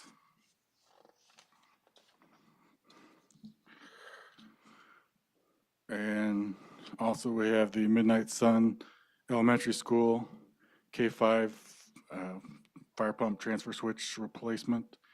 The cost on this one is $40,000. The contract was awarded to B&B Electric after an IFB process. This project will selectively demolish the existing fire pump transfer switch and install a new transfer switch which has malfunctioned. And we also have some future funded projects that may start design soon after following redirection of funds. And that is the North Pole Middle School exterior renovation. And work on this includes metal siding replacement, window and door replacement, caulking and painting of the complete building exterior, including insulation upgrades. The cost estimate on this one is $2 million. And another impact aid in-house project we're undertaking on is a Weller Elementary's fire sprinkler water tank needs a rubber liner installed, and the facilities management department is working on an RFP for this. The cost estimate we have is $40,000. And that's our list for this summer. We're open to any questions that you have. Mr. Doran. Thank you for this report. It's very helpful. A couple of questions on Hutch. You gave a completion date, and I wasn't sure we said 9th or 19th. The completion date for Hutchison is the 9th of August The 9th. this year. Yeah. Okay. And I hate to ask the question because that is that a pretty certain date? My concern is that we've had Hutch have a delayed start over this issue, so I'm thrilled to get it fixed. The contractor was awarded last fall to Aaron Plumbing and Heating, so they've had plenty of time to order all the equipment, the heating equipment. So that's all actually arrived in town already. So the installation and construction process is streamlined for the summer. Great. Okay, Project. thank you. And it's a funding question related to Hutch. Is UAF, do we know if they, since we share the building, are they contributing towards the cost? Or is it all from the borough CIP? This funded by the borough from a borough ordinance. Yeah, so there's no cost sharing. It's a borough building. UF owns the land. The borough owns the building. Okay. So. Okay. The reason I asked is the original building had a shared the use sharing is of the still cost shared. years ago. Yeah. But okay, but this is all on the borough. Of the borough, yeah. CIP. Canada Middle is. I'm sorry. Can I? Ms. Burnett. I think you just answered the question I had, but I just clarification real quick through the chair. So Hutch and UAF are still sharing the heating system. So this repair will also be part of UAF for their system as well. Yeah, this heating system replacement will also heat UAF shared spaces in the building. Yes. So then follow up to that, there was an issue of a geyser out there. Will that be fixed as part of this? Has that been fixed? It is actually already off. The steam line is off, so we're not returning condensate any longer through that leaking geyser. Yeah. Thank you. Mr. Doran, did you have further questions? So in terms of clarification on the Hutch one, actually right now it gets its heat supposedly from the university. This will completely make a standalone unit. And come off Yes. that. Yes, all the heat will come from the boilers in the Hutchison's mechanical room. Yeah. Thank you. Wanted to note the, in terms of the Wella playground equipment, thrilled to see it here. I know we talked about it last year, and I'm glad to see it finally go in. They've put a lot of work into that. Right. Yes. Glad to get that equipment out of storage. Okay, those are the the questions I had. Thank you. Thank you so much for your presentation. Thank you. The next item on our agenda is the proposed curriculum report for grades 6 through 12 for the science curriculum. Executive Director of Teaching and Learning, Jane Beam, will provide the report on the science curriculum proposed for grades 6 through 12.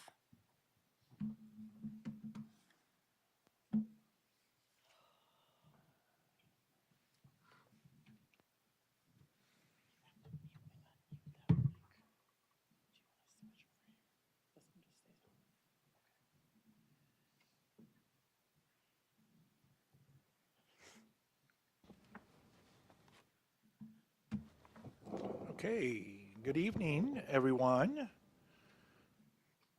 Thanks for giving me a little time.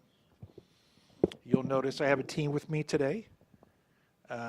This is Tara Devon. She's our secondary curriculum coordinator.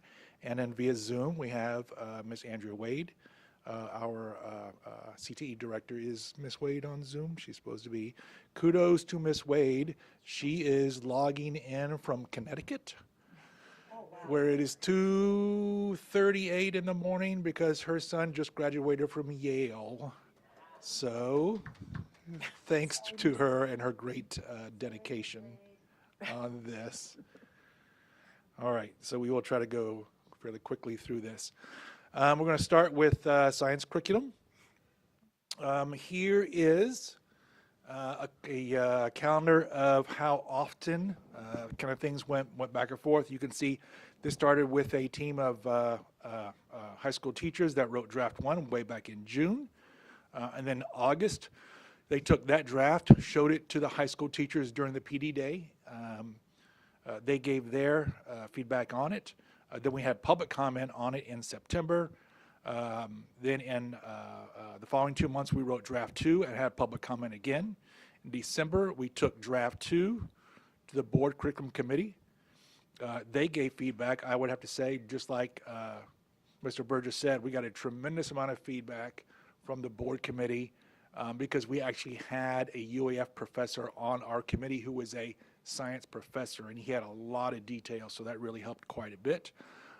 Then with that, we wrote draft 3. That went out for a public comment in January. February, that draft 3 was presented to the committee. In April, they voted on it and passed it on to you guys, and then you all, when we're talking to you all here today, and then in 2 weeks, you guys will vote on the whole thing. This next slide shows how often and how many different times teachers had input on this. You can see on there, there are many dates and many different teachers were able to do this. And actually, this didn't really start back in this past June. It started in the previous year when we started doing the research on science. So we've been doing this for quite a long time. The significant changes for the science committee is that currently, you can see on the left-hand side there, the current graduation asked for 1 physical science, 1 biological science, and 1 elective for graduation. Currently, on the books, we have 4 biological sciences that kids can choose from. But the reality is 2 of them we don't offer anymore because they're old, and so we only had 2. And what was happening is some schools were having a hard time getting the kids scheduled. So this year, we opened up some now. There are 10 potential life science courses that schools can choose from, that kids can choose from, so they can get that graduation done. So that's one of the major parts from science being different. Significant science changes continued. Now CTE courses are cross-credited. I'm going to ask Tara to talk about that real fast. Yeah, sure. So we had a couple science classes or CTE classes that were already cross-credited, and then we opened up these additional ones to be cross-credited. And so Introduction to Exercise Science, the Advanced Auto Tech, which is actually a double-blocked class. So kids earn 2 credits there, and it'll just earn half a credit of science, the engineering, design, and development, and then the pharmacy tech. And so the kind of consensus around these as we met with the science teachers actually are who proposed this, and then I held a PLC with science teachers and CTE teachers so they could get, ask each other questions of how much science was really there. And essentially, it's year-long classes where it's the second semester is where a student would earn the science credit. So that way, a student has to stay in that CTE class the whole year to earn the science credit after the second semester, if they need it, right? They might not need it to be science credit, but it opens up another option for students to get to those 3 credits required for graduation. Awesome. Some other changes is that we got rid of some classes that were on the books, but nobody was teaching anymore. We ran into that quite a bit. Is that somewhere along the line, we had a teacher who was super into astrobiology or chem tech or whatever, and they taught it for a couple of years and they moved on, and now nobody else teaches it. So we just kind of got rid of those. But we did add some new classes. They're on the right, wildlife biology, environmental science, which is a big, that's the up and coming thing now. And then the last one is human anatomy and physiology. We've moved that to a year-long class. That's the change there, correct? So that used to be a semester class. We're moving that to a full-year class. Now, on your agenda, you'll notice that there are like 5 things that have my name next to it. We put it all on one presentation. So that was science curriculum there. We're moving on to CTE curriculum. Now I'm going to turn it over to Ms. Wade on Zoom. So this year we did the CTE curriculum. Sorry, I'm a little foggy here right now.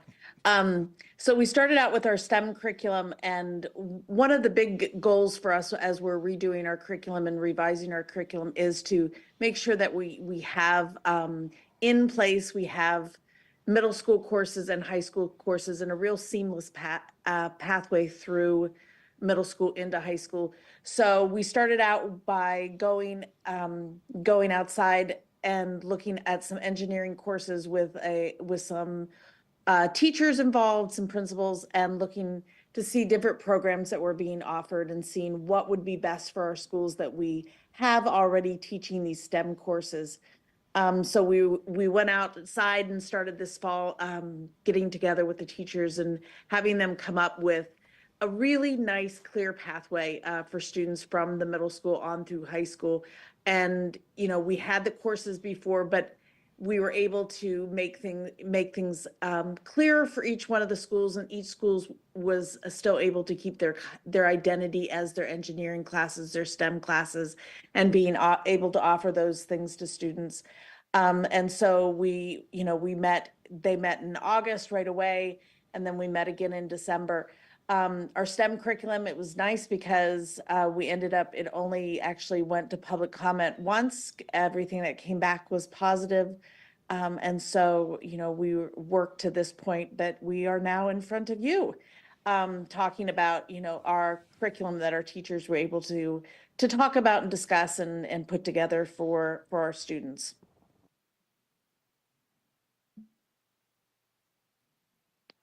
Our next curriculum that we did for this year was our architecture and construction adoption. This is a little older curriculum that we've had in our district for quite some time.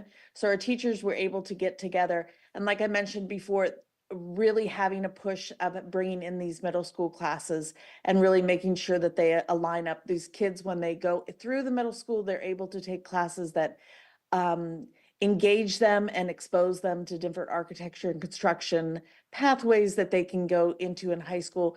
And this way they're prepared for walking into a high school building trades class, welding class, lots of those kind of things, making sure that our students are set by going through these middle school classes.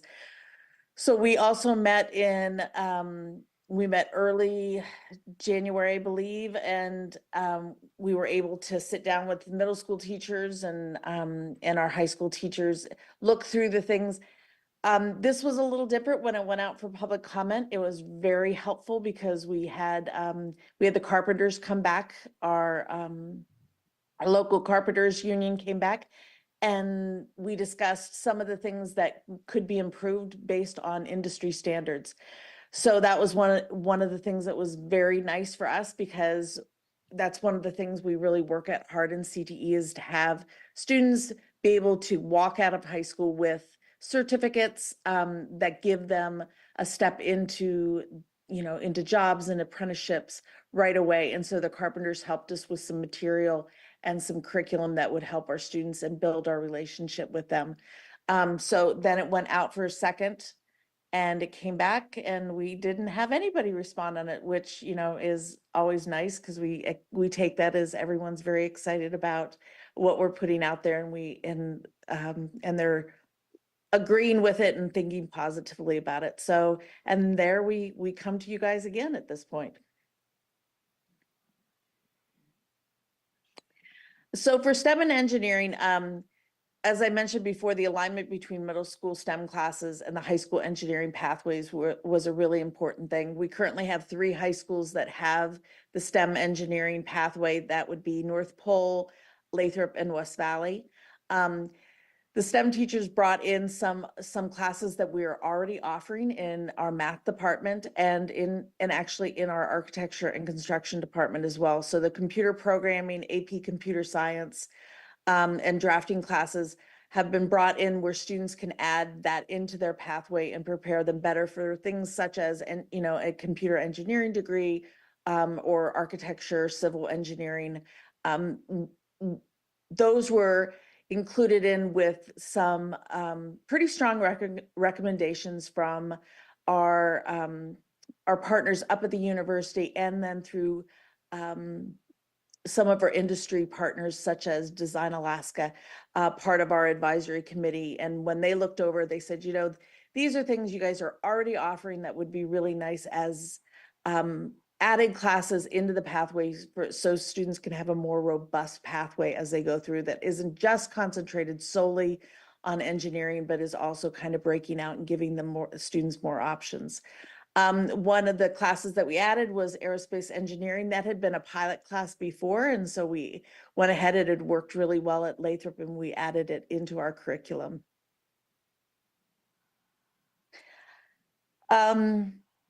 We had one of our beginning classes, our engineering and robotics class. After speaking with the teachers, they really felt like they were already covering the curriculum in that class, that year-long class. So that was one of the classes, that was the class that we archived. And to me, one of the greatest things for this is our partnership was strengthened with UAF engineering department, and our students now through their engineering design and development class have an opportunity of earning college credit with one of the introductory engineering classes up at the university. This class is one where our students will be able to be taught by their teacher in high school and be able to receive credit through the university through one of the sponsored classes. Students will write a grant proposal for a project that they want to do, and from there they will go and present it in front of a committee, do the project, and then they will then at the end and the conclusion they'll be able to present their whole completed project in a celebratory manner, showing what they learned in their engineering classes. The students would be able then to use that class if they go up to the university and take engineering classes, and they already had that completed. So we're pretty excited about that opportunity with the university. Architecture and construction, the addition was our middle school courses. We will be bringing online 2 middle school courses through this curriculum, which is very exciting for us because we did have in the past, we had some of our wood shop classes they had been pulled from our curriculum, and we in hopes that we would be adding anything, but we hadn't added anything. And so some of our teachers out there have been kind of floundering because they didn't really have a curriculum to work with, and we're really trying to work with students. So this will bring that back online and getting these teachers to communicate and work with one another.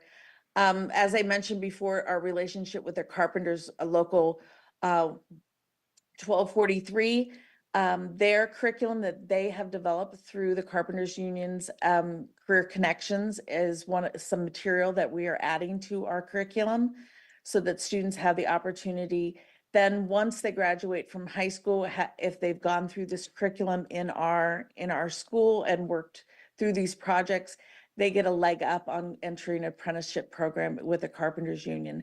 So once the curriculum is accepted, then we'll sit down and drop an MOU with the carpenters here in our community and work on how to make that relationship even stronger for our students to be able to walk right into an apprenticeship program.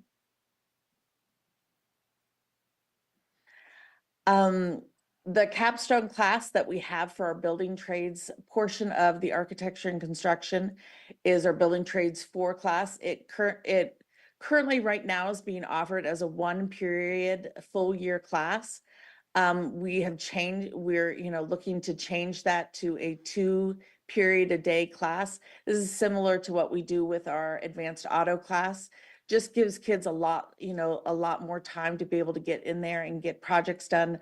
What we were seeing was these are advanced students and they were going in and they were starting projects and, the bell was ringing before things were done.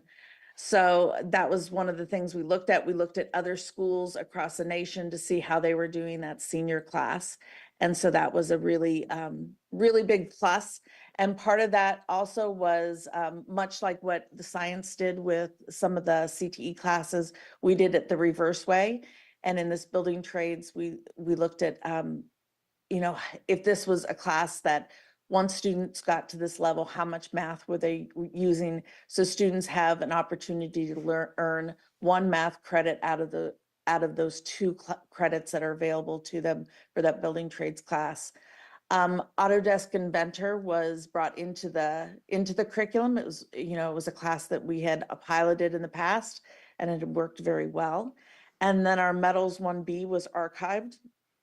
Reason for that was the teachers really felt like it was redundant and they were able to, in the first part of metalworking in one metalworking class, they were able to really get kids up to speed and ready to start into welding programs. So we went ahead and archived that. And so we're just down to 1 metals class and students then can go right into the welding program after that.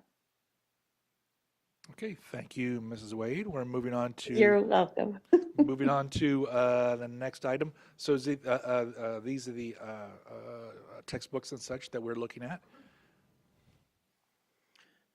So timeline-wise, I put a call out to publishers for, and we were looking at world languages and some science classes, and then there were some CTE classes, and then our English language learner program. So a call goes out to publishers, and they send us all the stuff, lots and lots of stuff. And then as a teaching and learning department, we do an initial review of those materials to make sure that they're meeting our needs, and some of that being like technology too, does it integrate with the programs we use, so it doesn't do us any good to buy something that we can't actually log into. And then we send out the choices that meet our requirements out to teachers, and so teachers, and we've changed this process. We send them out to buildings now. So like we take the textbooks and I dropped them off and had a schedule and dropped them at Lathrop, and then we dropped them at West Valley and all around so that teachers could utilize PLC time to meet as a department and really have time to really look at the options instead of hosting it here and just hoping that they had time, which we know they don't, to come in and look. So we got really good feedback from that. And then the top 2 choices were put out for public comment that week right after spring break, which, if you remember, was a super fun week for you guys. So we also then extended public comment for an additional week to give time for the board curriculum committee members and school board members to come in, since that was crazy budget time. At the April 18th meeting, all the materials were taken to the board curriculum committee with a recommendation coming out of that committee, and now we're before you tonight for the first reading, and you'll vote on June 4th. So here are the items that we are asking you to look at. So there's music, there's K5 and K8, and there's also 612. And you can see what the titles are there. We have world language. Mango Languages actually covers a tremendous amount of languages, way more than these 4, like dozens and dozens of them. Like 73. So this is what we're looking at for them. And again, we got all this feedback from the teachers to make these choices. High school science, we can see what classes there are there. Marine science and environmental science are new to us, so we're excited about having those classes. And then biology, we have that also. Additionally, we would like to purchase some ELL textbooks. Note, please, I put something in blue there, multilingual learners. That is the language we want to move to. That is a national kind of movement. So we're going to slowly move, not slowly, but start now moving away from the phrase ELL and start using ML. So from now on, when you hear us use that phrase, that's the old ELL language. And you can see the titles that we would like to purchase there. CTE. Now this goes from with what we were just talking about with that new pathway there. And then as we move forward, I do want to kind of remind folks that we, because of the tough times that we're in, a couple years ago we had like 915,000. Last year we had 500,000. Or this year, then next year we're down to like 215. So that does make it where we have to make some tough choices. You guys made tough choices, and now we have to make tough choices because of that. So what we have here on the next several slides is a kind of a little color coding kind of thing. Apologies, Ms. Moriarty. That the dark blue is something that we're asking you to say okay to in 2 weeks, and we will purchase them in July. And the things that are kind of tannish are the ones that were approved last year. You guys already approved them, and we were planning on purchasing them this year, but we're going to have to push them again to the next budget. So you can see what they have there, the several different classes, and then how much things would cost. There's a high school science for life sciences, AP courses. We can see AP Chem, AP Physics, physical science classes, chemistry, earth space, physical science, and physics. We're going to push those off a little bit. And then forensic science, we're going to push that also off a little bit. We are going to we would like to purchase K-12 music, the ones that we had talked about just a few slides ago. We'll purchase those, and then the world language, those Mango language that we would talk about.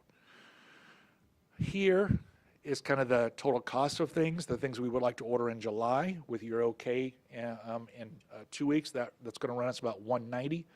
And the things that we're going to push off for next year are going to run about $300,000. At that point, we'll have to get new quotes, but they'll be fairly close to that. Just putting it out there that if more money comes along in the next few weeks, when you guys talking about the budget, if we were back up to the 500,000, we could purchase all these things and be totally caught up on everything. Just keep that in your head there. In your packets, there are recommendations from the board committee and from myself for all of these things. There's a secondary science curriculum. Yep. You also have the 2 CTE things, architecture and construction, and then STEM that we just talked about. And then also, here's a list of the materials that we would like for you to approve. We went super quick through that. We are happy to answer any questions. Ms. Maple. It's not really a question, but seeing that laid out with numbers, like my concept of all of this is so abstract from looking at it just as the large number and as a line item. And that was really, really helpful, and I really appreciated it. So that's all. Thank you. Mr. Doran. Thank you for the presentation. And through the chair, if I could request that this slideshow be shared with the board and also put on our agenda for board docs so the public can refer to it, because I think it really does help a lot of information. It did bring up a couple questions that I had. When you're talking about the sciences, and indicated that the life science going from biological, which had 4 courses to satisfy it, now it's life and it's 10 courses. In terms of physical science, how many courses do we have that students can choose from? And that just to give us an idea of. Yeah, and there were a couple additions. I guess we didn't include them as significant changes, but like geology had been in the elective column. It's only a semester class, and that it got moved over to count as a physical science. And there was another one that got moved over. Oh, environmental or AP environmental science, the second semester got moved over. So for physical science, there's 1, 2, 5, 6, 7, 8. There's 11. And there's always almost, well, so we moved 2 over, so they used to have 9. So we gave them even more, yeah. Right. And if certainly somebody takes 2 in that area, 1 would count the elective. Yeah, so the elective, there is a column there of some courses that only count as elective, but you could choose to take anything off the life science list or physical science list, and that would also meet the elective requirement, yeah. Thank you. I had a question in terms of the half a science credit and half a CTE credit. Yeah. Just a little bit of how that works. So or- it'll default as CTE credit, but then if a student needs a science elective credit, so they're all counting as, so if they still need that science elective credit by the time they get to these classes, which like advanced auto tech is the last course in that pathway. So those are seniors, they've probably already met their science elective credits, but where that other half a credit also comes in is helpful for APS, right? Because on the APS pathway, there's the one side where you need 4 math and 4 science, and we don't require 4 sciences for graduation.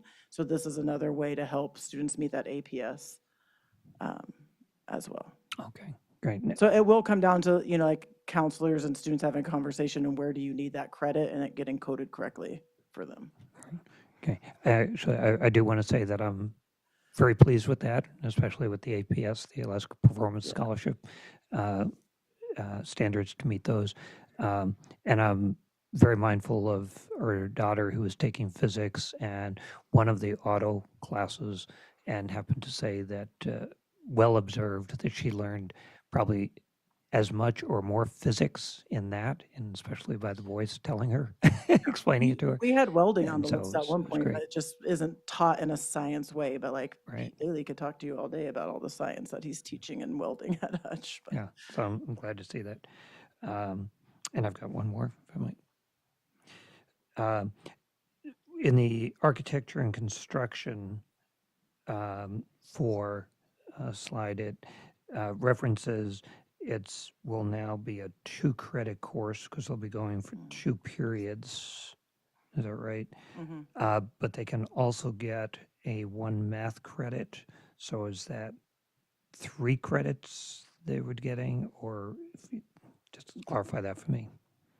no, it's the overall, it's like blocks. So it's 2 total credits. One of the credits would be a CTE credit. One of the credits could be a math credit. Again, that would be a situation where helpful for APS if you need 4 math credits on the one pathway, or if a student still needs a math elective credit, because you do need a math elective or 1.5 math elective credits. Okay, so So it would follow up on it. split, You would get 2 full credits for it. credits. You could divide it Mhm. as the need would be appropriate, Yes. because it does give CTE skills and math skills. And again, I would be I'm glad to see that, because it's application of Mhm. those math skills particularly. So, thank you.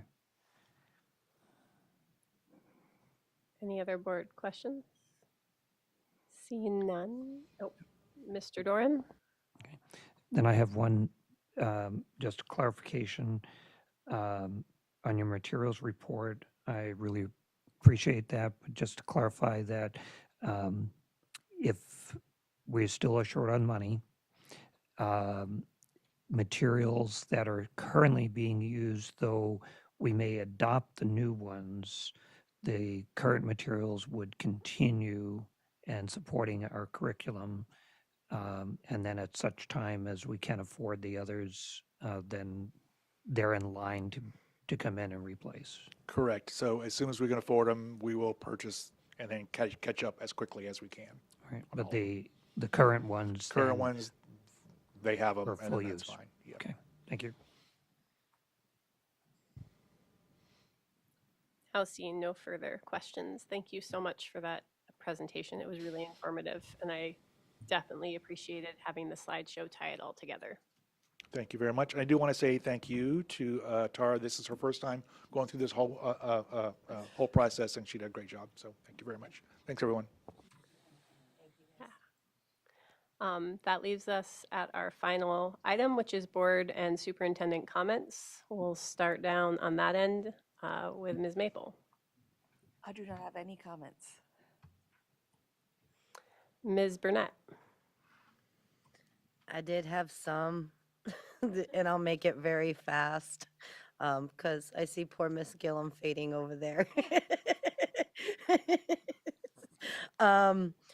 In regards to testimony, talking about downtown and shutting it down, I hear this all the time. It comes up constantly. We have gone over this in our budget work sessions, and I just wanted to reiterate that there are no savings in shutting down downtown. Moving them to a different building would just take the cost to a different building. The cost is in benefits and employee wages. So the conversation around shutting down the ADC is a moot point. So I just really wanted to say that. Congratulations to all the graduates of 2024. So proud of you. Ready Raven has 2 programs this summer for 4 to 5-year-old incoming kinders. If you've got tinies, you can get them signed up on the website or Facebook page. There's also a free music camp this summer, the Jumpstart Music Camp. It starts July 29th at Ryan. You can also get registered, signed up through our website and on our Facebook page. It's all right there. Congratulations to Mr. Guy on his appointment as the interim out at North Pole, and really cool that you shaved your head for a really great cause. I just thought that was really amazing. Strategic planning, please sign up for our focus groups. Applications for North Star College for incoming juniors and seniors are available. Very excited to see Hutch finish their deluxe studio shed. You can make a bid on it, and that ends in 2 days. So if you're interested, get in on that. And last but not least, happy summer, students, teachers, staff, everybody. Be safe, have fun, and we'll see you in the fall.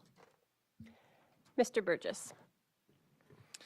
Thank you. I will be very brief. I just wanted to, it just kind of blows me away when we have so many items in our preliminaries, so many teachers and students to recognize and celebrate, and principals and other staff, and the financial accounting, the ASBO award. That's a real big deal. So I just want to highlight that our district has a lot to celebrate, and we do a very good job educating our students, even in the face of diminishing means. And then I just wanted to, again, thank thank Mr. Beam, Ms. Devon, and Ms. Wade for staying up late to provide us with that report, and and again, just to thank the curriculum committee for all the excellent work that they've done over this past couple of years. Mr. Doran. Thank you. For those still listening or go back to the audio, just came out today the Department of Education Early Development Information Exchange. They are calling all Alaska educators to take part in the assessment data reviews and what I think is very significant assessment item reviews on the AK STAR and the state science tests. I'd encourage people to look at that, to apply for it, and as I said, just came out today, and I'm looking forward to the district also making sure that we have good representation on those. I want to express a thank you to our legislators who voted for the operational budget and the capital budget, and for doing their part, and I'm hopeful that the governor will follow their lead. Welcome to Inca. Very nice to have you here in your new role as student representative. And I just want to finish with making an observation about graduations. Fortunately, my schedule allowed me to attend quite a number of the graduations. And two things really, really stood out to me. Students and faculty members, staff members who spoke all acknowledged the particular bonds of each graduating group. And I think it was significant since they also often commented that they started remote in their freshman year. And so how they came together and actually supported each other and built as a team started in their sophomore year. But that it was noted for each of them that people felt a specific bonding among them.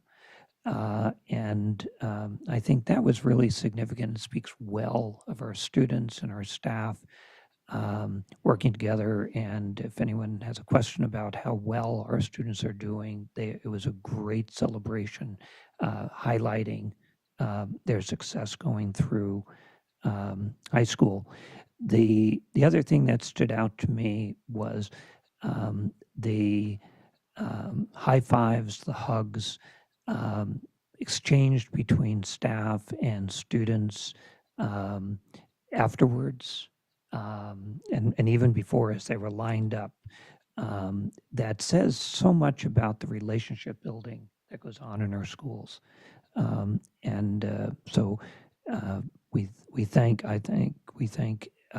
each of the students, each of the graduates for bringing us together to see those in the various forums, to celebrate their accomplishment, to celebrate what they're moving on into, but to celebrate those relationships between themselves and among the whole school community. So thank them. Mr. Shannon? Yeah, I just want to thank my peers for entrusting me with this role. I want to thank all of you for being so welcoming to me. Learned a lot today, had a lot of fun. I'm going to sleep well tonight, that's for sure. And I look forward to this coming year. It's going to be a lot of fun. Ms. Sanderson? No comments, thank you. Ms. Marati has had to sign off. It was also like 2:30 a.m. where she was. So at this time, I would entertain a motion to adjourn. Move to adjourn. We are adjourned.